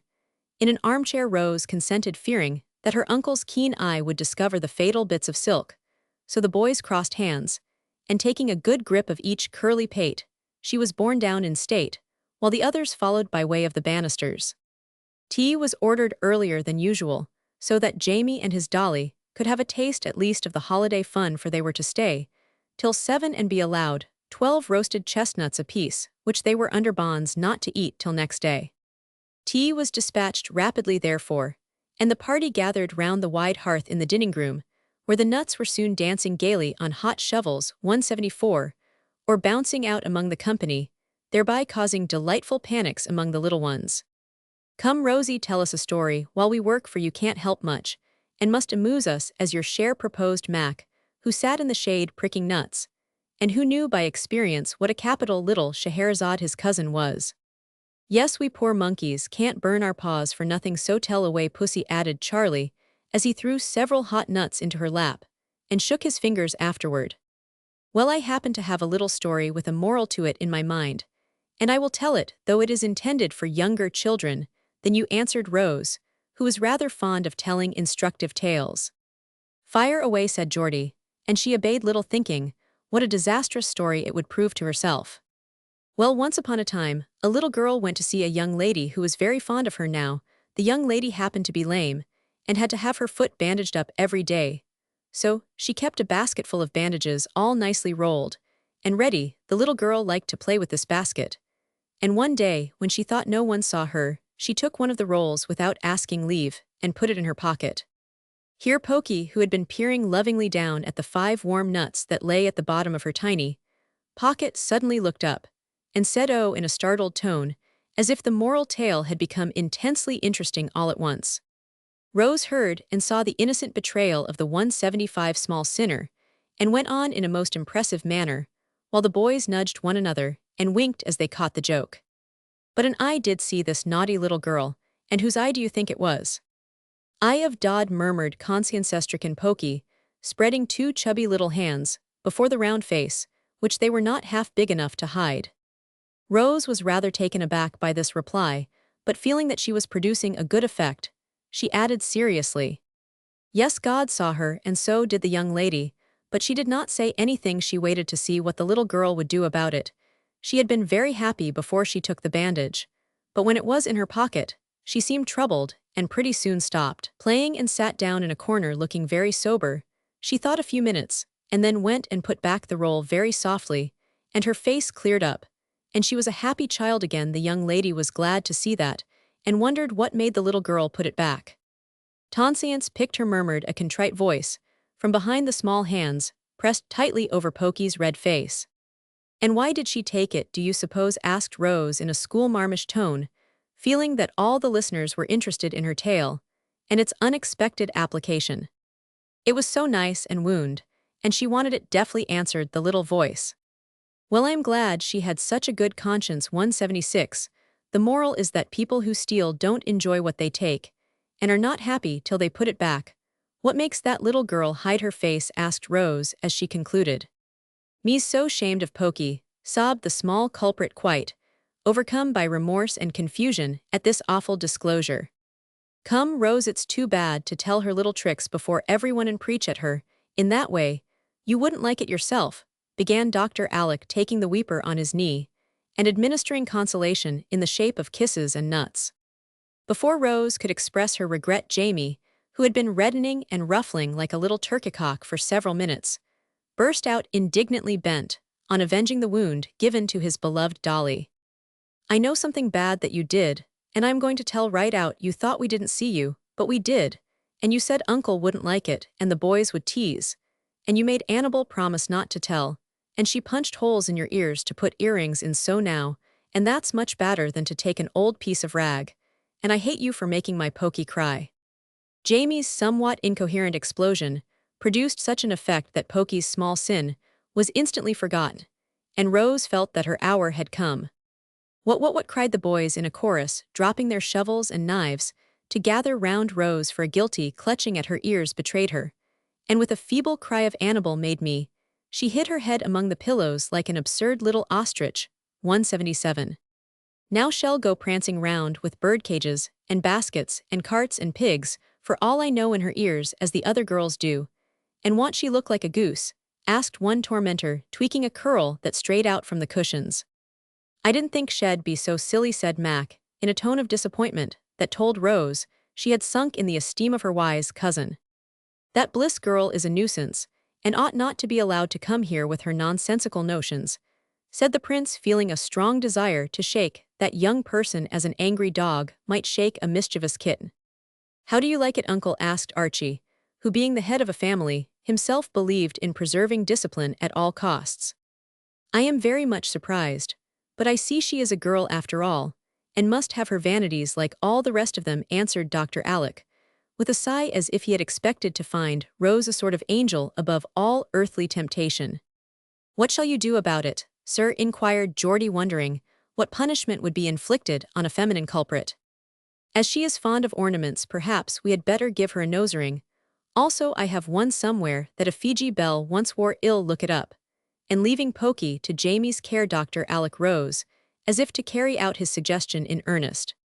Good, well, do it right away. Here's a gimlet, so you hold her, boys, while I get her dear little nose all ready," cried Charlie, whisking away 178 the pillows, as the other boys danced about the sofa in true Fiji style. It was a dreadful moment for Rose, could not run away, could only grasp her precious nose with one hand and extend the other, crying distractedly, "Oh, uncle, save me, save me." Of course he saved her, and when she was securely barricaded by his strong arm, she confessed her folly in such humiliation of spirit that the lads, after a good laugh at her, decided to forgive her, and lay all the blame on the tempter Annabel. Even Dr. Alec relented so far as to propose 2 gold rings for the ears, instead of 1 copper one for the nose, a proceeding which proved that if Rose had all the weakness of her sex for jewelry, he had all the inconsistency of his, in giving a pretty penitent exactly what she wanted spite of his better judgment. Chapter Romans 16 Bread and Buttonholes. "What in the world is my girl thinking about all alone here with such a solemn face?" asked Dr. Alec, coming into the study one November day to find Rose sitting there with folded hands and a very thoughtful aspect. "Uncle, I want to have some serious conversation with you, if you have time," she said, coming out of a brown study, as if she had not heard his question. "I am entirely at your service, and most happy to listen," he answered in his politest manner, for when Rose put on her womanly little airs, he always treated her with a playful sort of respect that pleased her very much. Now, as he sat down beside her, she said very soberly, "I've been trying to decide what trade I would learn, and I want you to advise me." "Trade, my dear?" And Dr. Alec looked so astonished that she hastened to explain. "I forgot that you didn't hear the talk about it up at Cosey Corner.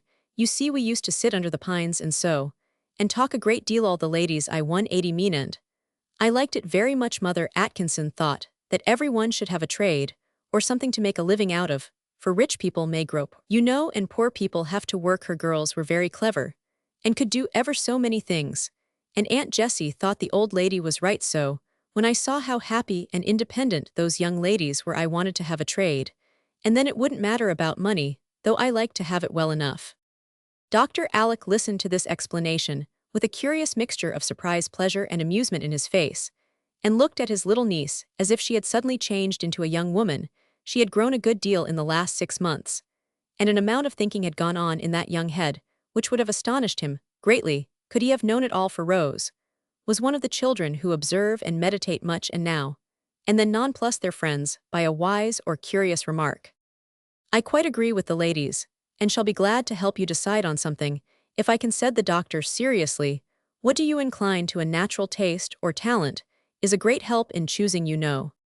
"I haven't any talent or any especial taste that I can see, and that is why I can't decide, uncle, so I think it would be a good plan to pick out some very useful business and learn it, because I don't do it for pleasure, you see, but as a part of my education, and to be ready in case I am ever poor," answered Rose, looking as if she rather longed for a little poverty, so that her useful gift might be exercised. 181. "Well, now, there is one very excellent, necessary, and womanly accomplishment that no girl should be without, for it is a help to rich and poor, and the comfort of families depends upon it. This fine talent is neglected nowadays, and considered old-fashioned, which is a sad mistake, and one that I don't mean to make in bringing up my girl. It should be a part of every girl's education, and I know of a most accomplished lady who will teach you in the best and pleasantest manner." "Oh, what is it?" cried Rose, eagerly, charmed to be met in this helpful and cordial way. "Housekeeping," answered Dr. Alec. "Is that an accomplishment?" asked Rose, while her face fell, for she had indulged in all sorts of vague, delightful dreams. "Yes, it is one of the most beautiful as well as useful of all the arts a woman can learn, not so romantic perhaps as singing, painting, writing, or teaching, even, but one that makes many happy and comfortable, and home the sweetest place in the world. Yes, you may open your big eyes, but it is a fact that I had rather see you a good housekeeper than the greatest belle in the city. It need not interfere with any talent you may possess, but it is a necessary part of your training, and I hope that you will set about it at once now that you are well and strong." "Who is the lady?" asked Rose, rather impressed by her uncle's earnest speech. "Aunt Plenty." "Is she accomplished?" began Rose in a wondering tone, for this great aunt of hers had seemed the least cultivated of them all. 182. "In the good old-fashioned way, she is very accomplished, and has made this house a happy home to us all ever since we can remember. She is not elegant, but genuinely good, and so beloved and respected that there will be universal mourning for her when her place is empty. No one can fill it, for the solid, homely virtues of the dear soul have gone out of fashion, as I say, and nothing new can be half so satisfactory to me, at least. I should like to have people feel so about me, Can she teach me to do what she does? And to grow as good? Asked Rose, with a little prick of remorse, for even thinking that Aunt Plenty was a commonplace old lady. Yes, if you don't despise such simple lessons as she can give, I know, it would fill her dear old heart with pride and pleasure to feel that anyone cared to learn of her, for she fancies her day gone, by let her teach you how to be what she has been, a skillful, frugal, cheerful housewife, the maker, and the keeper of a happy home, and by you will see what a valuable lesson it is. I will, uncle, but how shall I begin? I'll speak to her about it, and she will make it all right with Dolly, for cooking is one of the main things, you know. So it is. I don't mind that a bit, for I like to mess, and used to try at home, but I had no one to tell me, so I never did much. But spoil my aprons. Pies are great fun, only Dolly is so cross, I don't believe she will ever let me do a thing in the kitchen. Then well, cook in the parlor. I fancy Aunt 183 Plenty will manage her, so don't be troubled. Only mind this, id rather you learned how to make good bread than the best pies ever baked, when you bring me a handsome wholesome loaf, entirely made by yourself.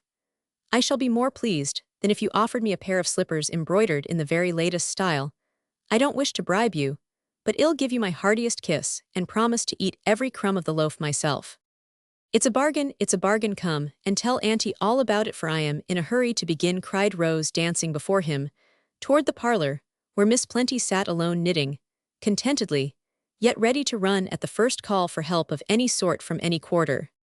No need to tell how surprised and gratified she was at the invitation she received to teach the child the domestic arts, which were her only accomplishments, nor to relate how energetically she set about her pleasant task. Dolly dared not grumble, for Miss Plenty was the one person whom she obeyed, and Phoebe openly rejoiced, for these new lessons brought Rose nearer to her, and glorified the kitchen in the good girl's eyes. To tell the truth, the elder aunts had sometimes felt that they did not have quite their share of the little niece, who had won their hearts long ago, and was the sunshine of the house. They talked it over together sometimes, but always ended by saying that as Alec had all the responsibility, he should have the larger share of the dear girl's love and time, and they would be contented with such crumbs of comfort as they could get. 184. Uncle Alec could not resist peeping in at the door. Page 185. Uncle Alec could not resist peeping in at the door. Page 185. Dr. Alec had found out this little secret, and after reproaching himself for being blind and selfish, was trying to devise some way of mending matters, without troubling anyone, when Rose's new whim suggested an excellent method of weaning her a little from himself. He did not know how fond he was 185 of her, till he gave her up to the new teacher, and often could not resist peeping in at the door to see how she got on, or stealing sly looks through the slide when she was deep in dough, or listening intently to some impressive lecture from Aunt Plenty. They caught him at it now and then, and ordered him off the premises at the point of the rolling pin, or if unusually successful and therefore in a milder mood, they lured him away with bribes of gingerbread, a stray pickle, or a tart that was not quite symmetrical enough to suit their critical eyes. Of course, he made a point of partaking copiously of all the delectable messes that now appeared at table, for both the cooks were on their mettle, and he fared sumptuously every day. But an especial relish was given to any dish, when in reply to his honest praise of it, Rose colored up with innocent pride, and said modestly, "I made that, uncle, and I am glad you like it." It was some time before the perfect loaf appeared, for bread-making is an art not easily learned, and Aunt Plenty was very thorough in her teaching, so Rose studied yeast first, and through various stages of cake and biscuit, came at last to the crowning glory of the handsome wholesome loaf. It appeared at tea-time on a silver salver proudly borne in by Phoebe, who could not refrain from whispering with a beaming face, as she set it down before Dr. Alec. "Ain't it just lovely, sir? It is a regularly splendid loaf. Did my girl make it all herself?" he asked, surveying the shapely, sweet-smelling object with real interest and pleasure. 186. "Every particle herself, and never asked a bit of help or advice from anyone," answered Aunt Plenty, folding her hands with an air of unmitigated satisfaction, for her pupil certainly did her great credit. "I've had so many failures and troubles that I really thought I never should be able to do it alone. Dolly let one splendid batch burn up, because I forgot it she was there, and smelt it, but never did a thing, for she said, when I undertook to bake bread, I must give my whole mind to it. Wasn't it hard? She might have called me at least," said Rose, recollecting with a sigh the anguish of that moment. "She meant you should learn by experience, as Rosamond did. In that little affair of the purple jar, you remember. I always thought it very unfair in her mother not to warn the poor thing a little bit, and she was regularly mean when Rosamond asked for a bowl to put the purple stuff in, and she said, in such a provoking way, "I did not agree to lend you a bowl, but I will, my dear us. I always want to shake that hateful woman, though she was a moral mamma." "Never mind her now, but tell me all about my loaf," said Dr. Alec, much amused at Rose's burst of indignation. "There's nothing to tell, uncle, except that I did my best, gave my mind to it, and sat watching over it all the while it was in the oven, till I was quite baked myself. Everything went right this time, and it came out a nice round crusty loaf, as you see now. Taste it, and tell me if it is good as well as handsome. 187. Must I cut it? Can't I put it under a glass cover, and keep it in the parlor, as they do wax flowers and fine works of that sort?" "What an idea, uncle! It would mold and be spoilt. Besides, people would laugh at us, and make fun of my old-fashioned accomplishment. You promised to eat it, and you must not all at once, but as soon as you can, so I can make you some more." Dr. Alec solemnly cut off his favorite crusty slice, and solemnly ate it, then wiped his lips, and brushing back Rose's hair, solemnly kissed her on the forehead, saying heartily, "My dear, it is perfect bread, and you are an honor to your teacher. When we have our model school, I shall offer a prize for the best bread, and you will get it." "I've got it already, and I am quite satisfied," said Rose, slipping into her seat, and trying to hide her right hand, which had a burn on it. But Dr. Alec saw it, guessed how it came there, and after tea insisted on easing the pain, which she would hardly confess. "Aunt Clara says I am spoiling my hands, but I don't care, for I've had such good times with Aunt Plenty, and I think she has enjoyed it as much as I have. Only one thing troubles me, uncle, and I want to ask you about it," said Rose, as they paced up and down the hall in the twilight, the bandaged hand very carefully laid on Dr. Alec's arm. "More little confidences. I like them immensely, so tell away, my dear." "Well, you see, I feel as if Aunt Peace would like 188 to do something for me, and I've found out what it can be. You know, she can't go about like Auntie Plen, and we are so busy nowadays that she is rather lonely, I am afraid, so I want to take lessons in sewing of her. She works so beautifully, and it is a useful thing, you know, and I ought to be a good needlewoman as well as housekeeper, oughtn't I?" "Bless your kind little heart, that is what I was thinking of the other day, when Aunt Peace said she saw you very seldom now. You were so busy I wanted to speak of it, but fancied you had as much on your hands as you could manage. It would delight the dear woman to teach you all her delicate handicraft, especially buttonholes, for I believe that is where young ladies fail. At least I've heard them say so. Do you devote your mind to buttonholes? Make 'em all over my clothes, if you want something to practice on. Ill wear any quantity." Rose laughed at this reckless offer, but promised to attend to that important branch, though she confessed that darning was her weak point, whereupon Uncle Alec engaged to supply her with socks in all stages of dilapidation, and to have a new set at once, so that she could run the heels for him as a pleasant beginning. Then they went up to make their request in due form, to the great delight of gentle Aunt Peace, who got quite excited with the fun that went on while they wound yarn, looked up darning needles, and fitted out a nice little mending basket for her pupil. Very busy and very happy were Rose's days now, for in the morning she went about the house with 189 Aunt Plenty, attending to lining closets and storerooms, pickling and preserving, exploring garret and cellar, to see that all was right, and learning, in the good old-fashioned manner, to look well after the ways of the household.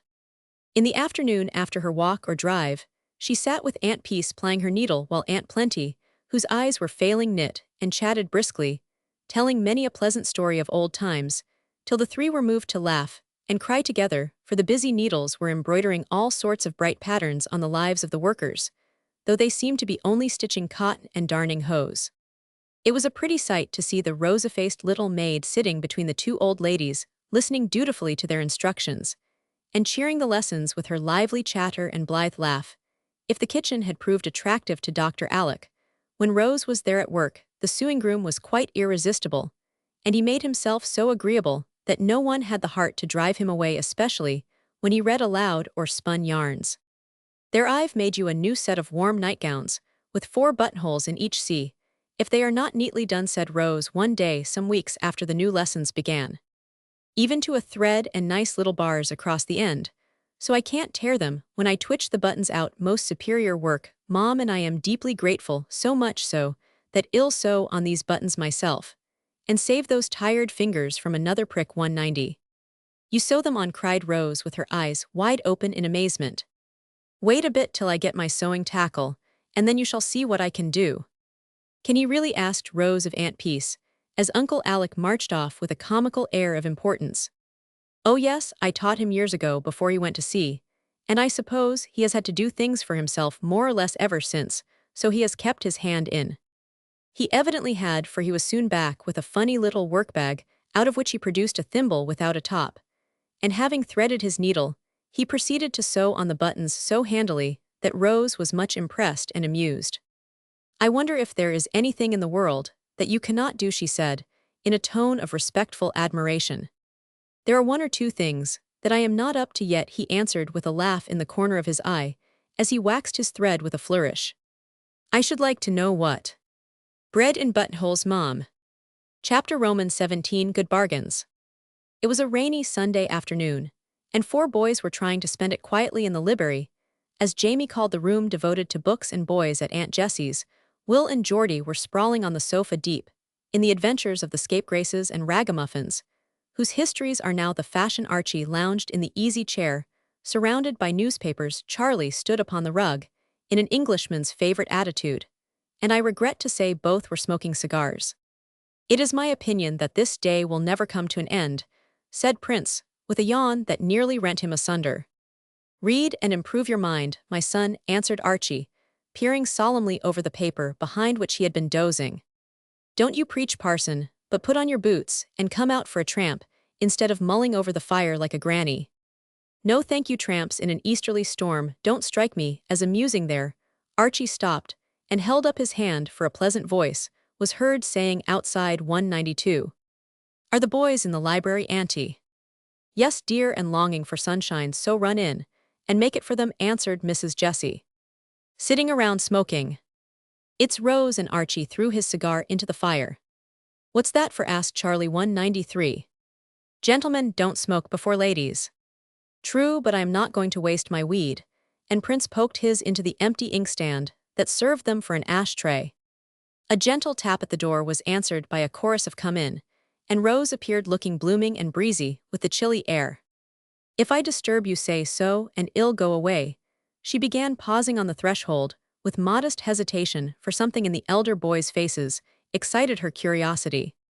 You never disturb us, cousin, said the smokers, while the readers tore themselves from the heroes of the barroom and gutter long enough to nod affably to their guest. As Rose bent to warm her hands, one end of Archie's cigar stuck out of the ashes, smoking furiously and smelling strongly. Oh, you bad boys, how could you do it today of all days? She said reproachfully. Where's the harm? Asked Archie. You know as well as I do your mother doesn't like it, and it's a bad habit, for it wastes money and does you no good. Fiddlesticks, every man smokes, even Uncle Alec, whom you think so perfect, began Charlie in his teasing way. No, he doesn't, he has given it up, and I know why, cried Rose eagerly. Now I think of it, I haven't seen the old meerschaum since he came home. Did he stop it on our account? Asked Archie 194. Yes, and Rose told the little scene on the seashore in the camping-out time.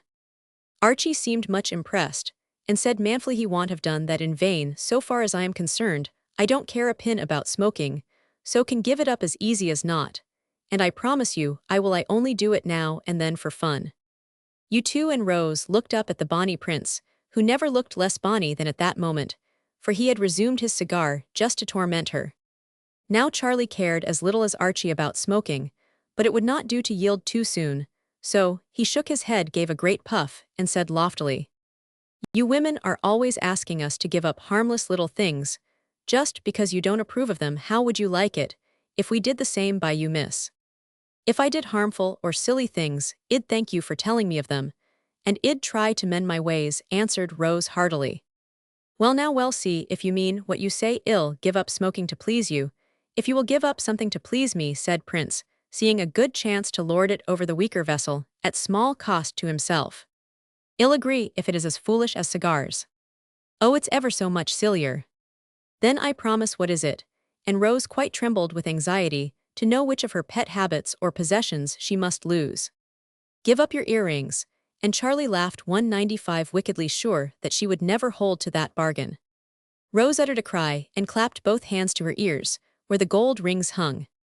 Oh, Charlie, wouldn't anything else do as well? I've been through so much teasing and trouble. I do want to enjoy my pretty earrings, for I can wear them now. Wear as many as you like, and ill smoke in peace, returned this bad boy. Will nothing else satisfy you? Imploringly. Nothing, sternly. Rose stood silent for a minute, thinking of something Aunt Jessie once said: you have more influence over the boys than you know. Use it for their good. And I shall thank you all my life. Here was a chance to do some good, by sacrificing a little vanity of her own. She felt it was right to do it, yet found it very hard, and asked wistfully, "Do you mean never wear them, Charlie?" "Never, unless you want me to smoke." "I never do." "Then clinch the bargain." He had no idea she would do it, and was much surprised when she took the dear rings from her ears with a quick gesture, and held them out to him, saying in a tone that made the color come up to his brown cheek, it was so full of sweet goodwill, "I care more for my cousins than for my earrings, so I promise and I'll keep my word."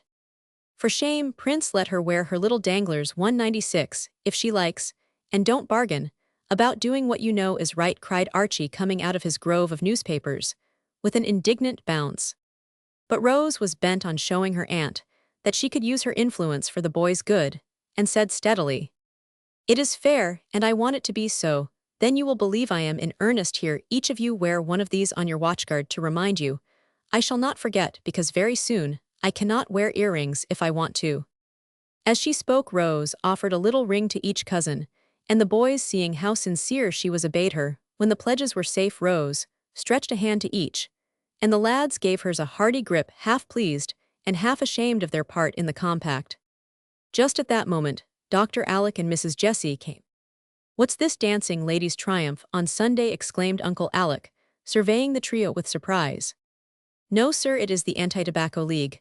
Will you join?" said Charlie, while Rose slipped away to her aunt, and Archie buried both cigars behind the back log. When the mystery was explained, the elders were well pleased, and Rose received a vote of thanks which made her feel as if she had done a service to her country, as she had for every boy who grows up free from bad habits bids fair to make a good citizen. I wish Rose would drive a bargain with Will 197, and Geordie also, for I think these books are as bad for the small boys as cigars for the large ones, said Mrs. Jessie, sitting down on the sofa between the readers, who politely curled up their legs to make room for her. "I thought they were all the fashion," answered Dr. Alec, settling in the big chair with Rose. "So is smoking, but it is harmful. The writers of these popular stories intend to do good, I have no doubt. But it seems to me they fail because their motto is be smart, and you will be rich instead of be honest.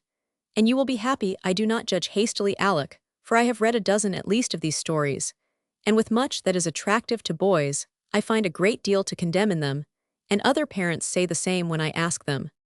Now, Mum, that's too bad. I like 'em tip-top. This one is a regular screamer," cried Will. "They're bully books, and I'd like to know where's the harm," added Geordie. "You have just shown us one of the chief evils, and that is slang," answered their mother quickly. "Must have it, Mom. If these chaps talked all right, there'd be no fun in 'em," protested.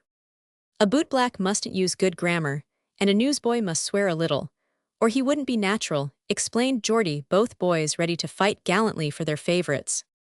"But my sons are neither bootblacks nor newsboys, and I object to hearing them use such words as screamer, bully, and buster. In fact, I fail to see the advantage of writing books about such people." 198. "Unless it is done in a very different way, I cannot think. They will help to refine the ragamuffins if they read them, and I am sure they can do no good to the better class of boys, who through these books are introduced to police courts, counterfeiters, dens, gambling houses, drinking saloons, and all sorts of low life. Some of them are about first-rate boys, Mother, and they go to sea and study and sail round the world, having great larks all the way. I have read about them, Geordie, and though they are better than the others, I am not satisfied with these optical delusions, as I call them. Now, I put it to you, boys, is it natural for lads from 15 to 18 to command ships, defeat pirates, outwit smugglers, and so cover themselves with glory that Admiral Farragut invites them to dinner, saying, 'Noble boy, you are an honor to your country'? Or if the hero is in the army, he has hairbreadth escapes and adventures enough in one small volume to turn his hair white, and in the end he goes to Washington at the express desire of the president or commander-in-chief, to be promoted to no end of stars and bars, even if the hero is merely an honest boy trying to get his living. He is not permitted to do so in a natural way by hard work and years of patient effort, but is suddenly adopted by a millionaire whose pocketbook he has returned, or a rich uncle, appears from sea just in the nick of time, or the remarkable boy, earns a few dollars, speculates in peanuts or neckties, and grows rich so rapidly that Sinbad in the Diamond Valley is a pauper compared to him. Isn't it so, boys? 199. Well, the fellows in these books are mighty lucky and very smart, I must say, answered, while surveying an illustration on the open page before him, where a small but virtuous youth is upsetting a tipsy giant in a barroom, and under it, the elegant inscription Dick Dauntless punches the head of Sam Soaker. It gives boys such wrong ideas of life and business, shows them so much evil and vulgarity that they need not know about, and makes the one success worth having, a fortune, a lord's daughter, or some worldly honor, often not worth the time it takes to win. It does seem to me that someone might write stories that should be lively, natural, and helpful tales, in which the English should be good, the morals pure, and the characters such as we can love in spite of the faults that all may have. I can't bear to see such crowds of eager little fellows at the libraries reading such trash week, when it is not wicked, and totally unfit to feed the hungry minds that feast on it, for want of something better. There, my lecture is done now. I should like to hear what you gentlemen have to say. And Aunt Jessie subsided with a pretty flush on the face that was full of motherly anxiety for her boys. Tom Brown just suits mother and me too, so I wish Mr. Hughes would write another story as good, said Archie. You don't find things of this sort in Tom Brown, yet these books are all in the Sunday school libraries. And Mrs. Jessie read the following paragraph from the book she had taken from Will's hand. In this place we saw a tooth of John the Baptist. Ben said he could see locust and wild honey sticking 200 to it. I couldn't. Perhaps John used a piece of the true cross for a toothpick. A larky sort of a boy says that, Mum, and we skip the parts where they describe what they saw in the different countries, cried Will. And those descriptions, taken mostly from guidebooks, I fancy, are the only parts of any real worth. The scrapes of the bad boys make up the rest of the story. And it is for those you read these books, I think, answered his mother, stroking back the hair off the honest little face that looked rather abashed at this true statement of the case. Anyway, mother, the ship part is useful, for we learn how to sail her, and by that will all come handy when we go to sea put in Geordie. Indeed, then you can explain this maneuver to me, of course. And Mrs. Jessie read from another page the following nautical paragraph. The wind is south-southwest, and we can have her up 4 points closer to the wind, and still be 6 points off the wind. As she luffs up, we shall man the fore and main sheets, slack on the weather, and haul on the lee braces. I guess I could, if I wast afraid of uncle. He knows so much more than I do. He'd laugh, began Geordie, evidently puzzled by the question. Ho, you know you can't, so why make believe we don't understand half of the sea lingo, Mum, and I dare say it's all wrong, cried Will, suddenly going over to the enemy, to Geordie's great disgust. I do wish the boys wouldn't talk to me as if I was a ship, said Rose, bringing forward a private grievance too. A one coming home from church this morning, the wind blew me about, and Will called out right in the street, brail up the foresail, and take in the flying jib that will ease her. The boys shouted at the plaintive tone in which Rose repeated the words that offended her, and Will vainly endeavored to explain that he only meant to tell her to wrap her cloak closer, and tie a veil over the tempest-tossed feathers in her hat. To tell the truth, if the boys must have slang, I can bear the sea lingo, as Will calls it, better than the other. It afflicts me less to hear my sons talk about brailing up the foresail than doing as they darn please, and cut your cable is decidedly preferable to let her rip. I once made a rule that I would have no slang in the house. I give it up now, for I cannot keep it. But I will not have rubbishy books, so Archie, please send these two after your cigars. Mrs. Jessie held both the small boys fast with an arm round each neck, and when she took this base advantage of them, they could only squirm with dismay. Yes, right behind the back log. She continued energetically, there, my heart, you like sea slang, so I'll give you a bit. No, I want you to promise not to read any more stuff for a month, and I'll agree to supply you with wholesome fare. Oh, mother, not a single one, cried. Couldn't we just finish those, pleaded Geordie. The boys threw away half-smoked cigars, and your books must go after them. Surely you would not be outdone by the old fellows, as you call them, or be less obedient to little Mum than they were to Rose. 202. Course not, come on, Geordie, and Will took the vow like a hero. His brother sighed and obeyed, but privately resolved to finish his story the minute the month was over. You have laid out a hard task for yourself, Jessie, in trying to provide good reading for boys who have been living on sensation stories. It will be like going from raspberry tarts to plain bread and butter. But you will probably save them from a bilious fever, said Dr. Alec, much amused at the proceedings. I remember hearing Grandpa say that a love for good books was one of the best safeguards. A man could have began Archie, staring thoughtfully at the fine library before him. Yes, but there's no time to read nowadays. A fellow has to keep scratching round to make money, or he's nobody, cut in Charlie, trying to look worldly wise. This love of money is the curse of America, and for the sake of it men will sell honor and honesty till we don't know whom to trust. And it is only a genius like Agassiz who dares to say, "I cannot waste my time in getting rich," said Mrs. Jessie sadly. "Do you want us to be poor, Mother?" asked Archie, wondering. "No, dear, and you never need be while you can use your hands. But I am afraid of this thirst for wealth, and the temptations it brings. Oh, my boys, I tremble for the time when I must let you go.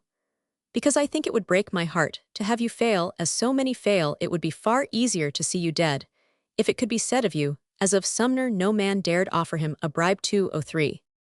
Mrs. Jessie was so earnest in her motherly anxiety that her voice faltered over the last words, and she hugged the yellow heads closer in her arms, as if she feared to let them leave that safe harbor for the great sea, where so many little boats go down. The younger lads nestled closer to her, and Archie said in his quiet, resolute way, "I cannot promise to be an Agassiz or a Sumner, Mother, but I do promise to be an honest man, please God." "Then I am satisfied," and holding fast the hand he gave her, she sealed his promise with a kiss that had all a mother's hope and faith in it.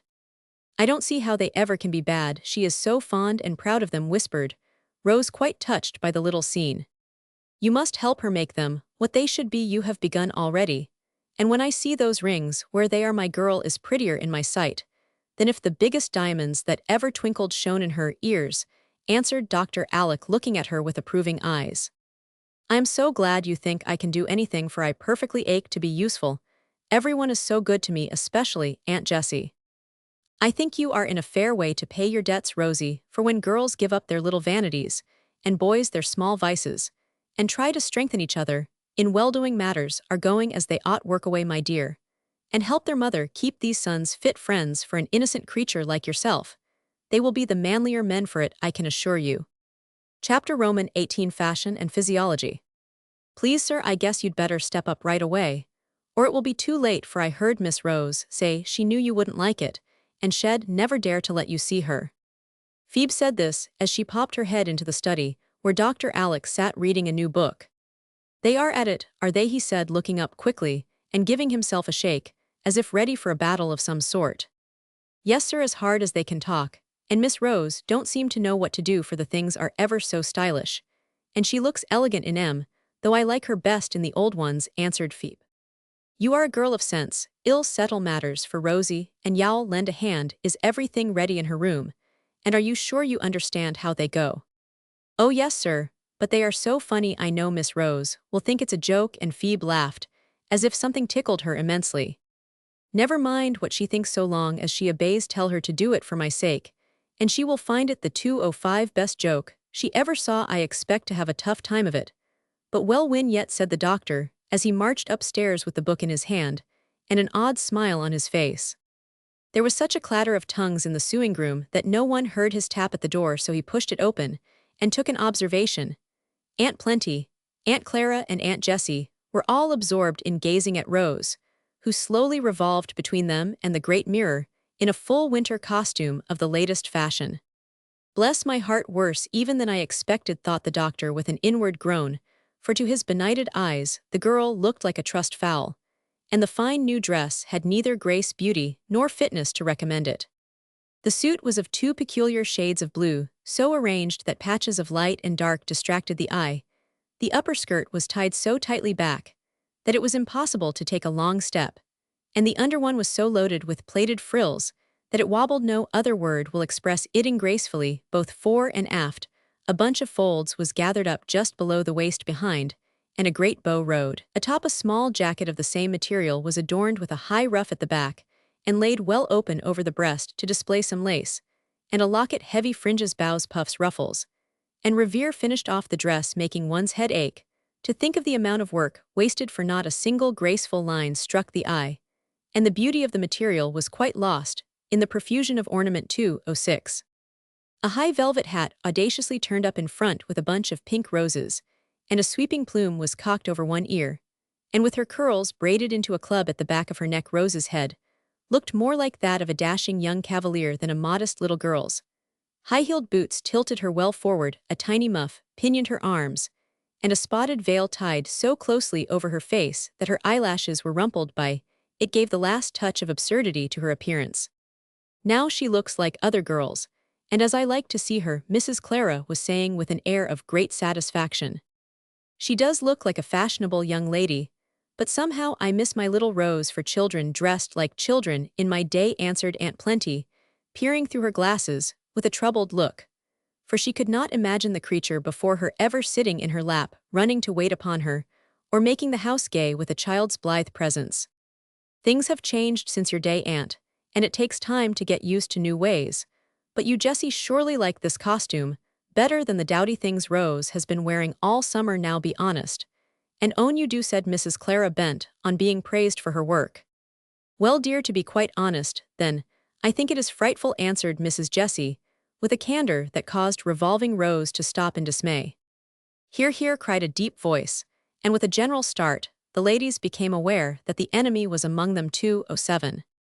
Rose blushed up to her hat brim and stood looking as she felt like a fool, while Mrs. Clara hastened to explain. Of course I don't expect you to like it, Alec, but I don't consider you a judge of what is proper and becoming for a young lady, therefore I have taken the liberty of providing a pretty street suit. For Rose, she need not wear it, if you object, for I know we promised to let you do what you liked with the poor dear for a year.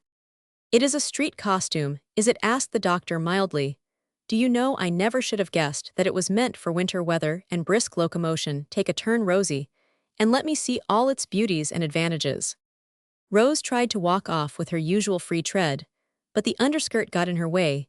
The overskirt was so tight she could not take a long step, and her boots made it impossible to carry herself perfectly erect. I haven't got used to it yet, she said, petulantly kicking at her train as she turned to toddle back again. Suppose a mad dog or a runaway horse was after you, could you get out of the way without upsetting Colonel? Asked the doctor with a twinkle in the eyes that were fixed on the rakish hat.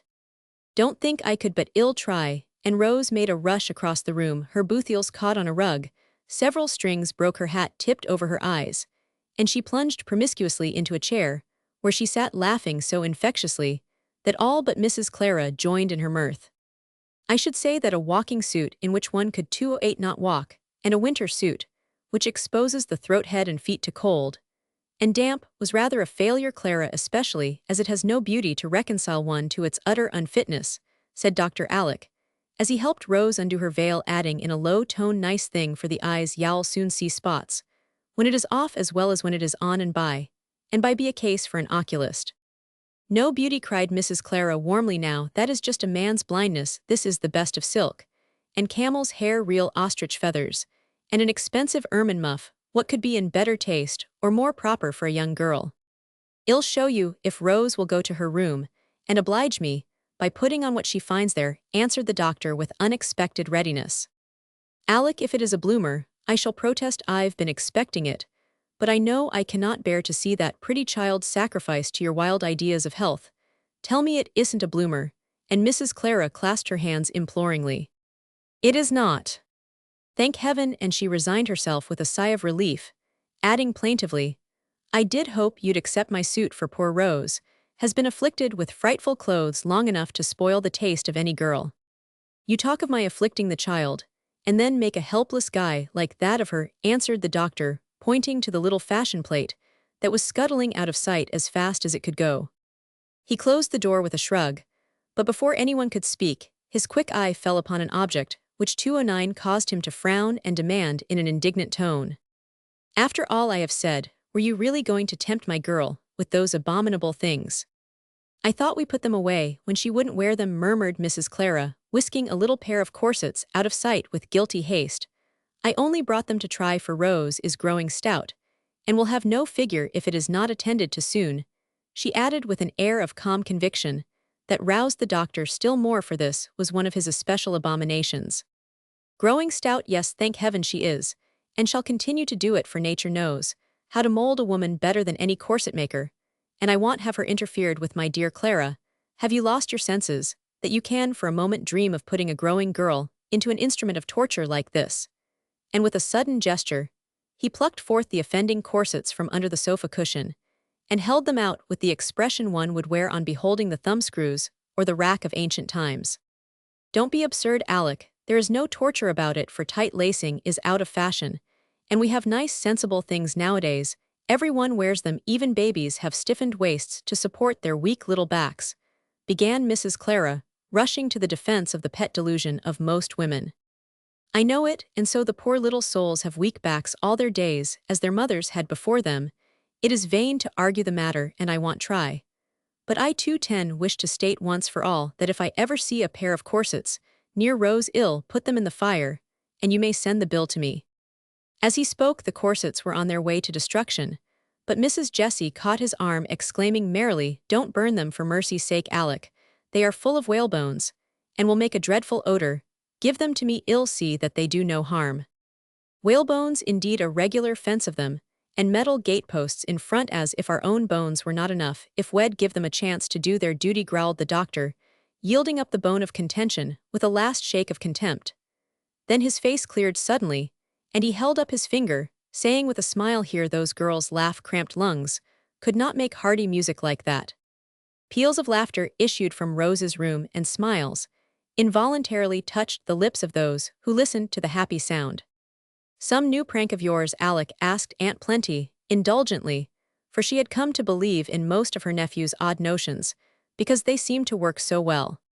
"Yes, Ma, my last, and I hope you will like it. I discovered what Clara was at, and got my rival's suit ready for today. I am not going to afflict Rose, but let her choose.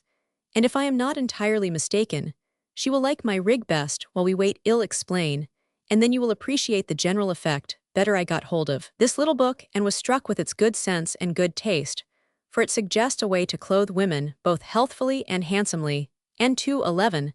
That is a great point. It begins at the foundations, as you will see if you will look at these pictures, and I should think women would rejoice at this lightening of their burdens." As he spoke, the doctor laid the book before Aunt Plenty, who obediently brought her spectacles to bear upon the illustrations, and after a long look, exclaimed with a scandalized face, "Mercy on us, these things are like the night drawers Jamie wears. You don't mean to say you want Rose to come out in this costume? It's not proper, and I want consent to it." "I do mean it, and I am sure my sensible aunt will consent, when she understands that the Sewell ill call them by an Indian name and say pajamasair for underwear, and Rose can have as pretty frocks as she likes outside, these 2 suits of flannel each in one piece from head to foot, with a skirt or so hung on. This easily fitting waist will keep the child warm without burdening her with belts and gathers and buckles and bunches round the waist, and leave free the muscles that need plenty of room to work in. She shall never have the backache if I can help it, nor the long list of ills you dear women think you cannot escape. I don't consider it modest, and I am sure Rose will be shocked at it," began Mrs. Clara, but stopped suddenly as Rose appeared in the doorway, not looking shocked a bit. "Come on, my hygienic model, and let us see," said her uncle with an approving glance, as she walked in looking so mischievously merry that it was evident she enjoyed the joke. 2:12. "Well, I don't see anything remarkable. That is a neat plain suit. The materials are good, and it's not unbecoming if you want her to look like a little schoolgirl, but it has not a particle of style, and no one would ever give it a second glance," said Mrs. Clara, feeling that her last remark condemned the whole thing. "Exactly what I want," answered the provoking doctor, rubbing his hands with a satisfied air. "Rosie looks now like what she is, a modest little girl, who does not want to be stared at. I think she would get a glance of approval, though from people who like sense and simplicity, rather than fuss and feathers. Revolve my Hebe, and let me refresh my eyes by the sight of you." There was very little to see, however, only a pretty Gabrielle dress of a soft warm shade of brown, coming to the tops of a trim pair of boots, with low heels, a sealskin sack cap, and mittens with a glimpse of scarlet at the throat, and the pretty curls tied up with a bright velvet of the same color, completed the external adornment, making her look like a robin redbreast, wintry, yet warm. "How do you like it, Rosie?" asked the doctor, feeling that her opinion was more important to the success of his new idea than that of all the ants on the hill. "I feel very odd and light, but I am warm as a toast, and nothing seems to be in my way," answered Rose with a skip, which displayed shapely gaiters on legs that now might be as free and active as a boy's under the modest skirts of the girl. "You can run away from the mad dogs and walk off at a smart pace, without tumbling on your nose now, I fancy 213. Yes, uncle, suppose the dog coming, I just hop over a wall sound. When I walk of a cold day, I go like this." Entering fully into the spirit of the thing, Rose swung herself over the high back of the sofa as easily as one of her cousins, and then went down the long hall, as if her stout boots were related to the famous seven-leaguers. "There, you see how it will be, dress her in that boyish way, and she will act like a boy. I do hate all these inventions of strong-minded women," exclaimed Mrs. Clara, as Rose came back at a run. "Ah, but you see, some of these sensible inventions come from the brain of a fashionable modiste, who will make you lovely, or what you value, more stylish outside and comfortable within. Mrs. Van Tassel has been to Madame Stone, and is wearing a full suit of this sort. Van himself told me, when I asked how she was, that she had given up lying on the sofa, and was going about in a most astonishing way considering her feeble health." "You don't say so, let me see that book a moment," and Aunt Clara examined the new patterns with a more respectful air, for if the elegant Mrs. Van Tassel wore these dreadful things, it would never do to be left behind in spite of her prejudices. Dr. Alec looked at Mrs. Jessie, and both smiled, for little Mum had been in the secret, and enjoyed it mightily. "I thought that would settle it," he said with a nod. "I didn't wait for Mrs. Van to lead the way, and 214 for once in my life. I have adopted a new fashion before Clara. My freedom suit is ordered, and you may see me playing tag with Rose and the boys before long," answered Mrs. Jessie, nodding back at him. Meantime, Aunt Plenty was examining Rose's costume, for the hat and sack were off, and the girl was eagerly explaining the new undergarments. "See, Auntie, all nice scarlet flannel, and a gay little petticoat and long stockings. Oh, so warm, Phoebe, and I nearly died laughing when I put this rig on. But I like it ever so much. The dress is so comfortable, and doesn't need any belt or sash, and I can sit without rumpling any trimming. That's such a comfort. I like to be tidy, and so when I wear fussed-up things, I am thinking of my clothes all the time, and that's tiresome. Do say you like it." I resolved I would, just to please uncle, for he does know more about health than anyone else, I am sure, and I'd wear a bag if he asked me to do it. "I don't ask that, Rose, but I wish you'd weigh and compare the two suits, and then choose which seems best. I leave it to your own common sense," answered Dr. Alec, feeling pretty sure he had one. "Why, I take this one, of course, uncle. The other is fashionable, and I must say, I think it's pretty, but it's very heavy, and I should have to go round like a walking doll if I wore it. I am much obliged to Auntie, but I'll keep this, please." Rose spoke gently, but decidedly, though there was a look of regret when her eye fell on the other suit which Phoebe had brought in, and it was very natural to like to look as other girls. Roman 999. Aunt Clara sighed. Uncle Alec smiled, and said heartily, 215. "Thank you, dear. Now read this book, and you will understand why I ask it of you. Then, if you like, I'll give you a new lesson. You asked for one yesterday, and this is more necessary than French or housekeeping." "Oh, what?" And Rose caught up the book which Mrs. Clara had thrown down, with a disgusted look.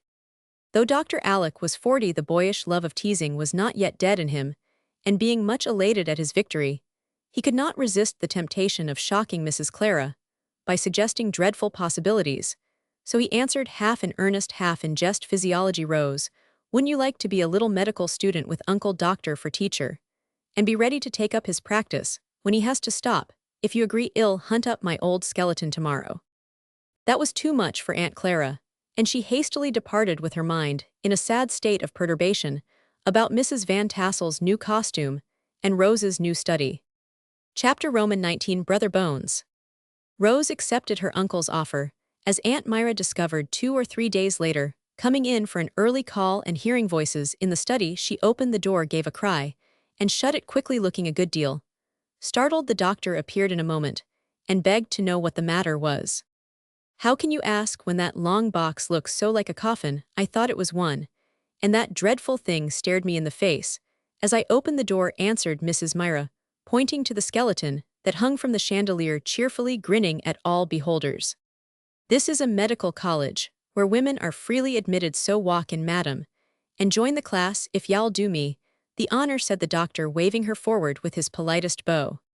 Do, auntie, it's perfectly splendid, cried Rose's voice, and Rose's blooming face was seen behind the ribs of the skeleton, smiling and nodding in the gayest possible manner. What are you doing, child? Demanded Aunt Myra, dropping into a chair and staring about her. 217.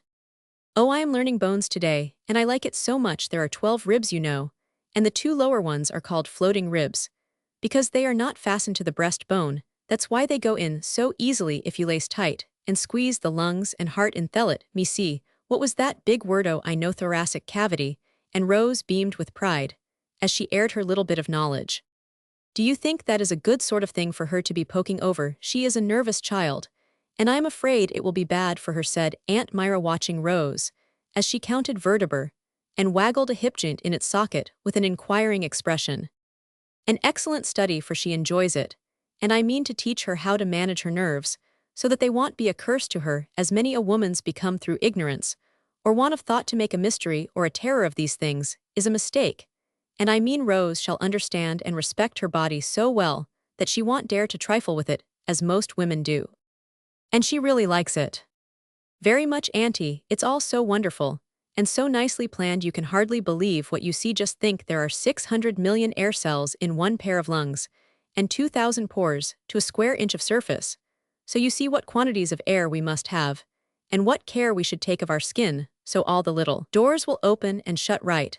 And brains, auntie, you've no idea how curious they are. I haven't got to them yet, but I long to, and uncle is going to show me a mannequin that you can take to 218 pieces. Just think how nice it will be to see all the organs in their places. I only wish they could be made to work as ours do. It was funny to see Aunt Myra's face as Rose stood before her, talking rapidly with one hand laid in the friendliest manner on the skeleton's shoulder. Every word both the doctor and Rose uttered hit the good lady in her weakest spot. And as she looked and listened, a long array of bottles and pillboxes rose up before her, reproaching her with the ignorance and want of thought that made her what she was, a nervous, dyspeptic, unhappy old woman. Well, I don't know, but you may be right, Alec, only I wouldn't carry it too far. Women don't need much of this sort of knowledge, and are not fit for it. I couldn't bear to touch that ugly thing, and it gives me the creeps to hear about organs, said Aunt Myra with a sigh and her hand on her side. Wouldn't it be a comfort to know that your liver was on the right side, auntie, and not on the left? Asked Rose with a naughty laugh in her eyes, for she had lately learned that Aunt Myra's liver complaint was not in the proper place. It's a dying world, child, and it don't much matter where the pain is, for sooner or later we all drop off and are seen no more, was Aunt Myra's cheerful reply. Well, I intend to know what kills me if I can, and meantime I am going to enjoy myself in spite of a dying world. I wish you'd do so too, and come and study with uncle. It would do you good, I am sure.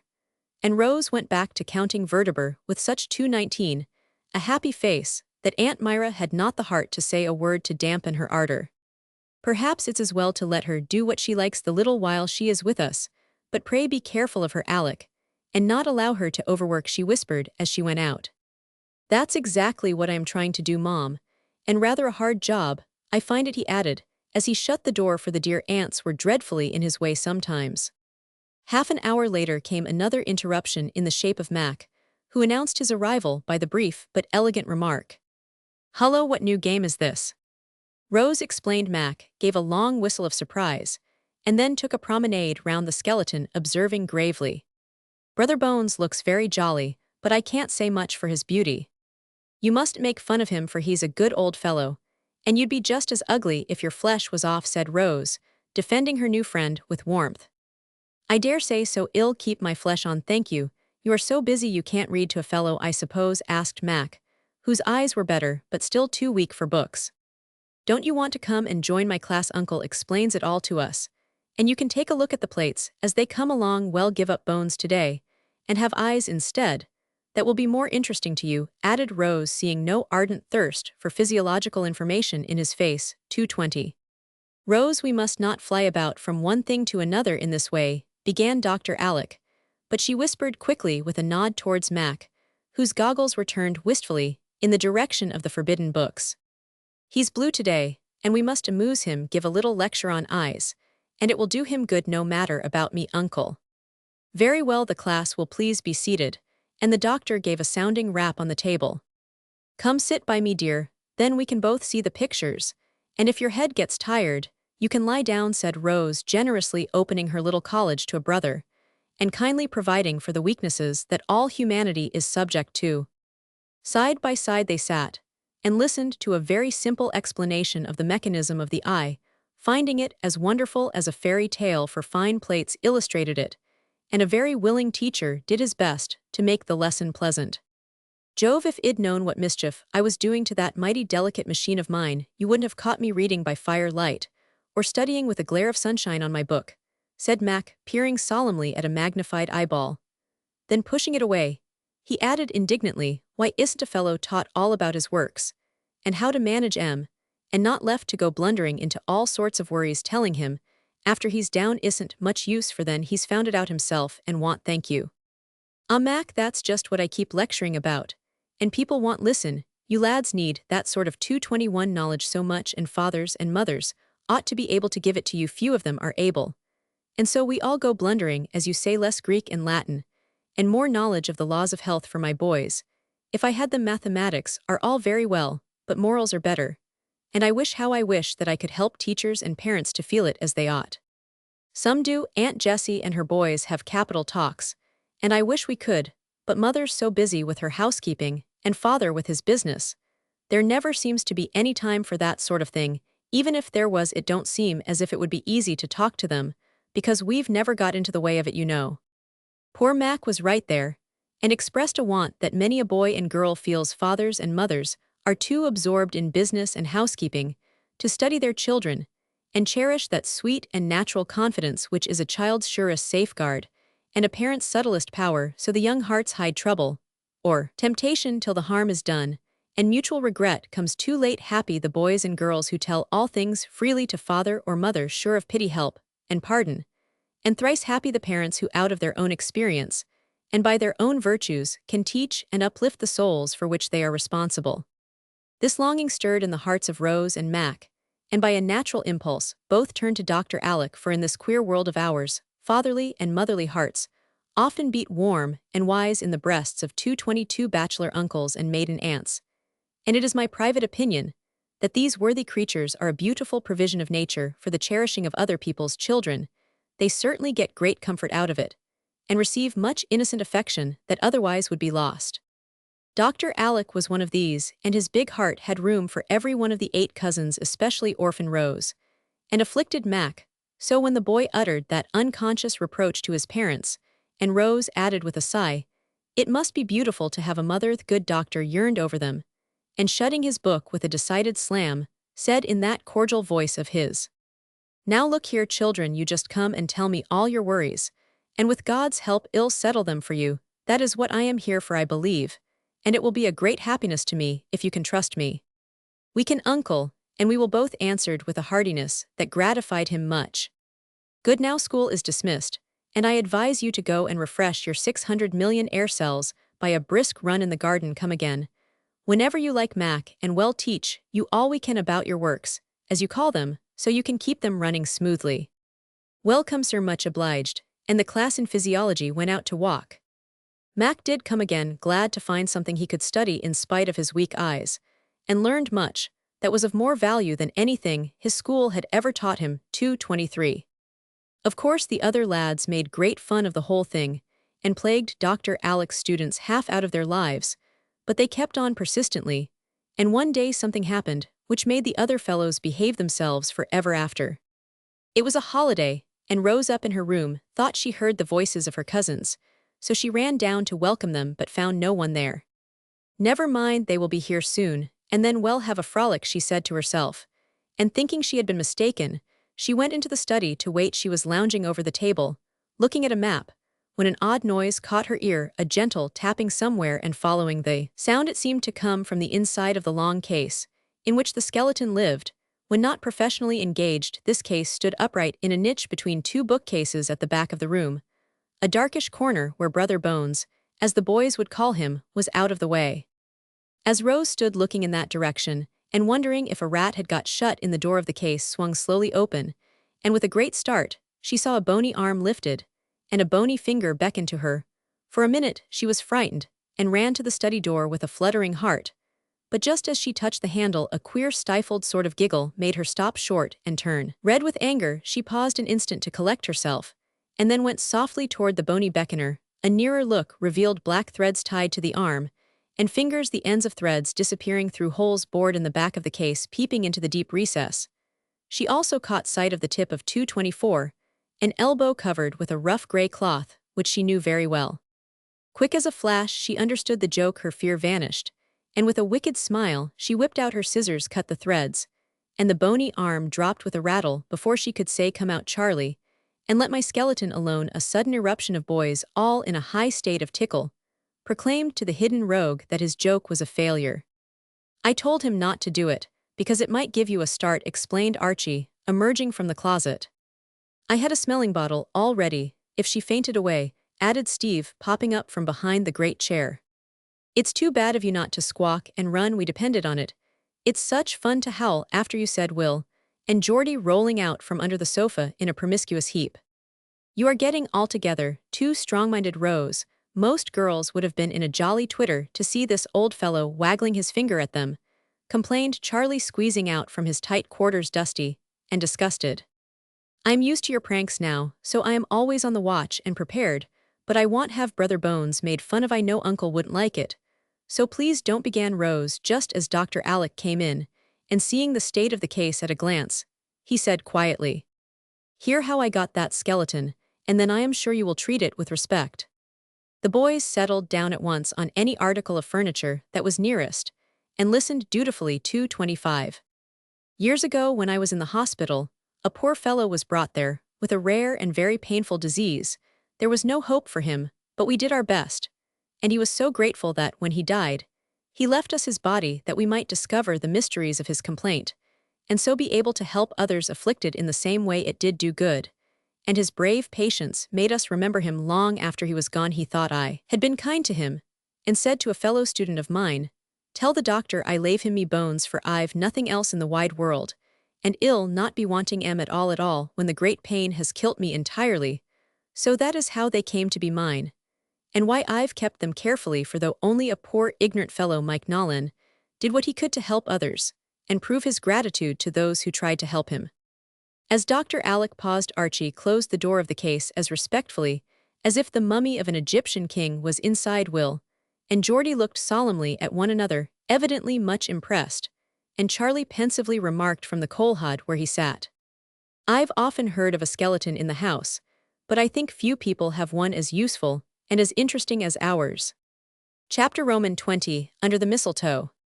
Rose made Phoebe promise that she would bring her stocking into the bower, as she called her pretty room, on Christmas morning, because that first delicious rummage loses half its charm if two little nightcaps at least do not meet over the treasures, and two happy voices oh and ah together. So when Rose opened her eyes that day, they fell upon faithful Phoebe, rolled up in a shawl, sitting on the rug before a blazing fire, with her untouched stocking laid beside her. "Merry Christmas," cried the little mistress, smiling gaily. "Merry Christmas," answered the little maid so heartily that it did one good to hear her. "Bring the stockings right away, Phoebe, and let's see what we've got," said Rose, sitting up among the pillows and looking as eager as a child. A pair of long knobby hose were laid out upon the coverlet, and their contents examined with delight, though each knew every blessed thing that had been put into the other's stocking.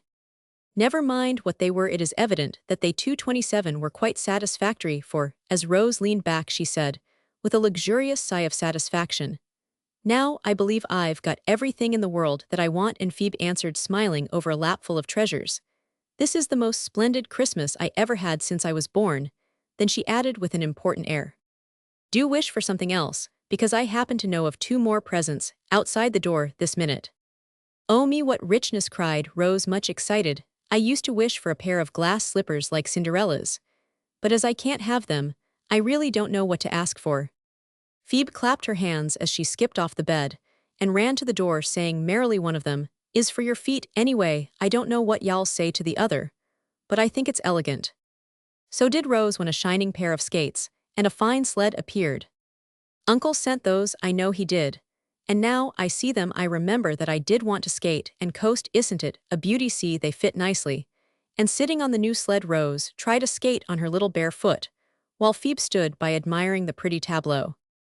Now we must hurry and get dressed, for there is a deal to do today, and I want to get through in time to try my sled before dinner.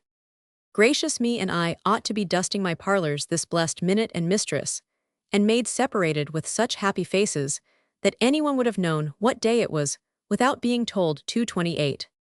Burnham Wood has come to Dunsinane, Rosie, said Dr. Alec, as he left the breakfast table to open the door for a procession of holly, hemlock, and cedar boughs that came marching up the steps.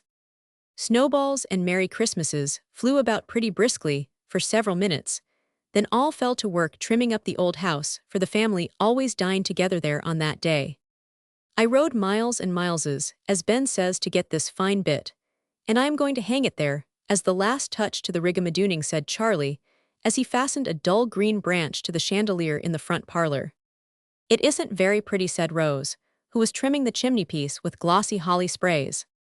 Never mind that it's mistletoe, and anyone who stands under it will get kissed whether they like it or not. Now's your time, ladies, answered the saucy prince, keeping his place and looking sentimentally at the girls, who retired precipitately from the dangerous spot. You won't catch me, said Rose with great dignity. See if I don't. I've got my eye on Phoebe, observed Will in a patronizing tone that made them all laugh. Bless the dear, I shan't mind it a bit, answered Phoebe with such a maternal air that Will's budding gallantry was chilled to death. Oh, the mistletoe bough, sang Rose. Oh, the mistletoe bough, echoed all the boys, and the teasing ended in the plaintive ballad they all liked so well. 229. There was plenty of time to try the new skates before dinner, and then Rose took her first lesson on the little bay, which seemed to have frozen over for that express purpose. She found tumbling down and getting up again warm work for a time, but with 6 boys to teach her, she managed at last to stand alone, and satisfied with that success, she refreshed herself with a dozen grand coasts on the Amazon, as her sled was called. Ah, that fatal color, it breaks my heart to see it, croaked Aunt Myra, as Rose came down a little late, with cheeks almost as ruddy as the holly berries on the wall, and every curl as smooth as Phoebe's careful hands could make it.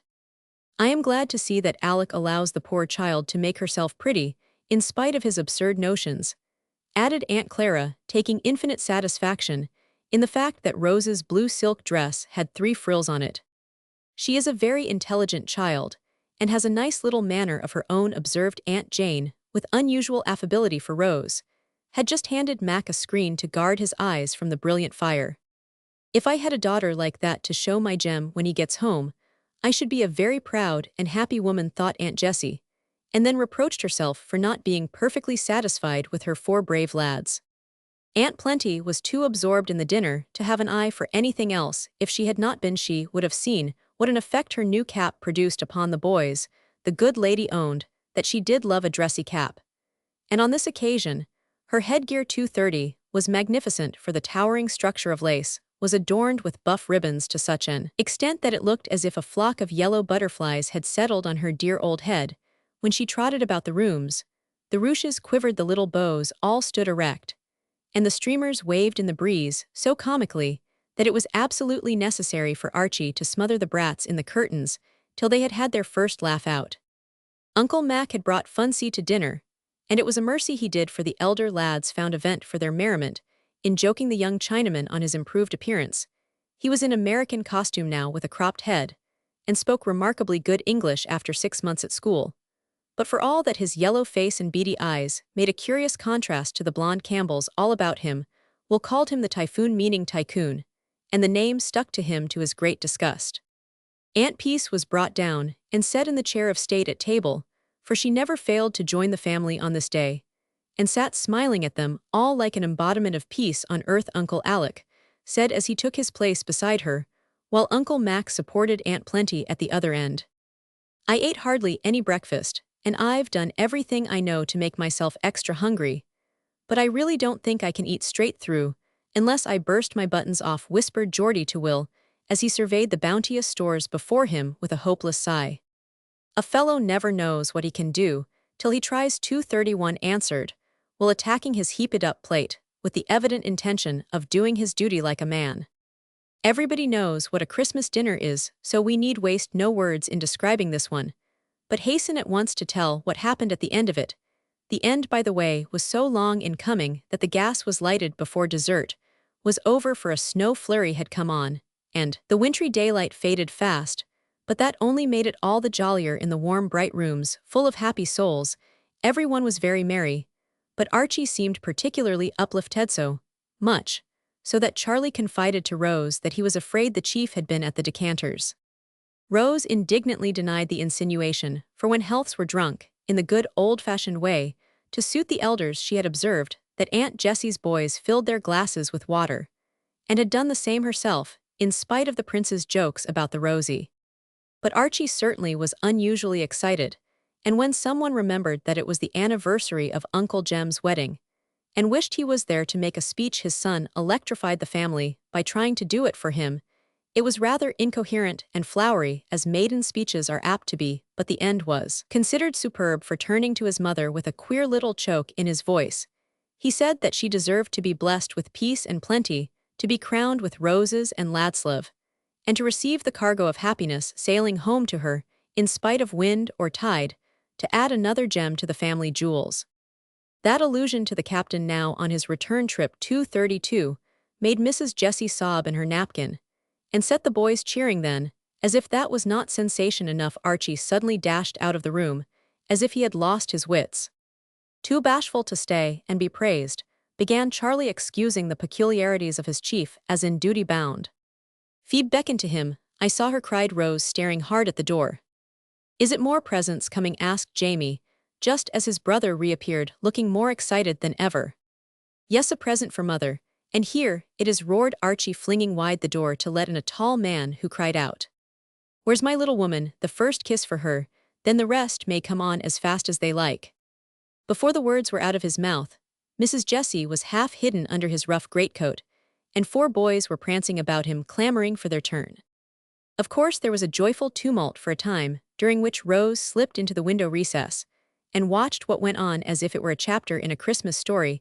It was good to see bluff Uncle Jem look proudly at his tall son, and fondly hug the little ones. It was better still to see him shake his brother's hands, as if he would never leave off, and kiss all the sisters in a way that made even solemn Aunt Myra brighten up for a minute.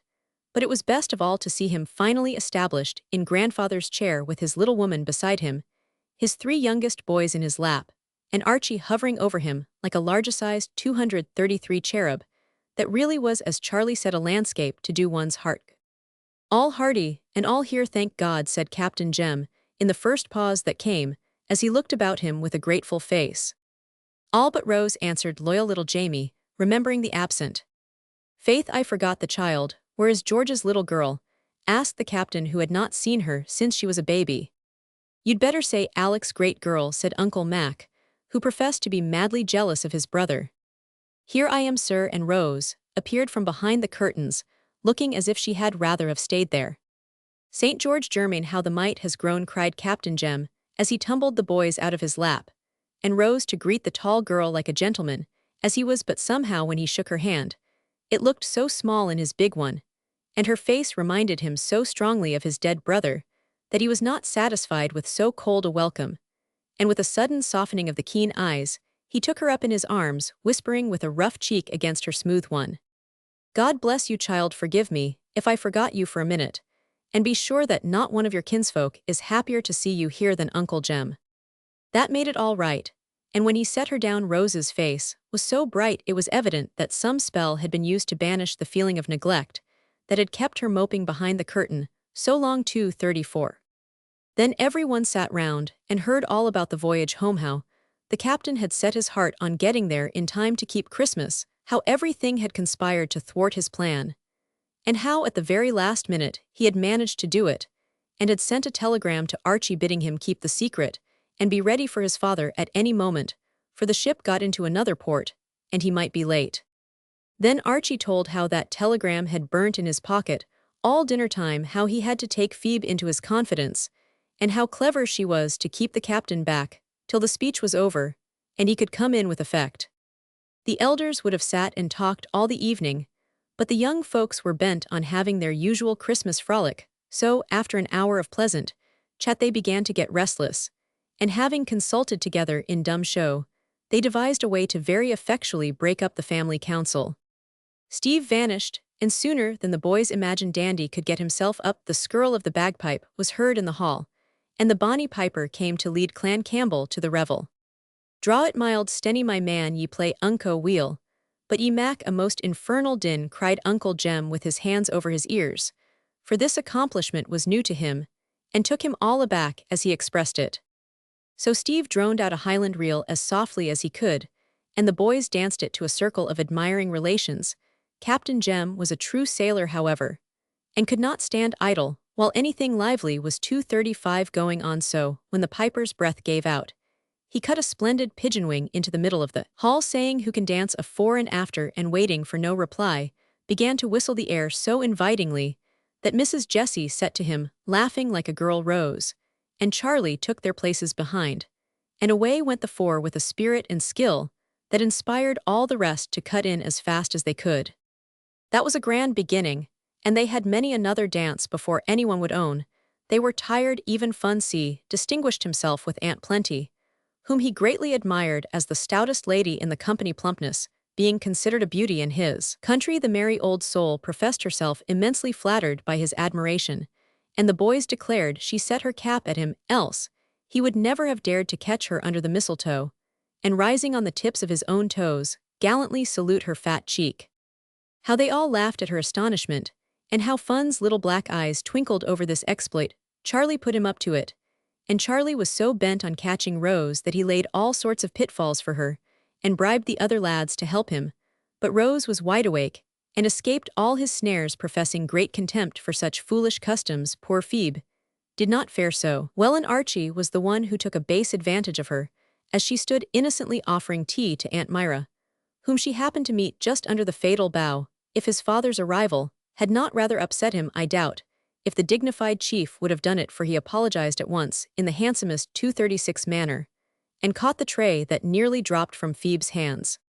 Under the mistletoe, Jamie boldly invited all the ladies to come and salute him, and as for Uncle Jem, he behaved as if the entire 237 room was a grove of mistletoe. Uncle Alex slyly laid a bit of it on Aunt Peace's cap, and then softly kissed her, which little joke seemed to please her very much, for she liked to have part in all the home pastimes, and Alec was her favorite nephew. Charlie alone failed to catch his shy bird, and the oftener she escaped, the more determined he was to ensnare her. When every other wile had been tried in vain, he got Archie to propose a game with forfeits. I understand that Dodge thought Rose, and was on her guard so carefully that not one among the pile soon collected belonged to her. "Now let us redeem them, and play something else," said Will, quite unconscious of the deeply laid plots all about him. "One more round, and then we will," answered the prince, who had now baited his trap anew. Just as the question came to Rose, Jamie's voice was heard in the hall crying distressfully, "Oh, come quick, quick!" Rose started up, missed the question, and was greeted with a general cry of "Forfeit, forfeit," in which the little traitor came to join. "Now I've got her," thought the young rascal, exulting in his fun-loving soul. "Now I am lost," thought Rose, as she gave up her pincushion with a sternly defiant look that would have daunted anyone. But the reckless prince, in fact it made even him think twice, and resolved to let Rose off easy. She had been so clever. "Here's a very pretty pawn, and what shall be done to redeem it?" asked Steve, holding the pincushion 238 over Charlie's head, for he had insisted on being judge, and kept that for the last. "Fine or superfine?" "Super." "Well, she shall take old Mac under the mistletoe, and kiss him prettily. Want he be mad, though?" And this bad boy chuckled over the discomfort he had caused two harmless beings. There was an impressive pause among the young folks in their corner, for they all knew that Mac would be mad, since he hated nonsense of this sort, and had gone to talk with the elders. When the game began at this moment, he was standing before the fire, listening to a discussion between his uncles and his father, looking as wise as a young owl, and blissfully unconscious of the plots against him. Charlie expected that Rose would say, "I want," therefore he was rather astonished, not to say gratified, when after a look at the victim she laughed suddenly, and going up to the group of gentlemen drew her Uncle Mac under the mistletoe, and surprised him with a hearty kiss. "Thank you, my dear," said the innocent gentleman, looking much pleased at the unexpected honor. "Oh, come, that's not fair," began Charlie, but Rose cut him short by saying as she made him a fine courtesy. "You said old Mac, and though it was very disrespectful I did it, that was your last chance, sir, and you've lost it." He certainly had, for, as she spoke, Rose pulled 239 down the mistletoe and threw it into the fire while the boys jeered at the crestfallen prince and exalted quick-witted Rose to the skies. "What's the joke?" asked young Mac, waked out of a brown study by the laughter in which the elders joined. But there was a regular shout. When the matter having been explained to him, Mac took a meditative stare at Rose through his goggles and said in a philosophical tone, "Well, I don't think I should have minded much if she had done it." That tickled the lads immensely, and nothing but the appearance of a slight refection would have induced them to stop chaffing the poor worm, who could not see anything funny in the beautiful resignation he had shown on this trying occasion. Soon after this, the discovery of Jamie curled up in the sofa corner as sound asleep as a dormouse suggested the propriety of going home, and a general move was made. They were all standing about the hall lingering over the good nights, when the sound of a voice softly singing Sweet Home made them pause, and listen. It was Phoebe, poor little Phoebe, who never had a home, never knew the love of father or mother, brother or sister, who stood all alone in the wide world, yet was not sad nor afraid, but took her bits of happiness gratefully, and sung over her work without a thought of discontent. I fancy the happy family standing there together remembered this, and felt the beauty of it, for when the solitary voice came to the burden of its song, 240 other voices took it up, and finished it so sweetly that the old house seemed to echo the word home in the ears of both the orphan girls, who had just spent their first Christmas under its hospitable roof. Chapter Roman 21, A Scare. "Brother Alec, you surely don't mean to allow that child to go out such a bitter cold day as this," said Mrs. Myra, looking into the study, where the doctor sat reading his paper one February morning. "Why not, if a delicate invalid like yourself can bear it? Surely my hardy girl can, especially as she is dressed for cold weather," answered Dr. Alec with provoking confidence. "But you have no idea how sharp the wind is. I am chilled to the very marrow of my bones," answered Aunt Myra, chafing the end of her purple nose with her somber glove. "I don't doubt it, Mom, if you will wear crepe and silk instead of fur and flannel. Rosie goes out in all weathers, and will be none the worse for an hour's brisk skating." "Well, I warn you that you are trifling with the child's health, and depending too much on the seeming improvement she has made this year. She is a delicate creature for all that, and will drop away suddenly at the first serious attack, as her poor mother did," croaked Aunt Myra, with a despondent wag of the big bonnet. 242. "Ill risk it," answered Dr. Alec, knitting his brows, as he always did, when any allusion was made to that other Rose. "Mark my words, you will repent it," and with that awful prophecy, Aunt Myra departed like a black shadow. Now it must be confessed that among the doctor's failing sand, he had his share was a very masculine dislike of advice, which was thrust upon him.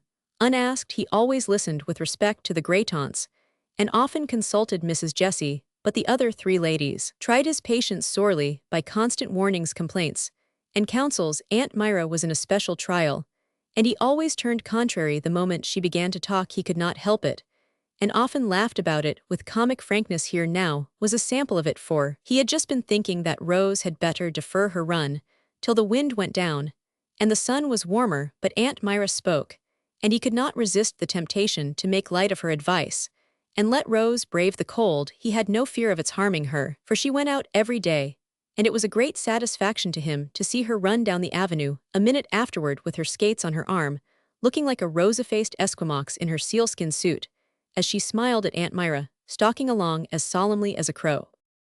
"I hope the child won't stay out long, for this wind is enough to chill the marrow in younger bones than Myra's," thought Dr. Alec half an hour later, as he drove toward the city to see the few patients he had consented to take for old acquaintance' sake. 243. The thought returned several times that morning, for it was truly a bitter day, and in spite of his bearskin coat the doctor shivered, but he had great faith in Rose's good sense, and it never occurred to him that she was making a little Casabianca of herself, with the difference of freezing instead of burning at her post. You see, Mac had made an appointment to meet her at a certain spot and have a grand skating bout. As soon as the few lessons he was allowed were over, she had promised to wait for him, and did so with a faithfulness that cost her dear, because Mac forgot his appointment when the lessons were done and became absorbed in a chemical experiment till a general combustion of gases drove him out of his laboratory. Then, he suddenly remembered Rose, and would gladly have hurried away to her, but his mother forbade his going out, for the sharp wind would hurt his eyes. "She will wait and wait, mother, for she always keeps her word. And I told her to hold on till I came," explained Mac, with visions of a shivering little figure watching on the windy hilltop. "Of course your uncle won't let her go out such a day as this. If he does, she will have the sense to come here for you, or to go home again, when you don't appear," said Aunt Jane, returning to her Watts on the mind.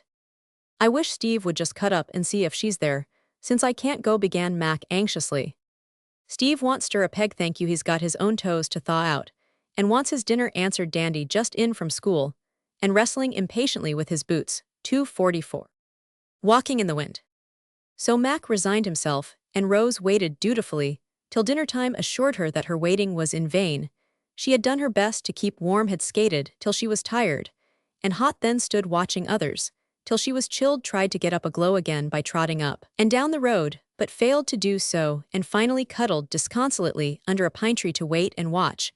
When she at length started for 2:45 home, she was benumbed with the cold, and could hardly make her way against the wind that buffeted the frostbitten Rose most unmercifully.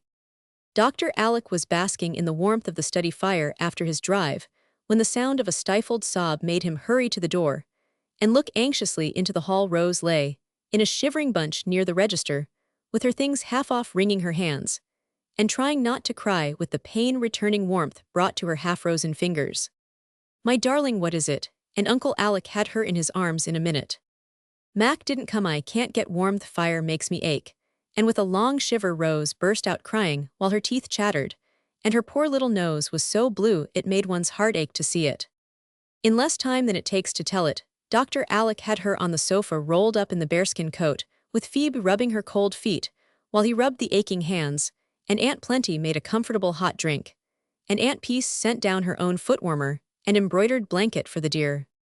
Full of remorseful tenderness, Uncle Alec worked over his new patient, till she declared she was all right again. He would not let her get up to dinner, but fed her himself, and then forgot his own, while he sat watching her fall into a drowse, for Aunt Plenty's cordial made her sleepy. She lay so several hours, for the drowse deepened into a heavy sleep, and Uncle Alec, still at his post, saw with growing anxiety that a feverish color began 2:46 to burn in her cheeks, that her breathing was quick and uneven, and then she gave a little moan, as if in pain. Suddenly she woke up with a start, and seeing Aunt Plenty bending over her, put out her arms like a sick child, saying wearily, "Please, could I go to bed?" "The best place for you, dearie. Take her right up, Alec. I've got the hot water ready, and after a nice bath she shall have a cup of my sage tea and be rolled up in blankets to sleep off her cold," answered the old lady cheerily, as she bustled away to give orders.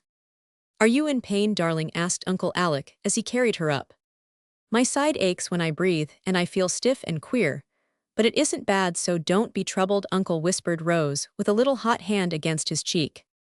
But the poor doctor did look troubled, and had cause to do so, for just then Rose tried to laugh at Dolly charging into the room with a warming pan, but could not for the sharp pain that took her breath away and made her cry out. "Pleurisy," sighed Aunt Plenty from the depths of the bathtub.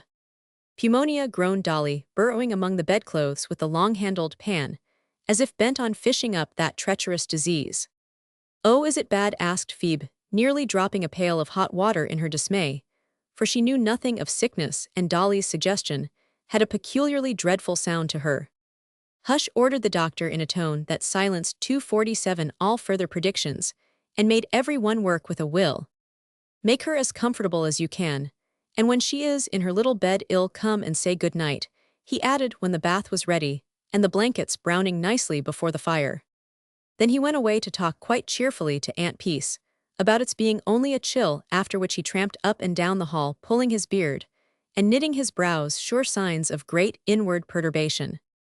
"I thought it would be too good luck to get through the year without a downfall. Confound my perversity. Why couldn't I take Myra's advice and keep Rose at home? It's not fair that the poor child should suffer for my sinful overconfidence.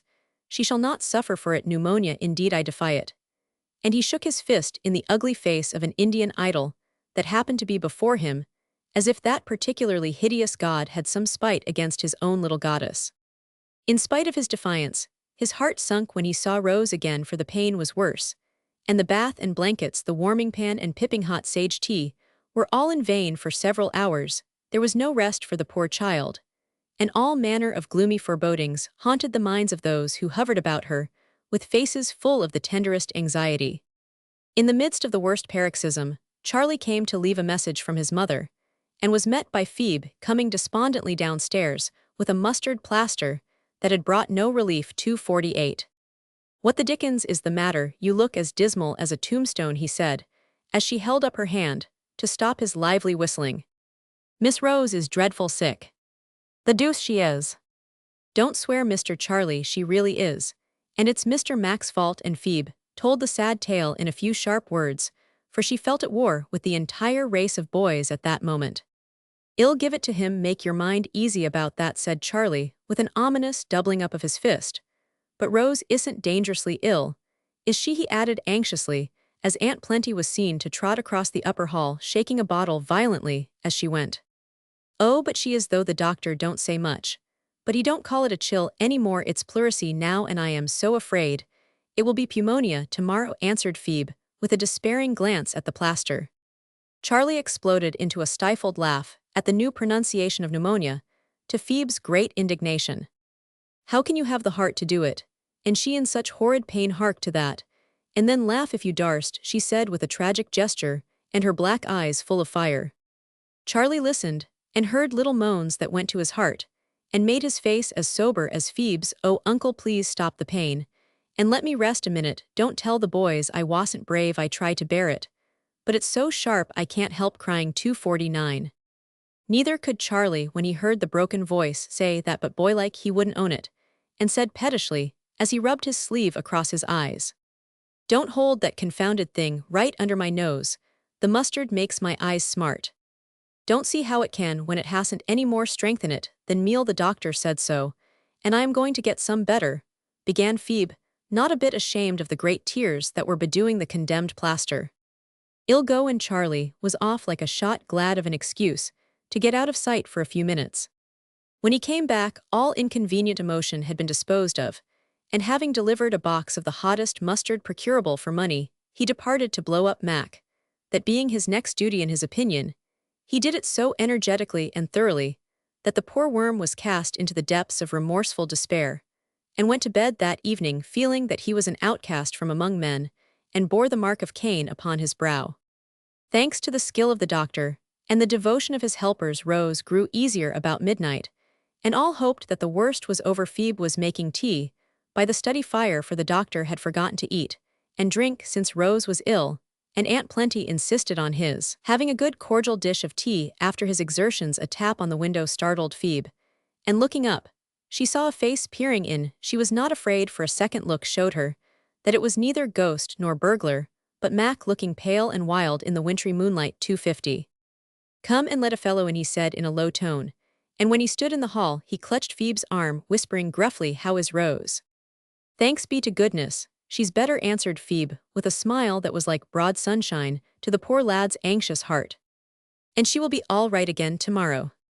"Oh dear no, Dolly says she's sure to have rheumatic fever, if she don't have pneumonia," answered Phoebe, careful to pronounce the word rightly this time. Down went Mac's face, and remorse began to gnaw at him again, as he gave a great sigh, and said doubtfully, "I suppose I couldn't see her." "Of course not at this time of night, when we want her to go to sleep." Mac opened his mouth to say something more when a sneeze came upon him unawares, and a loud ah-rash who awoke the echoes of the quiet house. "Why didn't you stop it?" said Phoebe, reproachfully. "I dare say you've waked her up." "Didn't know it was coming, just my luck," groaned Mac, turning to go before his unfortunate presence did more harm. But a voice from the stairhead called softly, "Mac, come up, Rose wants to see you." Up he went, and found his uncle waiting for him. "What brings you here at this hour, my boy?" asked the doctor in a whisper. "Charlie said it was all my fault, and if she died I'd killed her. I couldn't sleep, so I came to see how she 251 was, and no one knows it but Steve," he said with such a troubled face and voice that the doctor had not the heart to blame him. Before he could say anything more, a feeble voice called Mac, and with a hasty "Stay a minute just to please her, and then slip away, for I want her to sleep," the doctor led him into the room. The face on the pillow looked very pale and childish, and the smile that welcomed Mac was very faint, for Rose was spent with pain yet could not rest till she had said a word of comfort to her cousin. "I knew your funny sneeze, and I guessed that you came to see how I did, though it is very late. Don't be worried, I am better now. And it is my fault, I was ill, not yours, for I needn't have been so silly as to wait in the cold just because I said I would." Mac hastened to explain, to load himself with reproaches, and to beg her not to die on any account, for Charlie's lecture had made a deep impression on the poor boy's mind. "I didn't know there was any danger of my dying," and Rose looked up at him with a solemn expression in her great eyes. "Oh, I hope not, but people do sometimes go suddenly, you know, and I couldn't rest till I'd asked you to forgive me," faltered Mac, thinking that Rose looked very like an angel already, with the golden hair loose on the pillow, and the meekness of suffering on her little white face. "I don't think I shall die, Uncle won't let me, but if I do, remember, I forgave you 252. She looked at him with a tender light in her eyes, and seeing how pathetic his dumb grief was, she added softly, drawing his head down, "I wouldn't kiss you under the mistletoe, but I will now, for I want you to be sure I do forgive and love you just the same." That quite upset poor Mac. He could only murmur his thanks and get out of the room as fast as possible to grope his way to the couch at the far end of the hall, and lie there till he fell asleep, worn out with trying not to make a baby of himself. Chapter Roman 22, Something to Do. Whatever danger there might have been from the effects of that sudden chill, it was soon over, though of course Aunt Myra refused to believe it, and Dr. Alec cherished his girl with redoubled vigilance and tenderness for months afterward. Rose quite enjoyed being sick, because as soon as the pain ended the fun began, and for a week or two she led the life of a little princess, secluded in the bower while everyone served, amused, and watched over her in the most delightful manner. But the doctor was called away to see an old friend who was dangerously ill, and then Rose felt like a young bird, deprived of its mother's sheltering wing, especially on one afternoon when the ants were taking their naps, and the house was very still within while snow fell softly without. "I'll go and hunt up Phoebe, she is always nice and busy, and likes to have me help her. If Dolly is out of the way, we can make caramels and surprise the boys when they come," Rose said to herself, as she threw down her book, and felt ready for society of some sort. 254. She took the precaution to peep through the slide before she entered the kitchen, for Dolly allowed no messing when she was round, but the coast was clear, and no one but Phoebe appeared sitting at the table with her head on her arms, apparently asleep. Rose was just about to wake her with a boo when she lifted her head, dried her wet eyes with her blue apron, and fell to work with a resolute face on something she was evidently much interested in. Rose could not make out what it was, and her curiosity was greatly excited, for Phoebe was writing with a sputtering pen on some bits of brown paper, apparently copying something from a little book. "I must know what the dear thing is about, and why she cried," and then set her lips tight and went to work with all her might, thought Rose, forgetting all about the caramels, and going round to the door, she entered the kitchen, saying pleasantly, "Phoebe, I want something to do. Can't you let me help you about anything, or shall I be in the way?" "Oh dear no, miss, I always love to have you round when things are tidy. What would you like to do?" answered Phoebe, opening a drawer, as if about to sweep her own affairs out of sight. But Rose stopped her, exclaiming like a curious child, "Let me see, what is it? I won't tell if you'd rather not have Dolly know." "I am only trying to study a bit, but I am so stupid I don't get on much," answered the girl, reluctantly permitting her little mistress to examine the poor contrivances she was trying to work with. 255. A broken slate that had blown off the roof, an inch or two of pencil, an old almanac for a reader, several bits of brown or yellow paper, ironed smoothly and sewed together for a copybook, and the copy's sundry receipts written in Aunt Plenty's neat hand, these with a small bottle of ink and a rusty pen, made up Phoebe's outfit, and it was little wonder that she did not get on, in spite of the patient persistence that dried the desponding tears and drove along the sputtering pen with a will. "You may laugh if you want to, Miss Rose, I know my things are queer, and that's why I hide 'em, but I don't mind since you've found me out, and I ain't a bit ashamed, except of being so backward at my age," said Phoebe humbly, though her cheeks grew redder, as she washed out some crooked capitals with a tear or two not yet dried upon the slate. "Laugh at you? I feel more like crying to think what a selfish girl I am to have loads of books and things, and never remember to give you some. Why didn't you come and ask me, and not go struggling along alone in this way? It was very wrong of you, Phoebe, and I'll never forgive you if you do so again," answered Rose with one hand on Phoebe's shoulder, while the other gently turned the leaves of the poor little copybook. "I didn't like to ask for anything more when you are so good to me all the time, Miss Dear," began Phoebe, looking up with grateful eyes. "Oh, you proud thing, just as if it wasn't fun to give away. And I had the best of it. Now see here, 256, I've got a plan, and you mustn't say no, or I shall scold. I want something to do. And I am going to teach you all I know. It won't take long," and Rose laughed as she put her arm around Phoebe's neck and patted the smooth dark head with the kind little hand that so loved to give. It would be just heavenly, and Phoebe's face shone at the mere idea, but fell again, as she added wistfully, "Only I am afraid I ought not to let you do it, Miss Rose. It will take time, and maybe the doctor wouldn't like it. He didn't want me to study much, but he never said a word about teaching, and I don't believe he will mind a bit anyway. We can try it, till he comes, so pack up your things, and go right to my room, and well begin this very day. I'd truly like to do it, and well have nice times, see if we don't," cried Rose eagerly. It was a pretty sight to see Phoebe bundle her humble outfit into her apron and spring up as if the desire of her heart had suddenly been made a happy fact to her.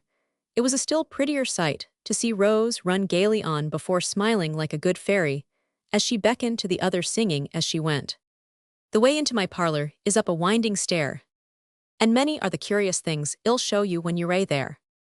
Will you walk in, Phoebe dear?"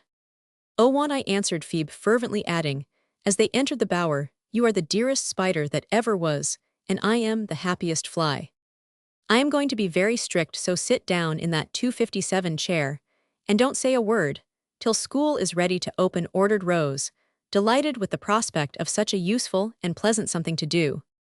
So Phoebe sat demurely in her place, while her new teacher laid forth books and slates, a pretty inkstand, and a little globe, hastily tore a bit off her big sponge, sharpened pencils with more energy than skill, and when all was ready gave a prance of satisfaction that set the pupil laughing. "Now the school is open, and I shall hear you read, so that I may know in which class to put you, Miss Moore," began Rose with great dignity as she laid a book before her scholar, and sat down in the easy chair with a long rule in her hand. Phoebe did pretty well, only tripping now and then over a hard word, and pronouncing identical in a sober way that tickled Rose, though never a smile betrayed her. The spelling lesson which followed was rather discouraging. Phoebe's ideas of geography were very vague, and grammar was nowhere, though the pupil protested that she tried so hard to talk nice like educated folks that Dolly called her a stuck-up piece who didn't know her place. "Dolly's an old goose, so don't you mind her, for she will say nater vittles and do's as long as she lives, and insist that they are right. You do talk very nicely, Phoebe, I've observed it, and grammar will help you and show why some things are right and others ain't. Not, I mean," added Rose, correcting herself, and feeling that she must mind her own parts of speech if she was to serve as an example for Phoebe. When the arithmetic came, the little teacher was 258, surprised to find her scholar quicker in some things than herself, for Phoebe had worked away at the columns in the butcher's and baker's books till she could add so quickly and correctly that Rose was amazed, and felt that in this branch the pupil would soon excel the teacher if she kept on at the same pace. Her praise cheered Phoebe immensely, and they went bravely on, both getting so interested that time flew unheeded, till Aunt Plenty appeared, exclaiming, as she stared at the two heads bent over one slate, "Bless my heart, what is going on now?" "School, Auntie. I am teaching Phoebe, and it's great fun," cried Rose, looking up with a bright face. But Phoebe's was brighter, though she added with a wistful look, "Maybe I ought to have asked leave first, only, when Miss Rose proposed this, I was so happy I forgot to. Shall I stop, Mom?" "Of course not, child. I am glad to see you fond of your book, and to find Rose helping you along. My blessed mother used to sit at work with her maids about her, teaching them many a useful thing in the good old fashion that's gone by now. Only don't neglect your work, dear, or let the books interfere with the duties." As Aunt Plenty spoke with her kind old face beaming approvingly upon the girls, Phoebe glanced at the clock, saw that it pointed to 5, knew that Dolly would soon be down, expecting to find preparations for supper underway, and hastily dropping her pencil, she jumped up, saying, 2:59. "Please, can I go? I'll clear up after I've done my chores." "School is dismissed," answered Rose, and with a grateful "thank you heaps and heaps," Phoebe ran away singing the multiplication table as she set the tea dish up. That was the way it began, And for a week, the class of one went on with great pleasure and profit to all concerned, for the pupil proved a bright one, and came to her lessons, as to a feast, while the young teacher did her best to be worthy the high opinion held of her, for Phoebe firmly believed that Miss Rose knew everything in the way of learning. Of course, the lads found out what was going on and chaffed the girls about the seminary, as they called the new enterprise. But they thought it a good thing on the whole, kindly offered to give lessons in Greek and Latin gratis, and decided among themselves that Rose was a little trump to give the Febibird such a capital boost. Rose herself had some doubts as to how it would strike her uncle, and concocted a wheedlesome speech, which should at once convince him that it was the most useful, wholesome, and delightful plan ever devised.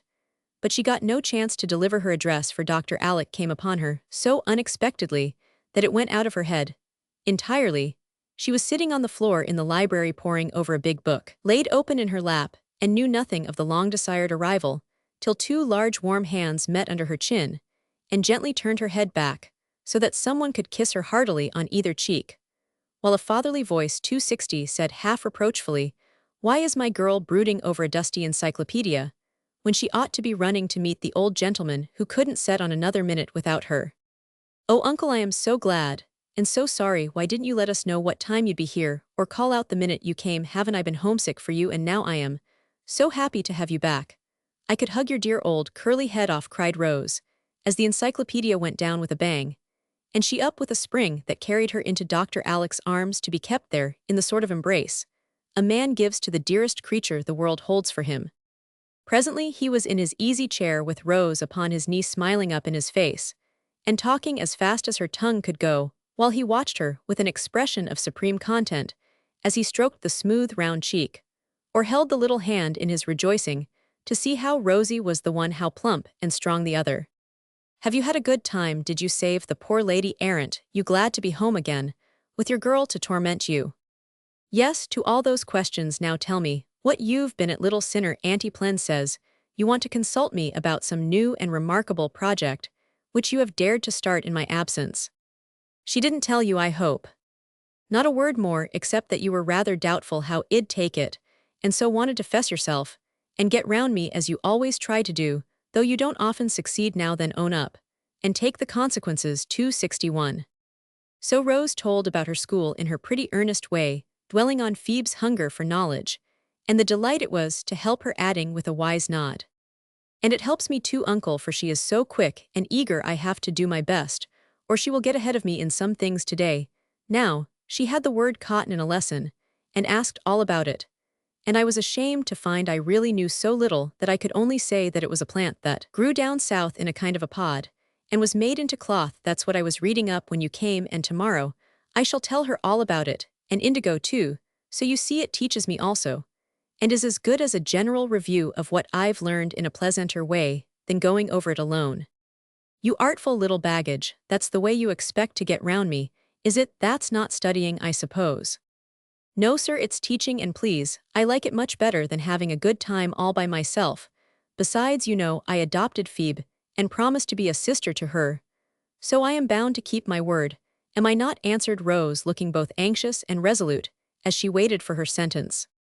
Dr. Alec was evidently already won, for Rose had described the old slate and brown paper copybook with pathetic effect, and the excellent man had not only decided to send Phoebe to school long before the story was done, but reproached himself for forgetting his duty to one little girl in his love for another. So when Rose tried to look meek, and failed utterly, he 262 laughed and pinched her cheek, and answered in that genial way, which adds such warmth and grace to any favor, "I haven't the slightest objection in the world.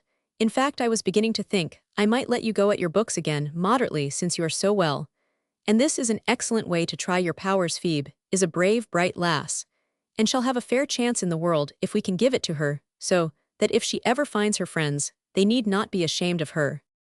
"I think she has found some already," began Rose eagerly. "Hey, what, has anyone turned up since I've been gone?" asked Dr. Alec quickly, for it was a firm belief in the family that Phoebe would prove to be somebody sooner or later. "No, her best friend turned up when you came home, uncle," answered Rose, with an approving pat, adding gratefully, "I can't half thank you for being so good to my girl, but she will, because I know she is going to make a woman to be proud of. She's so strong and true and loving." "Bless your dear heart, I haven't begun to do anything, yet more shame to me, but I am going at it now. And as soon as she gets on a bit she shall go to school as long as she likes. How will that do for a beginning? It will be just heavenly, as Phoebe says, for it is the wish of her life to get lots of schooling. And she will be too happy when I tell her may I please it, will be so lovely to see the dear thing open her big eyes, and clap her hands at the splendid news. 263.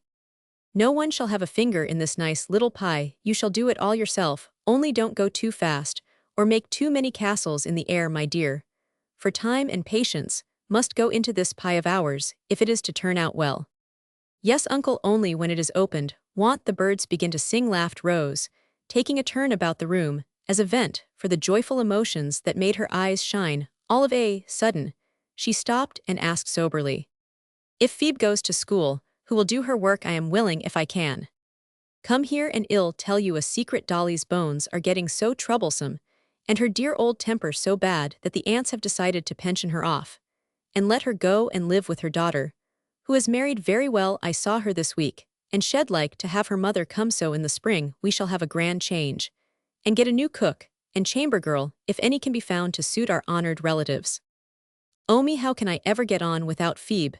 Couldn't she stay, just so I could see her? I'd pay her board, rather than have her go, I am so fond of her. How Dr. Alec laughed at that proposal, and how satisfied Rose was when he explained that Phoebe was still to be her maid, with no duties, except such as she could easily perform between school hours. She is a proud creature for all her humble ways, and even from us would not take a favor if she did not earn it somehow, so this arrangement makes it all square and comfortable, you see. And she will pay for 260 for the schooling, by curling these Goldilocks a dozen times a day if you let her. Your plans are always so wise and kind, that's why they work so well, I suppose, and why people let you do what you like with them. I really don't see how other girls get along without an Uncle Alec, answered Rose with a sigh of pity for those who had missed so great a blessing. When Phoebe was told the splendid news, she did not stand on her head with rapture, as Charlie prophesied. She would but took it quietly, because it was such a happy thing. She had no words big and beautiful enough to thank them in, she said, but every hour of her day was brightened by this granted wish, and dedicated to the service of those who gave it.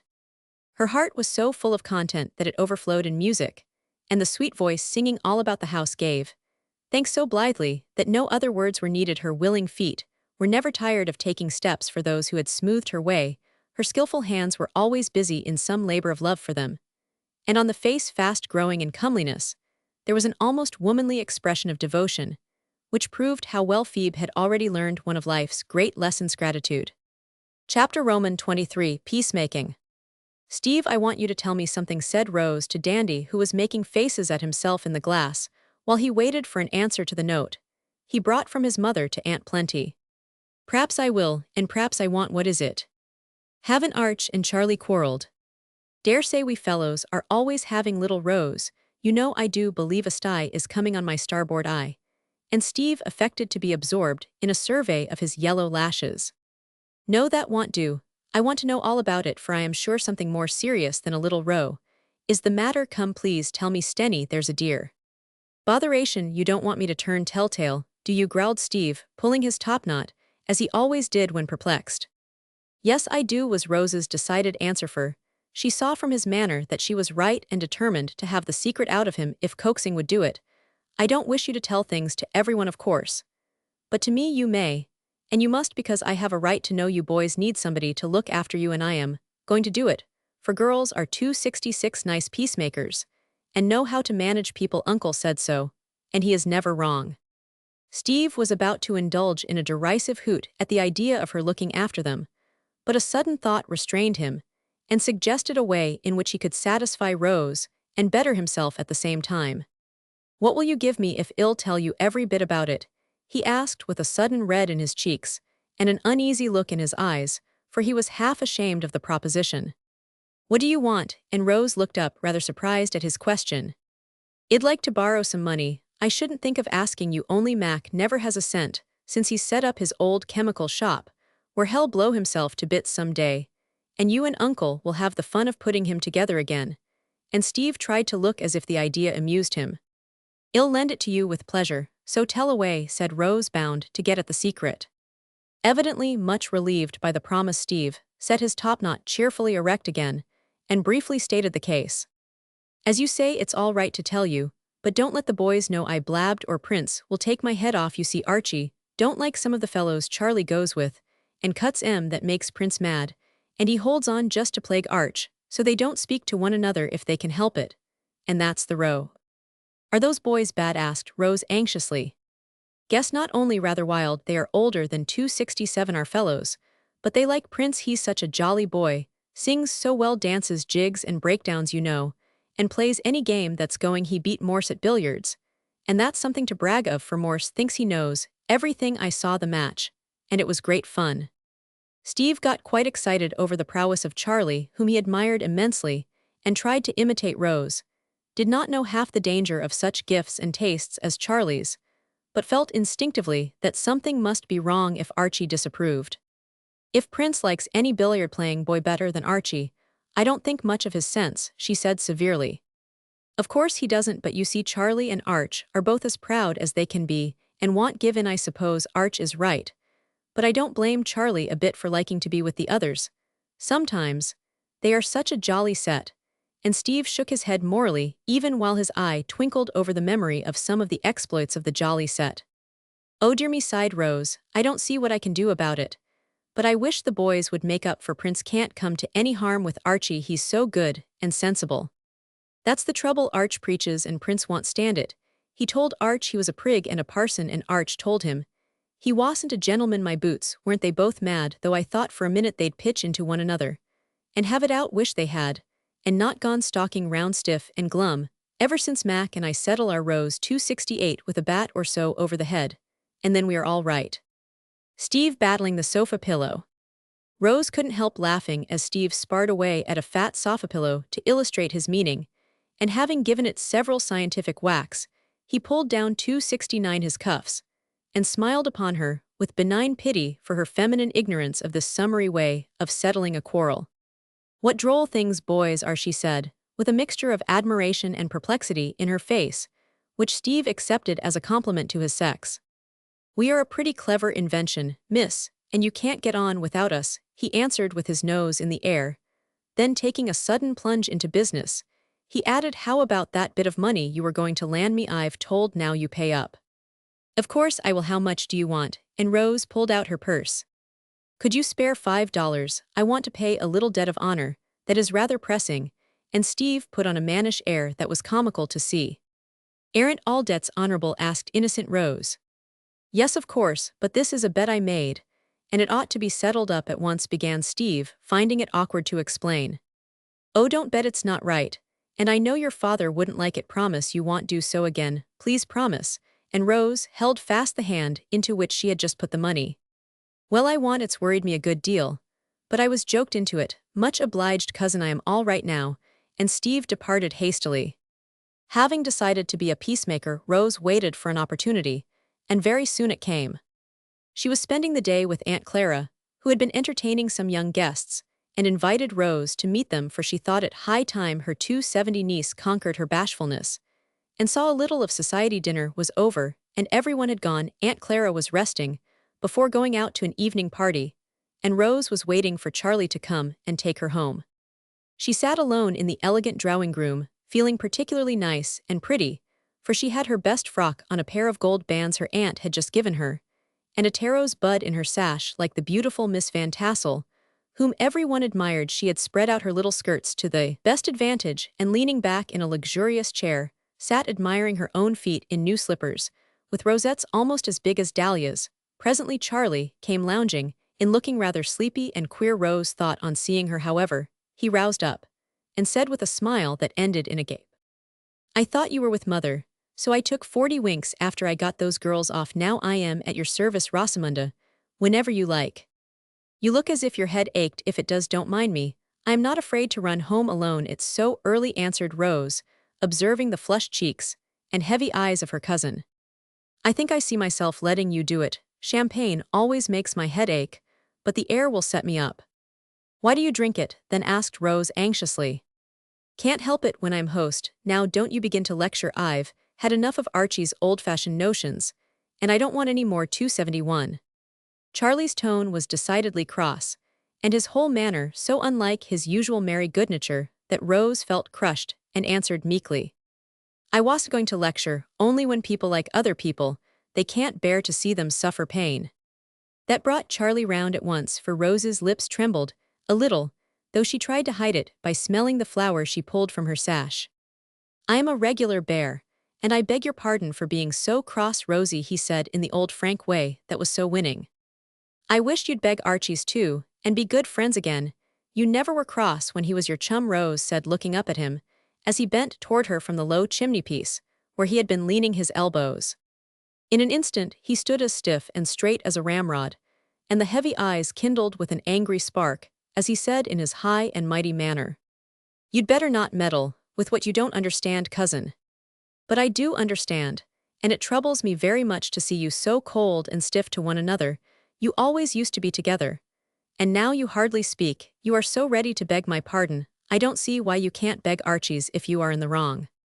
I am not. This was so short and sharp that Rose started, and Charlie added in a calmer, but still very haughty tone, a gentleman always begs pardon when he has been rude to a lady, but one man doesn't apologize to another man who has insulted him.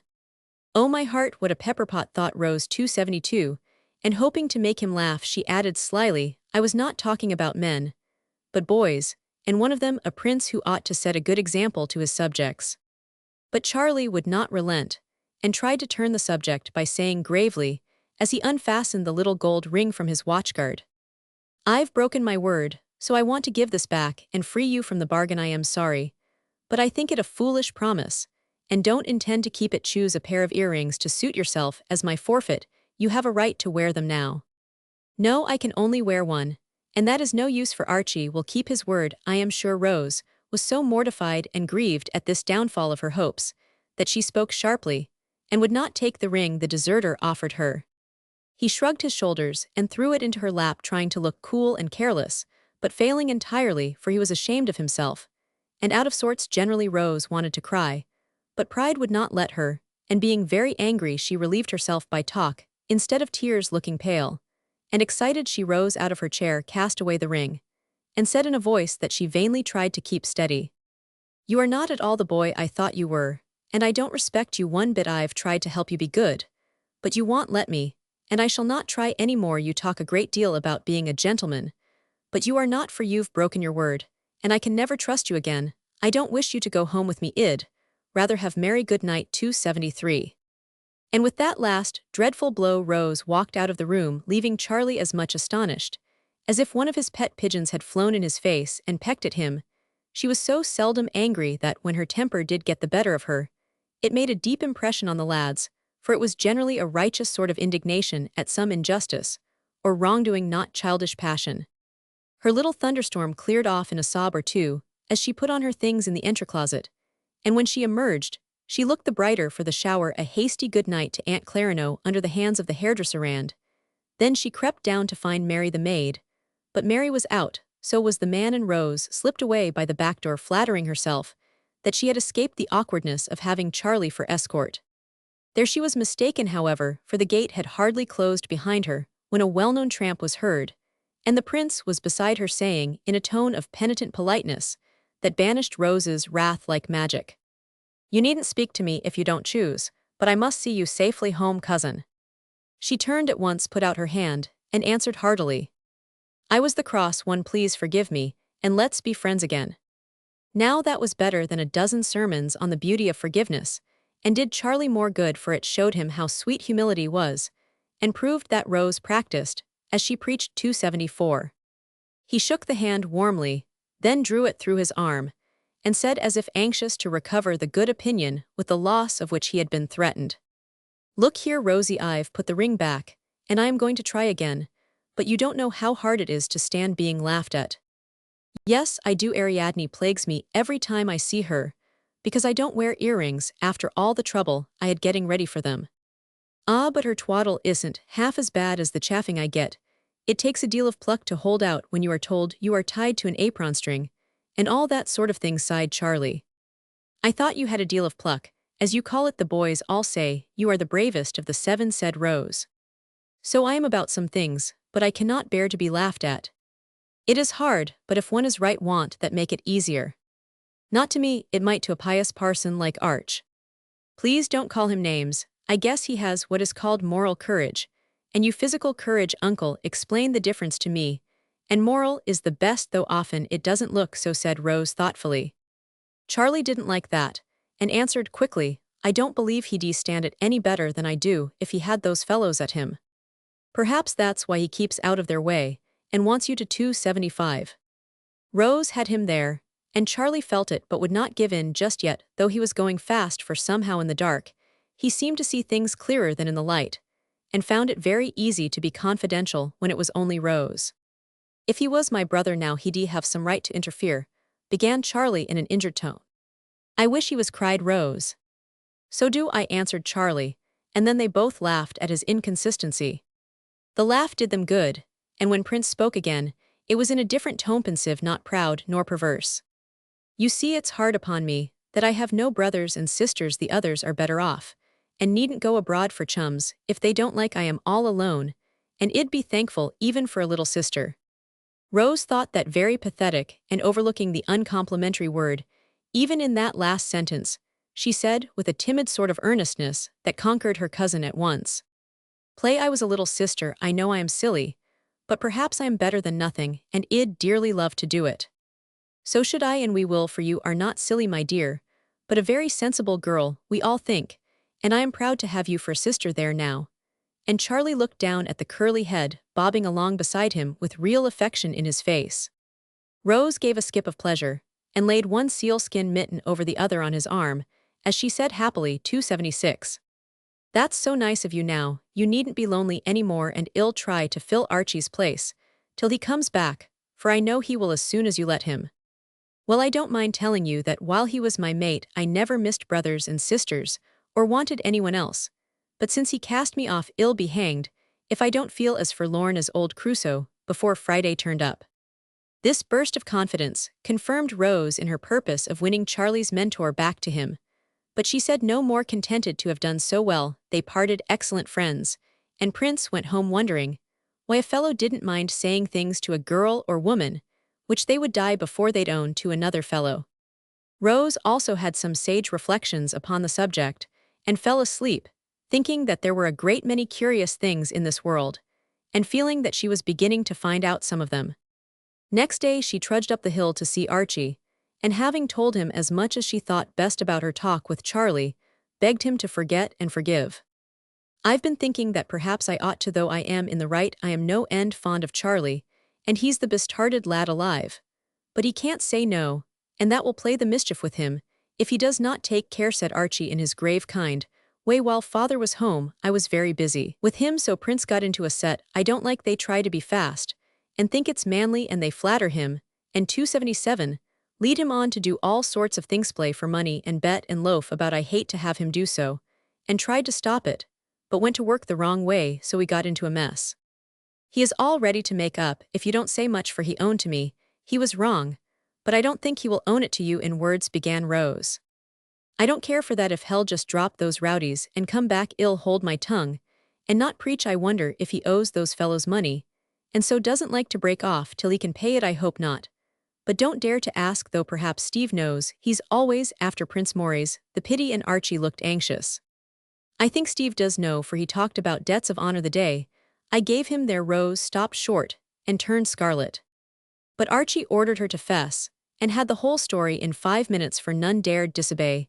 The chief he completed her affliction by putting a $5 bill into her pocket by main force, looking both indignant and resolute as he said, "Never do so again, but send Steve to me if he is afraid to go to his father. Charlie had nothing to do with that. He wouldn't borrow a penny of a girl, don't think it. But that's the harm he does Steve, who adores him and tries to be like him in all things. Don't say a word ill, make it all right, and no one shall blame you. Oh me, I always make trouble by trying to help, and then letting out the wrong thing," sighed Rose, much depressed by her slip of the tongue. 278. Archie comforted her with the novel remark that it was always best to tell the truth, and made her quite cheerful by promising to heal the breach with Charlie as soon as possible. He kept his word so well that the very next afternoon, as Rose looked out of the window, she beheld the joyful spectacle of Archie and Prince coming up the avenue arm in arm, as of old talking away as if to make up for the unhappy silence of the past weeks.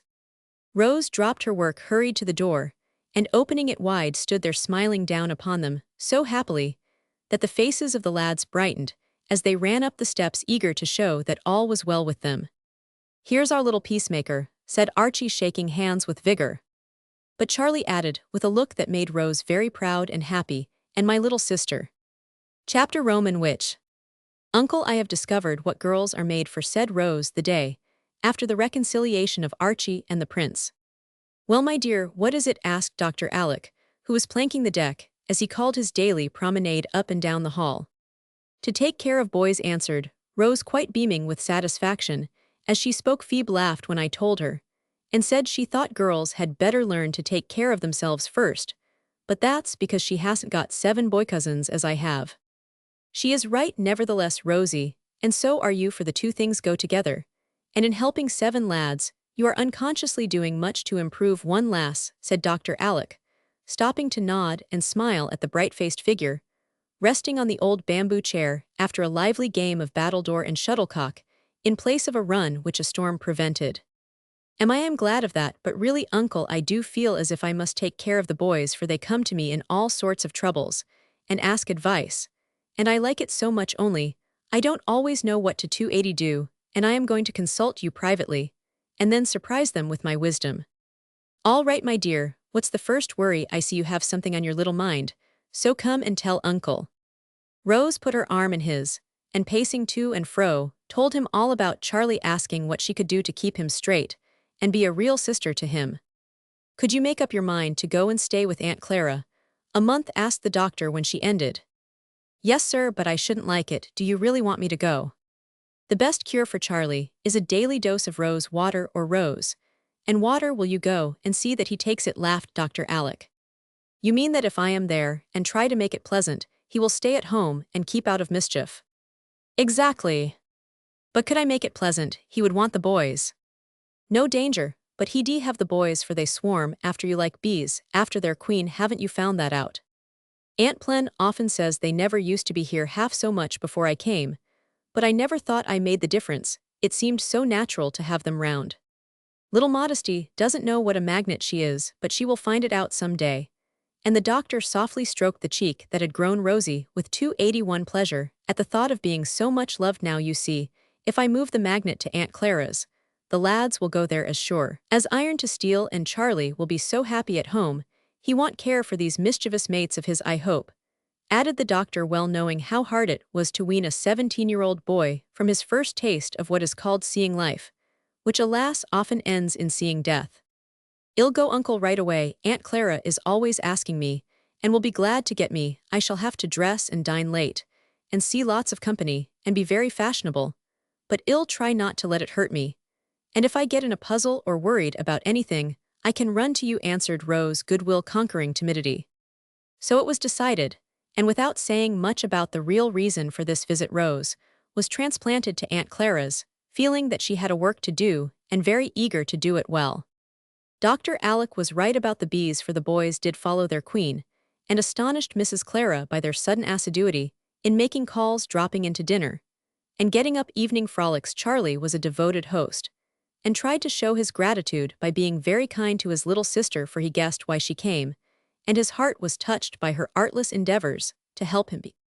Rose often longed to be back in the old house with the simpler pleasures and more useful duties of the life there. But having made up her mind, in spite of Phoebe, that girls were made to take care of boys 282, her motherly little soul found much to enjoy in the new task she had undertaken. It was a pretty sight to see the one earnest, sweet-faced girl among the flock of tall lads, trying to understand, to help, and please them with a patient affection that worked many a small miracle. Unperceived slang, rough manners, and careless habits were banished or bettered by the presence of a little gentlewoman, and all the manly virtues cropping up were encouraged by the hearty admiration bestowed upon them by one whose good opinion all valued more than they confessed, while Rose tried to imitate the good qualities she praised in them, to put away her girlish vanities and fears, to be strong and just and frank and brave, as well as modest, kind, and beautiful. This trial worked so well that, when the month was over, Mac and Steve demanded a visit in their turn, and Rose went feeling that she would like to hear grim Aunt Jane say, as Aunt Clara did at parting, "I wish I could keep you all my life, dear." After Mac and Steve had their turn, Archie and company bore her away for some weeks, and with them, she was so happy she felt as if she would like to stay forever if she could have Uncle Alec also. Of course, Aunt Myra could not be neglected, and with secret despair Rose went to the mausoleum, as the boys called her gloomy abode. Fortunately, she was very near home, and Dr. Alec dropped in so often that her visit was far less dismal than she expected. Between them, they actually made Aunt Myra laugh heartily more than once, and Rose did her so much good by letting in the sunshine, singing 283 about the silent house, cooking wholesome messes, and amusing the old lady with funny little lectures on physiology, that she forgot to take her pills and gave up Mum's elixir. Because she slept so well after the long walks and drives, she was beguiled into taking that she needed no narcotic. So the winter flew rapidly away, and it was May before Rose was fairly settled again at home. They called her the monthly Rose, because she had spent a month with each of the aunts, and left such pleasant memories of bloom and fragrance behind her that all wanted the family flower back again. Dr. Alec rejoiced greatly over his recovered treasure, but as the time drew near when his year of experiment ended, he had many a secret fear that Rose might like to make her home for the next 12 months with Aunt Jessie, or even Aunt Clara, for Charlie's sake. He said nothing, but waited with much anxiety for the day when the matter should be decided. And while he waited, he did his best to finish as far as possible the task he had begun so well. Rose was very happy now, being out nearly all day, enjoying the beautiful awakening of the world, for spring came bright and early, as if anxious to do its part. The old horsechestnuts budded round her windows. Green things sprung up like magic in the garden under her hands. Hardy flowers bloomed as fast as they could. The birds sang blithely overhead, and every day a chorus of pleasant voices cried, "Good morning, cousin, isn't it jolly weather?" No one remembered the date of the eventful conversation, which resulted in the doctor's experiment, 284, no one but himself at least, so when the aunts were invited to tea one Saturday, they came quite unsuspiciously, and were all sitting together having a social chat when Brother Alec entered with 2 photographs in his hand. "Do you remember that?" he said, showing one to Aunt Clara, who happened to be nearest. "Yes, indeed, it is very like her," when she came, quite her sad, unchildlike expression, and thin little face with the big dark eyes. The picture was passed round, and all agreed that it was very like Rose a year ago. This point being settled, the doctor showed the second picture, which was received with great approbation, and pronounced a charming likeness. It certainly was, and a striking contrast to the first one, for it was a blooming, smiling face, full of girlish spirit and health, with no sign of melancholy, though the soft eyes were thoughtful, and the lines about the lips betrayed a sensitive nature. Dr. Alec set both photographs on the chimney-piece, and falling back a step or two, surveyed them with infinite satisfaction for several minutes, then wheeled round, saying briefly, as he pointed to the 2 faces, "Time is up. How do you think my experiment has succeeded, ladies?" "Bless me, so it is," cried Aunt Plenty, dropping a stitch in her surprise. "Beautifully, dear," answered Aunt Peace, smiling entire approval. "She certainly has improved, but appearances are 285 deceitful, and she had no constitution to build upon," croaked Aunt Myra. "I am willing to allow that as far as mere health goes the experiment is a success," graciously observed Aunt Jane, unable to forget Rose's kindness to her Mac. "So am I, and ill go farther, for I really do believe Alec has done wonders for the child. She will be a beauty in 2 or 3 years, added Aunt Clara, feeling that she could say nothing better than that. "I always knew he would succeed, and I am so glad you all allow it, for he deserves more credit than you know, and more praise than he will ever get," cried Aunt Jessie, clapping her hands with an enthusiasm that caused Jamie's little red stocking to wave like a triumphal banner in the air. Dr. Alec made them a splendid bow, looking much gratified, and then said soberly, "Thank you. Now the question is, shall I go on? For this is only the beginning. None of you know the hindrances I've had, the mistakes I've made, the study I've given the case, and the anxiety I've often felt. Sister Myra is right in one thing. Rose is a delicate creature, quick to flourish in the sunshine, and as quick to droop without it. She has no special weakness, but inherits her mother's sensitive nature, and needs the wisest, tenderest care to keep a very ardent little soul from wearing out a finely organized little body. I think I have found the right treatment, and with you to help me, I believe we may build up a lovely and a noble woman, who who will be a pride and comfort to us all 286. There Dr. Alec stopped to get his breath, for he had spoken very earnestly, and his voice got a little husky over the last words. A gentle murmur from the ants seemed to encourage him, and he went on with an engaging smile, for the good man was slyly trying to win all the ladies to vote for him when the time came. Now I don't wish to be selfish or arbitrary, because I am her guardian, and I shall leave Rose free to choose for herself. We all want her. And if she likes to make her home with any of you rather than with me, she shall do so. In fact, I encouraged her visits last winter, that she might see what we can all offer her, and judge where she will be happiest. Is not that the fairest way? Will you agree to abide by her choice as I do? Yes, we will, said all the ants, in quite a flutter of excitement, at the prospect of having Rose for a whole year. Good, she will be here directly, and then we will settle the question for another year, a most important year, mind you, for she has got a good start, and will blossom rapidly now if all goes well with her. So I beg of you, don't undo my work, but deal very wisely and gently with my little girl, for if any harm come to her, I think it would break my heart. As he spoke, Dr. Alec turned his back abruptly and affected to be examining the pictures again.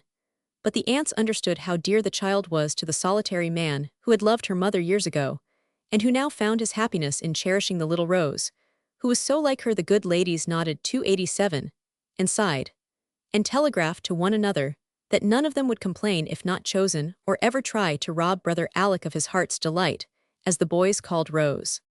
The cousins had been ambying. Just then, a pleasant sound of happy voices came up 288 from the garden, and smiles broke out on all serious faces. Dr. Alec turned at once, saying, as he threw back his head, there she is now for it. The cousins had been amaying, and soon came flocking and laden with the spoils. Here is our bonny Scotch Rose with all her thorns about her, said Dr. Alec, surveying her with unusual pride and tenderness, as she went to show Aunt Peace her basket full of early flowers, fresh leaves, and curious lichens. Leave your clutter in the hall, boys, and sit quietly down if you choose to stop here, for we are busy, said Aunt Plenty, shaking her finger at the turbulent clan, who were bubbling over with the jollity born of spring sunshine and healthy exercise. Of course we choose to stay, wouldn't miss our Saturday high tea for anything, said the chief, as he restored order among his men, with a nod, a word, and an occasional shake. What is up, a court-martial? Asked Charlie, looking at the assembled ladies, with affected awe and real curiosity, for their faces betrayed that some interesting business was afloat. Dr. Alec explained in a few words, which he made as brief and calm as he could, but the effect was exciting nevertheless, for each of the lads began at once to bribe, entice, and wheedle our cousin to choose his home. You really ought to come to us for mother's sake, as a relish, you know, for she must be perfectly satiated with boys, began Archie, using the strongest argument he could think of at the moment. 289. Oh, do well never slam or bounce at you, or call you frayed cat, if you only will, besought Geordie, and will distorting their countenances in the attempt to smile with overpowering sweetness. And ill always wash my hands 'fore I touch you, and you shall be my dolly, cause Pokey's gone away, and ill love you hard, cried Jamie, clinging to her, with his chubby face full of affection. Brothers and sisters ought to live together, especially when the brother needs someone to make home pleasant for him, added Charlie with the wheedlesome tone and look that Rose always found so difficult to resist. You had her longest, and it's our turn now. Mac needs her more than you do, Prince, for she's the light of his eyes. He says, come Rose, choose us, and ill never use the musky pomade you hate again, as long as I live, said Steve with his most killing air, as he offered this noble sacrifice. Mac peered wistfully over his goggles, saying in an unusually wide-awake and earnest way, do, cousin, then, we can study chemistry together. My experiments don't blow up very often now, and the gases aren't at all bad when you get used to them. Rose meantime had stood quite still with the flowers dropping from her hands, as her eyes went from one eager face to another, while smiles rippled over her own, at the various enticements offered her during the laugh that followed Mac's handsome proposition. She looked at her uncle, whose eyes were fixed on her, with an expression of love and longing that went to her heart. 290. Ah yes, she thought, he wants me most. I've often longed to give him something that he wished for very much, and now I can. So when at a sudden gesture from Aunt Peace silence fell, Rose said slowly, with a pretty color in her cheeks, and a beseeching look about the room, as if asking pardon of the boys. It's very hard to choose when everybody is so fond of me, therefore, I think it'd better go to the one who seems to need me most. No, dear, the one you love the best, and will be happiest with, said Dr. Alec quickly, as a doleful sniff from Aunt Myra, and a murmur of my sainted Caroline made Rose pause and look that way. Take time, cousin, don't be in a hurry to make up your mind, and remember Codlin's your friend, added Charlie, hopeful still. I don't want any time. I know who I love best, who I am happiest with, and I choose Uncle. Will he have me? Cried Rose in a tone that produced a sympathetic thrill among the hearers. It was so full of tender confidence and love. If she really had any doubt, the look in Dr. Alec's face banished it without a word, as he opened wide his arms, and she ran into them feeling that home was there. No one spoke for a minute, but there were signs of emotion among the aunts, which warned the boys to bestir themselves before the waterworks began to play. So they took hands and began to prance about uncle and niece, singing with sudden inspiration the nursery rhyme, "Ring around a rosy." Of course that put an end to all sentiment, and Rose emerged laughing from Dr. Alec's bosom, with the mark of a waistcoat button nicely imprinted on her left cheek. He saw it, and said with a merry kiss that half effaced it, "This is my ewe lamb, and I have set my mark on her so no one can steal her away." That tickled the boys, and they set up a shout of, "Uncle had a little lamb." But Rose hushed the noise by slipping into the circle and making them dance pretty like lads and lasses round a maypole, while Phoebe coming in with fresh water, for the flowers began to twitter, chirp, and coo as if all the birds of the air had come to join in the spring revel of the 8 cousins. End of part first.